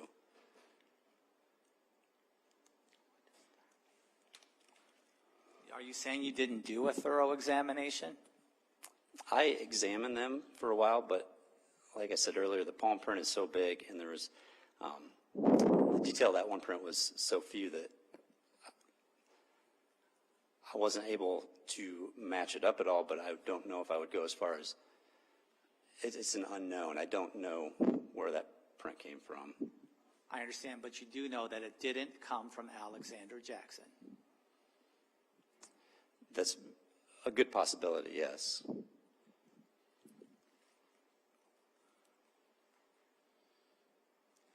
Now, getting back to this Nibin report. On the Nibin report, it describes the ammunition as 22 short, right? Yes. It says that in 3 different places on that report, Yes. correct? Yes.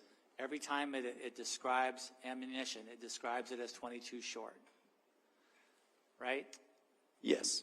And if the ammunition that had been used were in fact 22 shorts, like that report says, then more ammunition would have fit into that rifle, correct?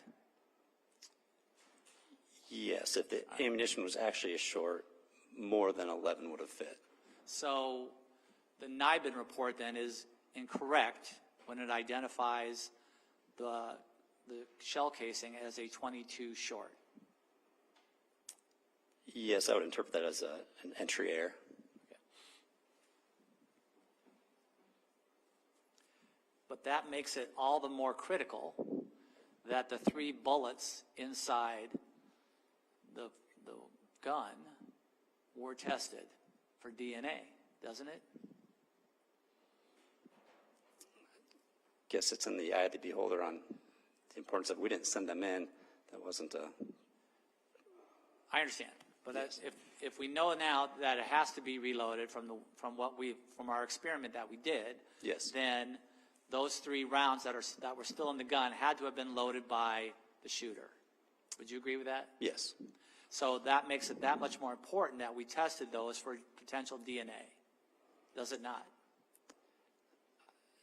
I mean, you had to rank it in importance with among other evidence, and I think that's why some other items of evidence, like the DNA swab from the trigger, was sent, because we knew that that trigger was also pulled.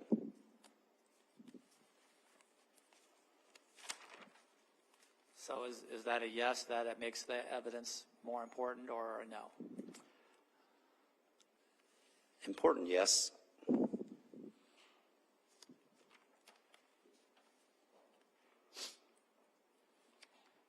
And I believe you testified on redirect that the foregrip of the gun is not suitable for fingerprints. Is that right? The textured portion, correct. But it would be suitable for DNA evidence.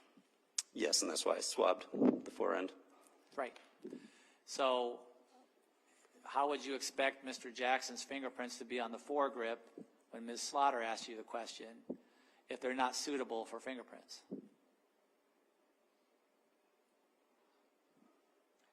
I'm sorry, can you say that again? Why would you expect Mr. Jackson's fingerprints to be on the foregrip of the gun, as you just testified on redirect, then when you answered Ms. Slaughter's question, you said you would expect his hand to be on the barrel. Is that what you meant, the metal part of the gun?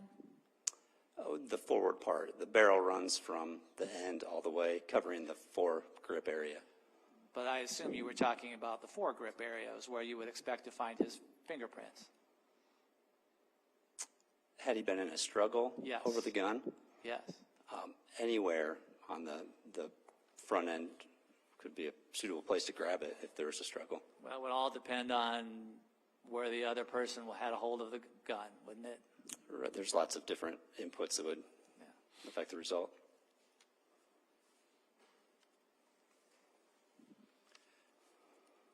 And in terms of the marking on the defendant's foot, if that is some sort of soot or stippling from the firearm, it makes it that much more important to test the muzzle of that firearm to see if there was any of the defendant's blood on that, wouldn't it?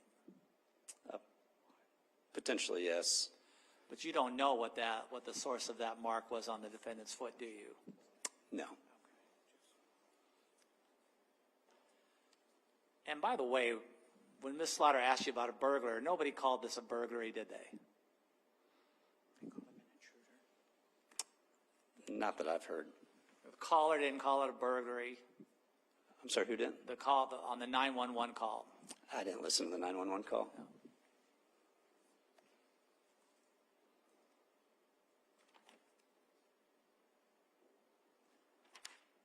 I don't have any further questions. Thank you. Ms. Slaughter, anything further?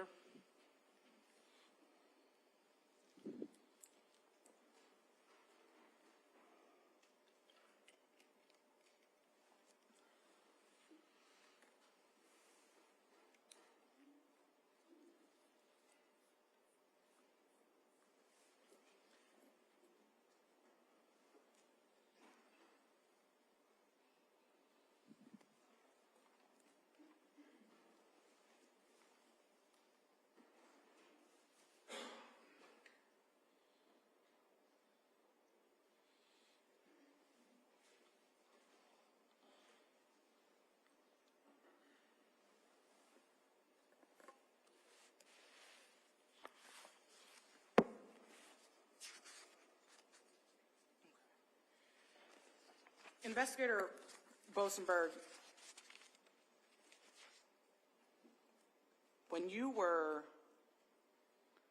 reviewing latent print 3 specifically, and you got the 5 numbers back or identification numbers back, did you just then compare your latent to those prints associated with those 5 numbers? Yes. Once you compared your latent with those 5 numbers and you did not confirm that the latent matched either of those 5 prints, was there any reason for you to identify who those prints belonged to? No. All you can say for sure is the 5 numbers that kicked back, you were not able to confirm based on the detail points that the computer shot out and the detail points that you looked at, that latent print matched those prints, right? Correct. And I know it looks big in the picture. How big of an area of the palm are we talking about where this latent print 3?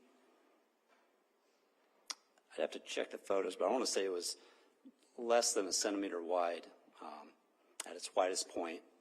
And you have to go in a little bit because the ends aren't very suitable for something like that. And I don't know if it was 2 centimeters long, maybe, just guessing without reference in the photo. So less than an inch. Yes, I would say probably that'd be accurate.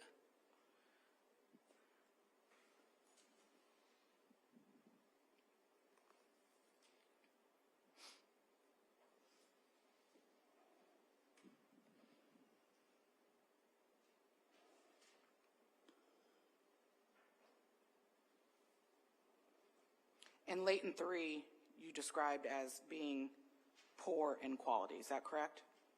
Yes.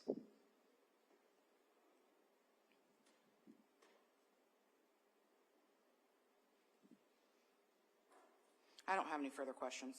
Mr. Johnson? The definition of a latent print is that it's suitable for identification, right? You have enough characteristics that you can make a comparison. That's not how I would describe a latent print.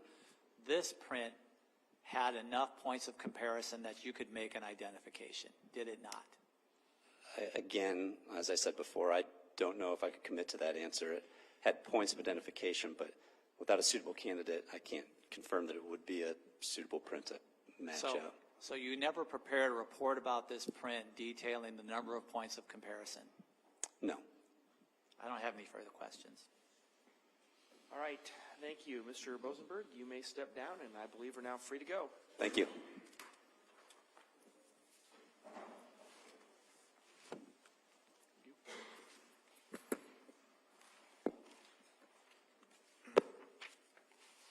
Back over to you, Mr. Scheer. Yes, Your Honor. All right, Mr. Scheer, does the state have another witness to call? We do, Your Honor. The state would call Investigator Matt Denlinger to the stand. All right.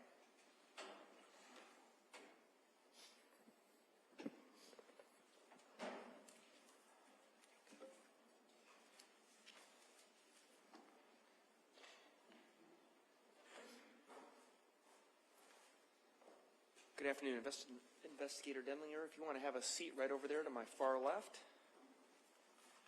I'll swear you in once you're seated. Oh, thank you. And just first, that microphone is live. You can move it around however you'd like to make it work best for you. All right, I'm going to swear you in, sir. Please raise your right hand. Do you swear or affirm that the testimony you'll be giving this afternoon will be the truth? I do. All right. And then just for the record, can you please provide us with both your first and last names and spell them? Matthew Denlinger, M-A-T-T-H-E-W. Denlinger is D-E-N-L-I-N-G-E-R. All right, Mr. Chair. Thank you, Your Honor. Good afternoon, Investigator. How are you? Good, thank you. Investigator Denlinger, who are you employed with? I work for the city of Cedar Rapids How long have you worked for the city of Cedar Rapids? since August of 1999. And who do you work for in the city of Cedar Rapids? I work for the Cedar Rapids Police Department. And have you worked for them since 1999? I have. Can you please give us a brief history of your training and education in order to be a peace officer? Sure. I graduated from the University of Northern Iowa in 1997 with a degree in education. I went on to the Cedar Rapids Police Academy in 1999. Prior to that, I was a reserve officer for approximately 6 months and went through Reserve Academy also. As a police officer, I was a patrol officer for the first 4 years of my career, and then I moved back to the Investigative Bureau.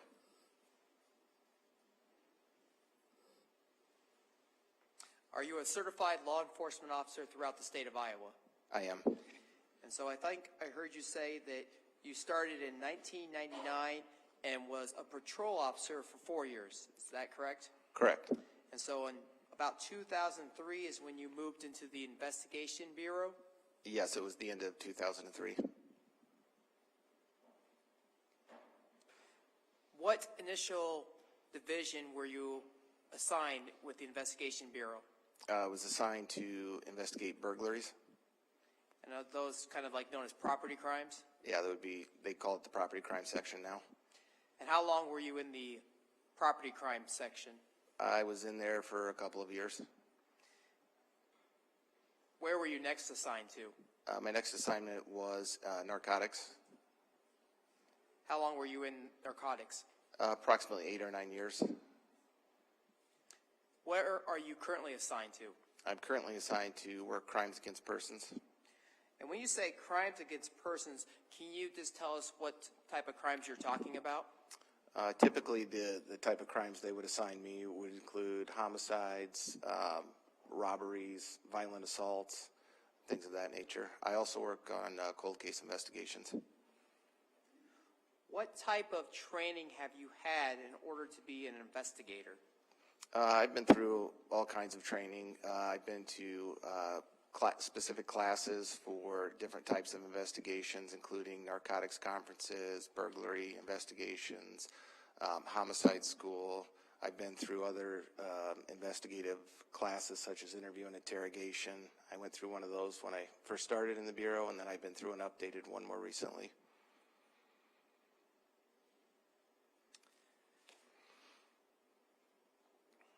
How did you get involved in this case? When I showed up for work, it was June 15th, 2021. You know, I was standing around with the other investigators. It was early in the morning, so everyone was kind of getting started with their day. And we heard about the case through one of our supervisors came back in the hallway and started asking people to go out and assist. Yeah, and I was having a hard time hearing Investigator Denlinger, so if you could speak up a little bit louder, I'd appreciate it. Okay, sir? Yes. Thank you, sir. And so I believe you were kind of just talking about the morning of June 15th of 2021 on how you got involved in this case. Just briefly describe to us, how does an investigator get assigned to a particular case such as a homicide case? Sometimes it happens because you're on call. You happen to be on call the weekend it happens, and that's your area of expertise, so they would just give that case to you. Sometimes it's determined by everyone's workload at the time that a homicide occurs. In this particular case, you know, it was kind of all hands on deck because we did have 3 victims. We sent pretty much everyone that was available out to the crime scene to try to help canvass and do some of the initial work like that. As we were heading out there, I think Lieutenant Dostal was aware that Mr. Jackson was going to the hospital and so redirected myself to St. Luke's to try to meet with him there and interview him about it. Were you working with anyone else that day? Yes, Investigator Sarah Lucina was also asked to go up to the hospital. What type of information, and not just this particular case, but when you're assigned to a case like this, what information are you given to get you caught up to date or caught up to speed of what's going on? Well, in a normal case, you would get a form we refer to as the 600, and that has all the basic information on the case. It has the victim's name and information, the reporting party's name and information, the date, the location, and then typically when it's assigned to me, I'll also get a handful of supplements that the officers have typed up or had typed up that talk about their initial response to the case, have some basic details in the case. And you said something kind of interesting there is, in a typical case, was this a typical case for you? No, this wasn't typical in that we're responding minutes after this happened, so none of that is done. So you don't have any of that information. You're kind of relying on someone's word of mouth that they give you in the hallway as they send you out the door, and you're trying to do your best to catch up or stay on top of things as you're working. And so what time did you leave the Cedar Rapids Police Station to go to the hospital to speak to Mr. Jackson? We left shortly after 8:30. And so what information, if any, were you given before you left to go speak to Mr. Jackson, Alex Jackson at the hospital? Well, sometimes it's a little hard to remember, you know, precisely what you were told, but the gist of it was that we were told that there was a home invasion or burglary, and that there were potentially 3 victims that were all deceased, and another person that had been shot in this home, and that person was going to the hospital. At this time, did you have any information on any potential suspects? There was mention of a suspect, but the details that I was given at that time were incredibly limited, just that the suspect was no longer on scene. So when you made your way to the hospital, did you make contact with Alex Jackson? Yes, at the hospital we did make contact with him. He was being unloaded from the ambulance, you know, just as we had parked and walked in through the ambulance bay. And do you see Alex Jackson in the courtroom today? I do. Would you please point to that person and describe the color of shirt and suit jacket that person is wearing today? Alex is sitting to the left of the defense. He's wearing a black suit coat, gray shirt. I'm sorry, Investigator Denlinger, could you say that again and maybe just kind of back up a little bit? We're kind of getting some feedback from your microphone. Okay. Alex is sitting to the left of the defense. He's wearing a black sports coat, gray shirt. And the individual with the goatee? Yes. Thank you.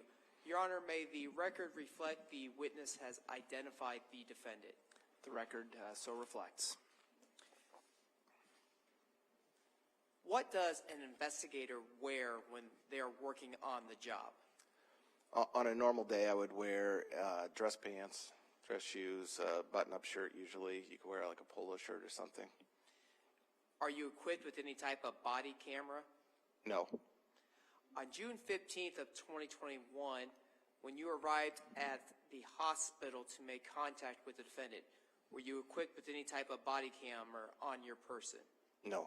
Did you have any type of recording device on your person? No. As you were making contact with the defendant at the hospital, was there any other officer around? Yes, Officer Brown was present. Is that Officer Tim Brown? Yes. And as the defendant is taken into the hospital, into one of the examination rooms, do you ask Officer Brown for anything? I told Officer Brown to stay with the Mr. Jackson because I knew Officer Brown had a camera on him and I wanted it to capture everything. Your Honor, at this time, I would like to re-begin State's Exhibit number 5, where we cut off. I believe the time that we cut off from a few days ago on State's Exhibit 5 was around 9:11 a.m. All right. Before we do that, though, we took our break a little bit early. I'm just going to give everybody a quick stretch break before we start with a video. And this is a longer video, is that correct, Mr. Scheer? Correct, Your Honor. All right. So just everybody stand up, have a quick stretch.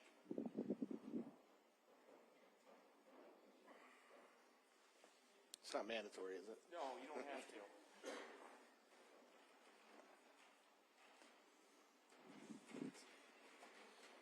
You're not doing court-ordered calisthenics, so. All right.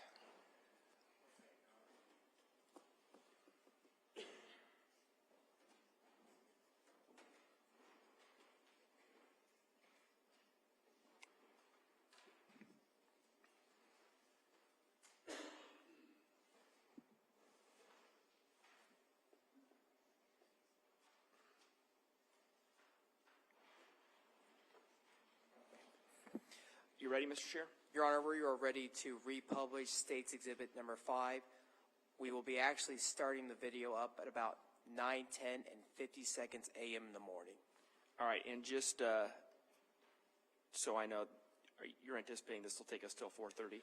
This will take us for the rest of the day, Your Honor. So we'll be watching this video until 4:30, and then we'll break at 4:30 and let you go. But just so you kind of can expect what we're doing the rest of the day. All right. Make sure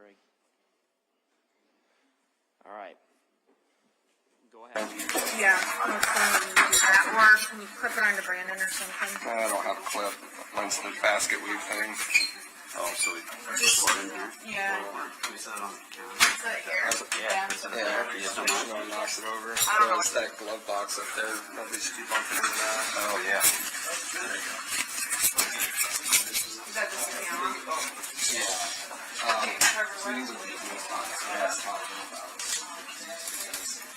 Coming out. Okay.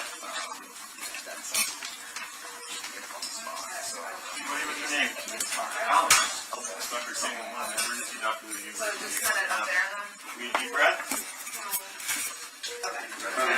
Okay, are you fine with that there? Can you lock it? Yeah. 22-year male, single gunshot there. Looks like a through and through. You kind of see what it's got.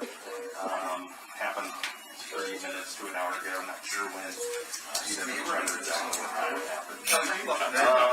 Self-inflicted said? Do it. Haven't asked, honestly. You guys think these pants, is it okay? Sure. All right. Vitals been all stable. I gave him 100 of fentanyl. Perfect. He's got a 18 in that left AC for you if you need it. Yeah, it's the one on the monitor running that higher time, though. 120-ish. Okay. We got 500. That's what that's the only guy. Yep, and he's got 100 of fentanyl too. Yeah, we're still having a lot of pain with it, though. Do you mind if I take some just while you work? And this isn't tied, right? That is not right, no. Awesome. Thank you.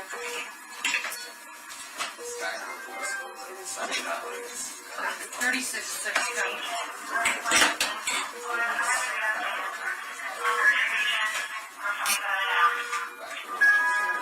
Great foot, man. You got those fingers? Yeah, they're already on. Just if you make sure everybody was close to me. Thanks, right? Brian, or not Brian. Alex, I was talking to him. How bad are you hurting right now? Okay. After the pain meds I gave you? Yeah. Okay, what would you rate it 0 to 10, 10 being the worst?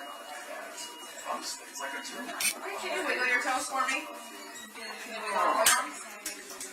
Wiggling. Shoots up the pain. It's not working.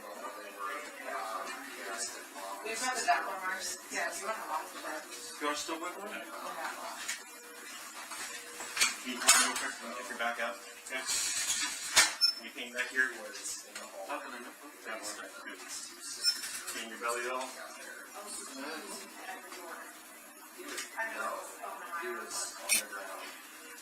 In your chest? So he just said tetanus antibiotic and I'm sorry to tell you. That's fine. Tell me what happened today? There was a man.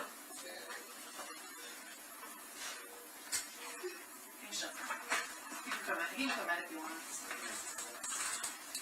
Okay.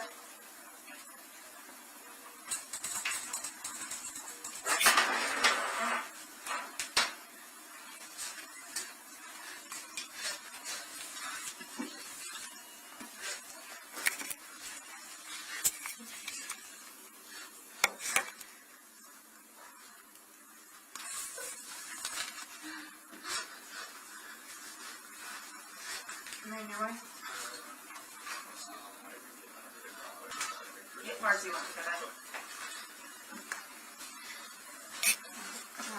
What were you saying? That's fine.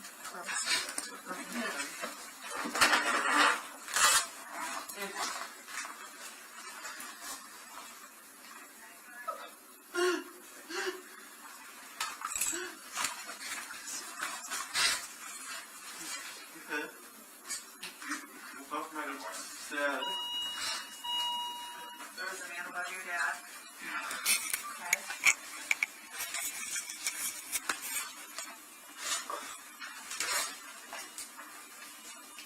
Is that all you want to say? I think you're right now. What happened to you?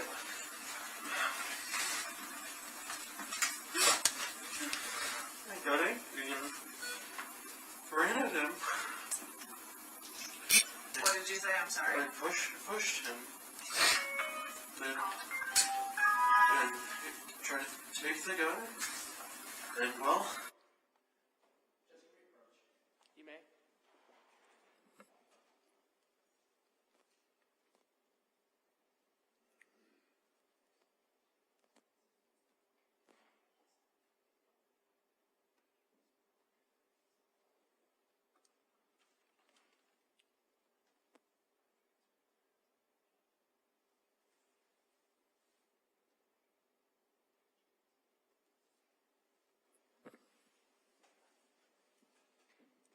The attorneys informed me the audio isn't working as well as they expected it to, so we're going to take a short 5-minute break.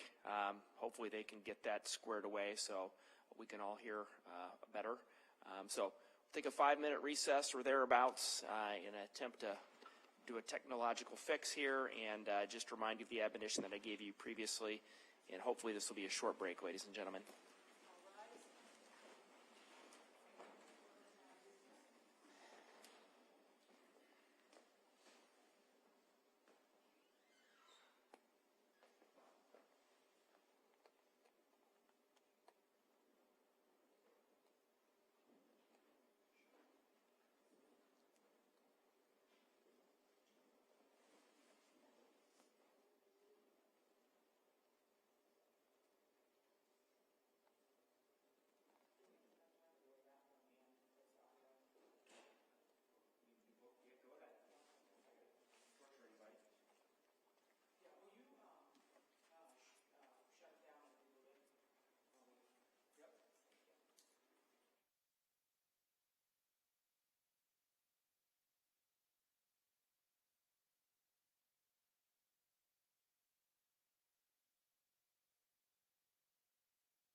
right, go ahead and have a seat. I think hopefully the video should be better, so we'll go back on the record with everybody present and resume playing. Are you going to back up a little bit? Yes, we are, Your Honor. We're going to start back up at 9:11 a.m. Okay. and restart there. All right, you can go ahead.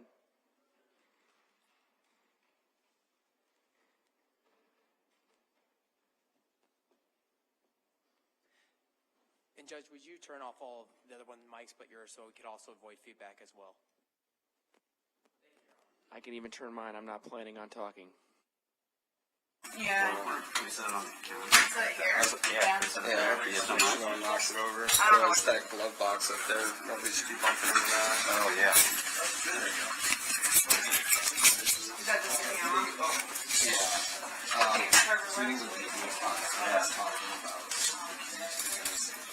Coming out. Okay. What is your name? Alex. Dr. Singham, one of the emergency doctors that you So just set it up there then? We deep breath? Okay. They refund it out there. Can you lock it? Yeah. 22-year-old male, single gunshot there. It looks like a through and through. You kind of see what's got. Happened 30 minutes to an hour ago. I'm not sure when. Either remember exactly what time it happened. Self-inflicted? Haven't asked, honestly. May I take these pants? Is that okay? Sure. You're right. Vitals been unstable. I gave him 100 of fentanyl. Perfect. He's got an 18 on that left AC for you if you need it. Yeah, it's only on the monitor the entire time. 20-ish. Okay. Yeah, 500. That's what that's like only my bag. Yep, and he's got 100 fentanyl too. Yeah, I'm still having a lot of pain with it though. Do you mind if I take some just while you work? Really stuff on here. And this isn't tied, right? That is not right, no. Awesome. Thank you.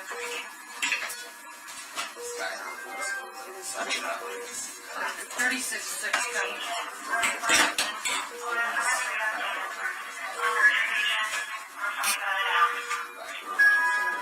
Ready foot, man. You got those fingers? Right. They're already on. Just can make sure everybody was going to toast me. Thanks, ready.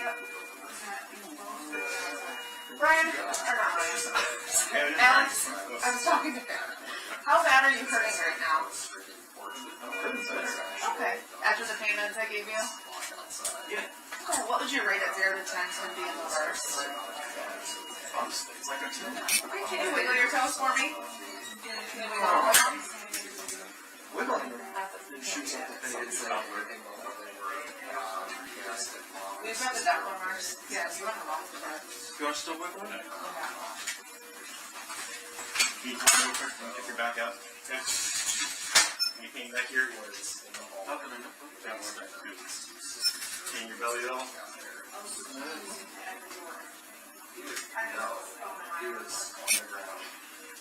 In your chest? So he just said Tennessee and Vatican. That's what he tell you. That's fine. Tell me what happened today? There was a man.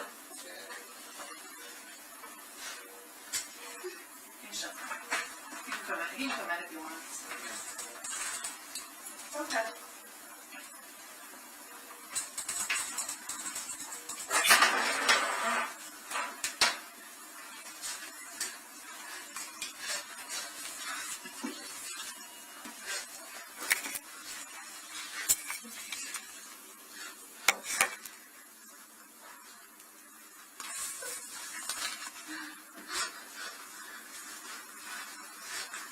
Right.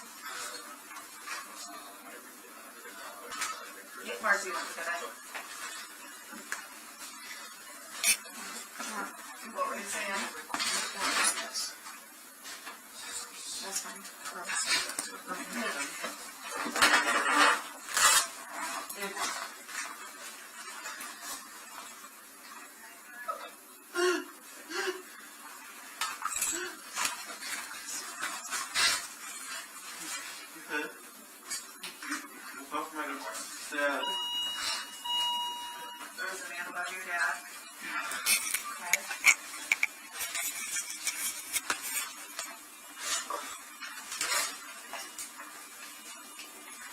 want to say?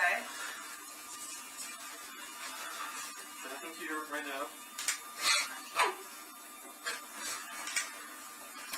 What happened to you?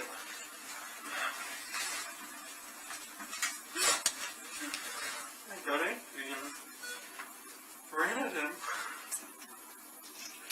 What did you say? I'm sorry. I pushed him. And tried to take the gun. And well, see what happened. So you tried to take the gun from the guy? Yeah. And then that happened. Okay.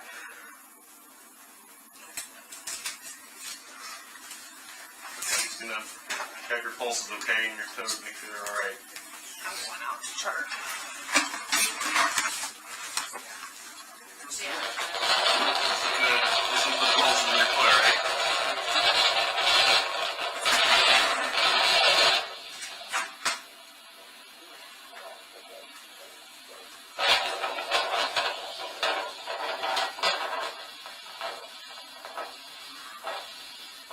Is it Alex? Yeah. Hey, Alex, my name's Sarah, and I'm an investigator with the police department. Okay? And this is my partner, Matt. He's an investigator too at the police department, okay? All right, bud. Do you go by Alex? Yeah. Okay. What is your, is it Alexander? Is that your full name? Yeah. Okay.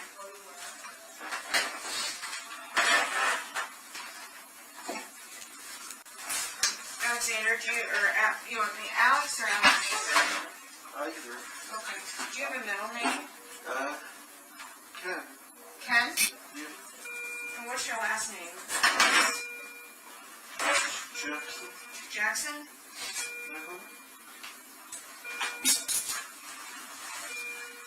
What's your birthday? September 20th. Oh, no, yeah. 2000? Yeah. So you're 20? Yes. I've got a big old foot.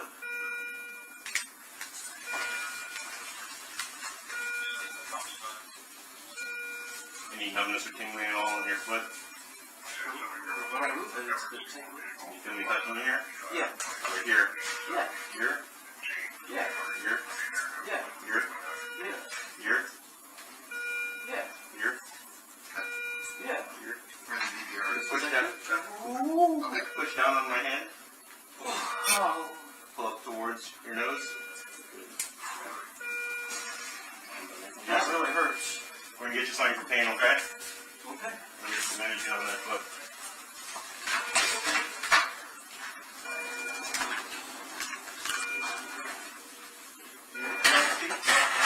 What's that? You like feet?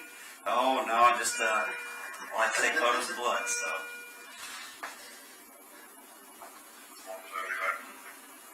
Do you have any other injuries, Alex? I hope not. Okay.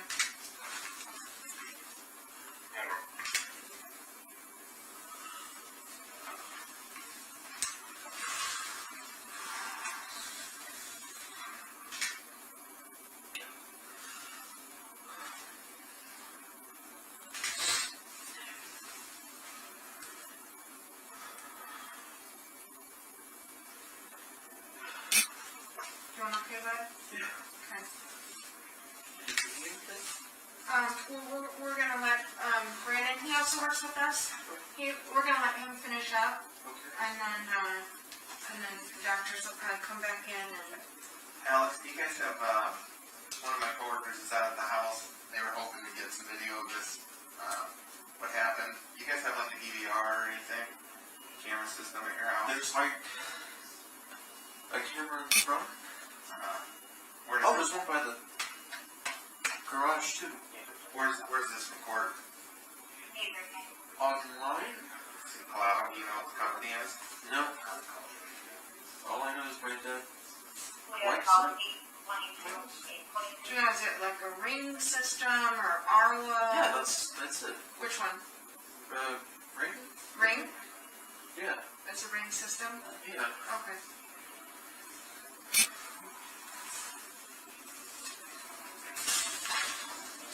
Just trying to document your out some photographs. I see you got some blood on your hands too. Do you mind if I take some photos of that here real quick? You Hands up. You just put your hands, down just like that. Yeah, that's perfect. Do you want me to take that off for a finger? Actually, real quick. I'm gonna, Alex, we'll put that right back on you, bud. It just, okay. Cool. Yeah. I think it's my foot blood. Okay. I think the operator made me. All right, Do you want to flip your hands over? Yeah, there you go.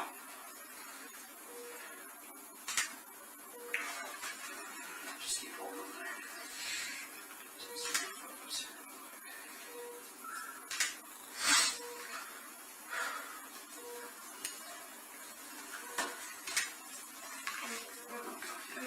Can we pull it up like, That's good. There, yeah. You want to do that?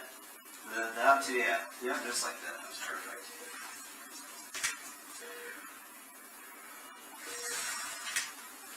and this is just normal stuff. Brandon just takes lots of pictures, all right? It's a great job. I don't know, leg or something maybe. I'm sorry, what was that? Good pictures for. Yeah. I don't know, that's.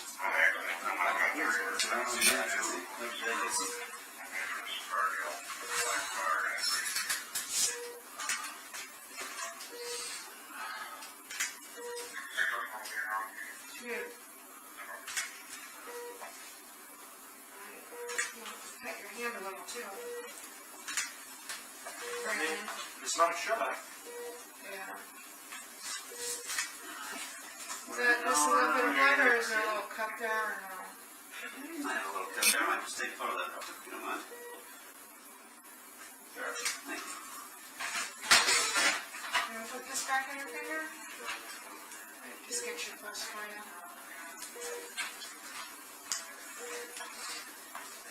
Yeah, sometimes I want to take photos. Very standard though. We just like to, especially injuries like this, got to do our best to document everything. Can't the bullet be in there? You know, I don't think so, because it looks like it comes out the bottom of your foot. Oh. Yeah, were you wearing shoes when it happened? No. No? Okay. I don't sleep with shoes on, so. You always said you didn't sleep with shoes on? Yeah. Why do you want to hear the video only?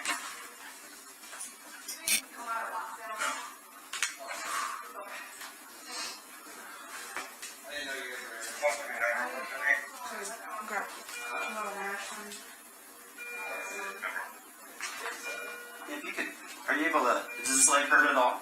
No. Are you able to like rotate it in the other, yeah, so I can kind of see the full extent of your. I'm gonna sign one.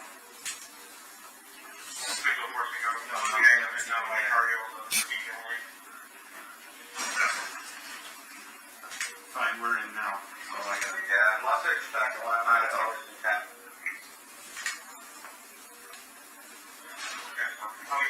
Okay. Yeah. He says that handles that. Yeah, it looks like it probably went through your foot. Where were you at when this happened? I wonder if we could find that bullet on the ground. This is in the stairs.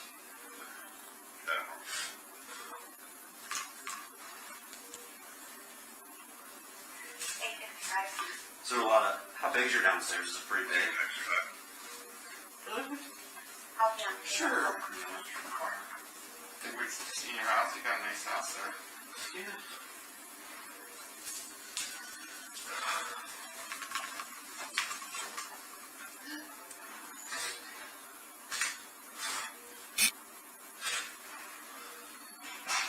Hey, Alex. This is kind of confusing for us, all these circumstances, and we would like to chat with you some more about what happened and try to help you figure it out. Sarah and I would, but I'm just going to read you your Miranda warning just in the off chance that you had something to do with it. But you have the right to remain silent. Anything you say can and will be used against you in a court of law. You have the right to talk to an attorney, have an attorney present during questioning.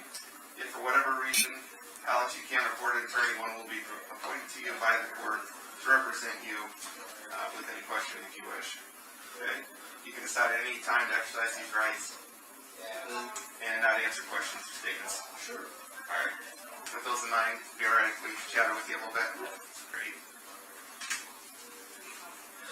Hopefully the staff will be back in to get you going on your foot here shortly. Really know you're in some pain. What's your address? 4444 Oakview Court, Kentucky. Northeast? Yeah. Do you have a phone number? My phone number? Yeah. It's the 319s, 440 4730. Okay. Do you work anywhere? No? Where'd you go to school at? Where at? Iowa. Oh, are you still in Iowa? No. Oh. Where'd you go to high school? Here in Cedar Rapids? Kennedy. You went to Kennedy? Yeah. When did you graduate? 19. 2018, and then you went to Iowa? College at Iowa for a couple years? Yeah. Where'd you study then? Business. Business? Alex, do you take any medications? Just allergy. Just allergies? Yeah. Okay. Allergic to anything? Not that I know of. Okay. Do you use any recreational drugs or anything? No. No? No marijuana? No, I've never touched it. Okay. No cocaine, methamphetamine, nothing like that? Drink alcohol? Like a beer a week. Okay. Have you had anything to drink today? Nope. No? Did you have anything to drink last night? Just some soda? Okay, no alcohol though? No. Okay. I No. haven't had it for a while. Okay. Haven't had any alcohol for a while. I'm not really much of a beer guy. Okay. All right. No medications. You don't take any drugs of any kind, and not like drinking. Do you have any untreated illnesses, mental health, or physical illnesses? I hope not. Hope not. Okay. Nothing you're aware of? Nope.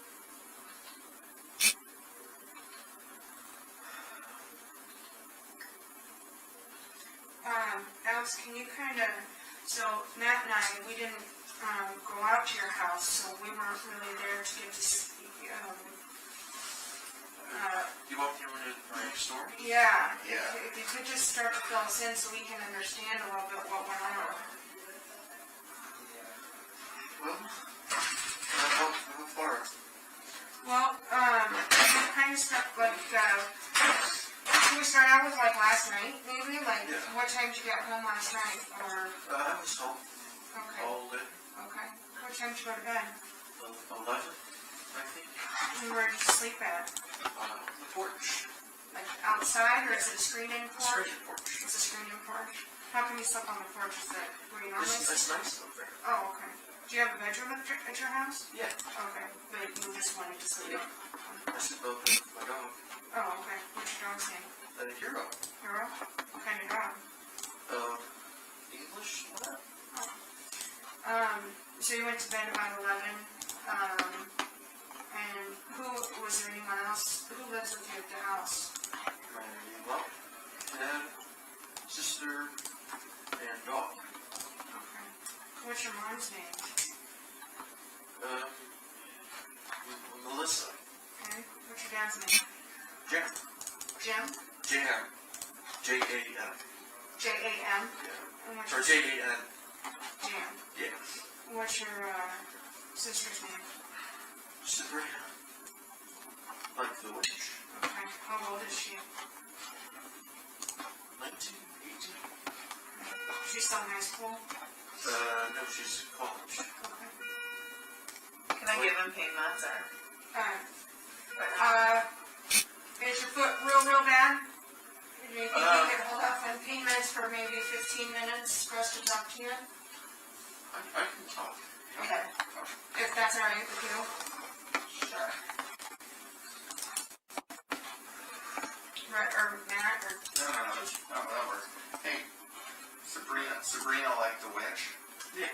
Is that a nickname you got? I'm just serious, because It's Sabrina the Teenage Witch? Yeah. Not based on how she acts. All right, so you go to bed at about 11 last night on the porch. Were you the last one to go to bed? maybe. I think my mom was still walking around. You can see the silence, it's yellow on the bottom. And Mom, Dad, and Sabrina were all at home too? Yeah. Okay. So you go to bed, and then what time did you wake up this morning?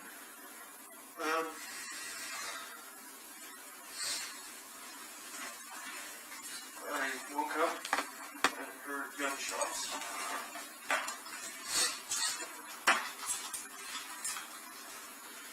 I went inside.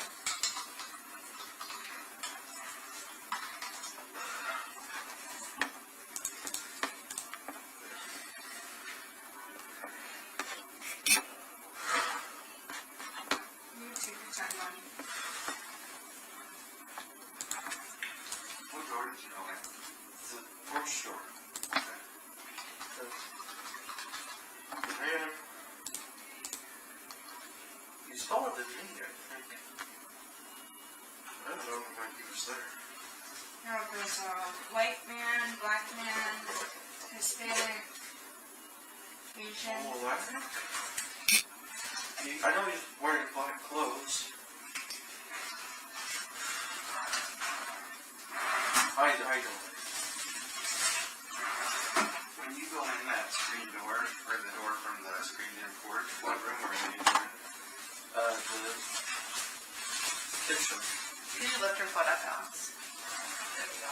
You're just bleeding quite a bit on the... So you just go right into the kitchen. Yeah. And he's in the kitchen too? No. I heard it downstairs. So I went downstairs. He was messing with my dad's gun. What kind of gun? 22. Right? Yeah.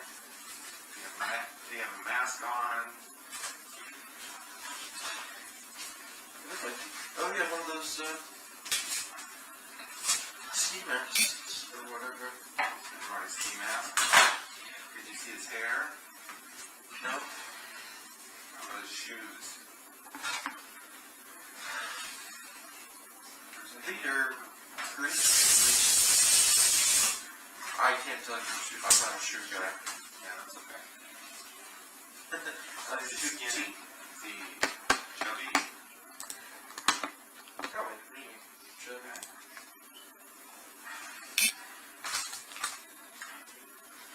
So you went downstairs, he was messing with your dad's gun, Okay. and then what happened? Well, he's messing with her. And oh my dad, I think. He told your dad? What do you think that? I don't know. What was your dad saying anything to him? He was on the floor, and I ran at him. Your dad was? You went up to the You're gonna have the guy with the gun? yeah. And What room are you guys in? stairs. The bottom. Is it like a big family room? Pretty much. And Glorious Bastards. You and your dad did? They technically did. Not the whole family. Was everyone getting along real good last night? Yeah. We have our pancake time. Everybody. Good night. Mr. Shear, I think this is the time to stop, but I've got 9:35:25, I believe, so So, ladies and gentlemen, we're going to stop for the day. Asked to be back here ready to go at 9 o'clock tomorrow morning. Again, I'd remind you of the admonition that I've given you. Still more evidence to hear. Keep an open mind. Wait till you've heard everything. Don't talk to anybody about this case. Don't let anybody talk to you. Stay away from any media coverage of this case. And again, no sort of investigation on your own. So thank you all, and have a good night, and we'll see you tomorrow.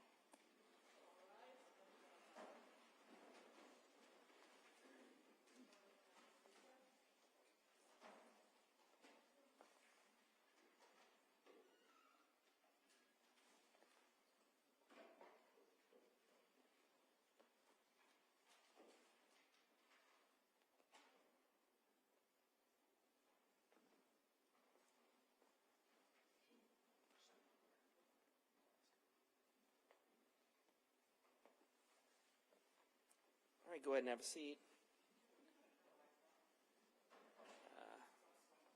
Terry, our light operator left.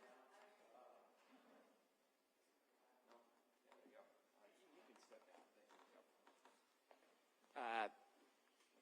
Anything we need to talk about on the record from the state's end? No, Your Honor. Mr. Johnson, on behalf of Mr. Jackson? No, Your Honor. All right, you're good. No, Your Honor.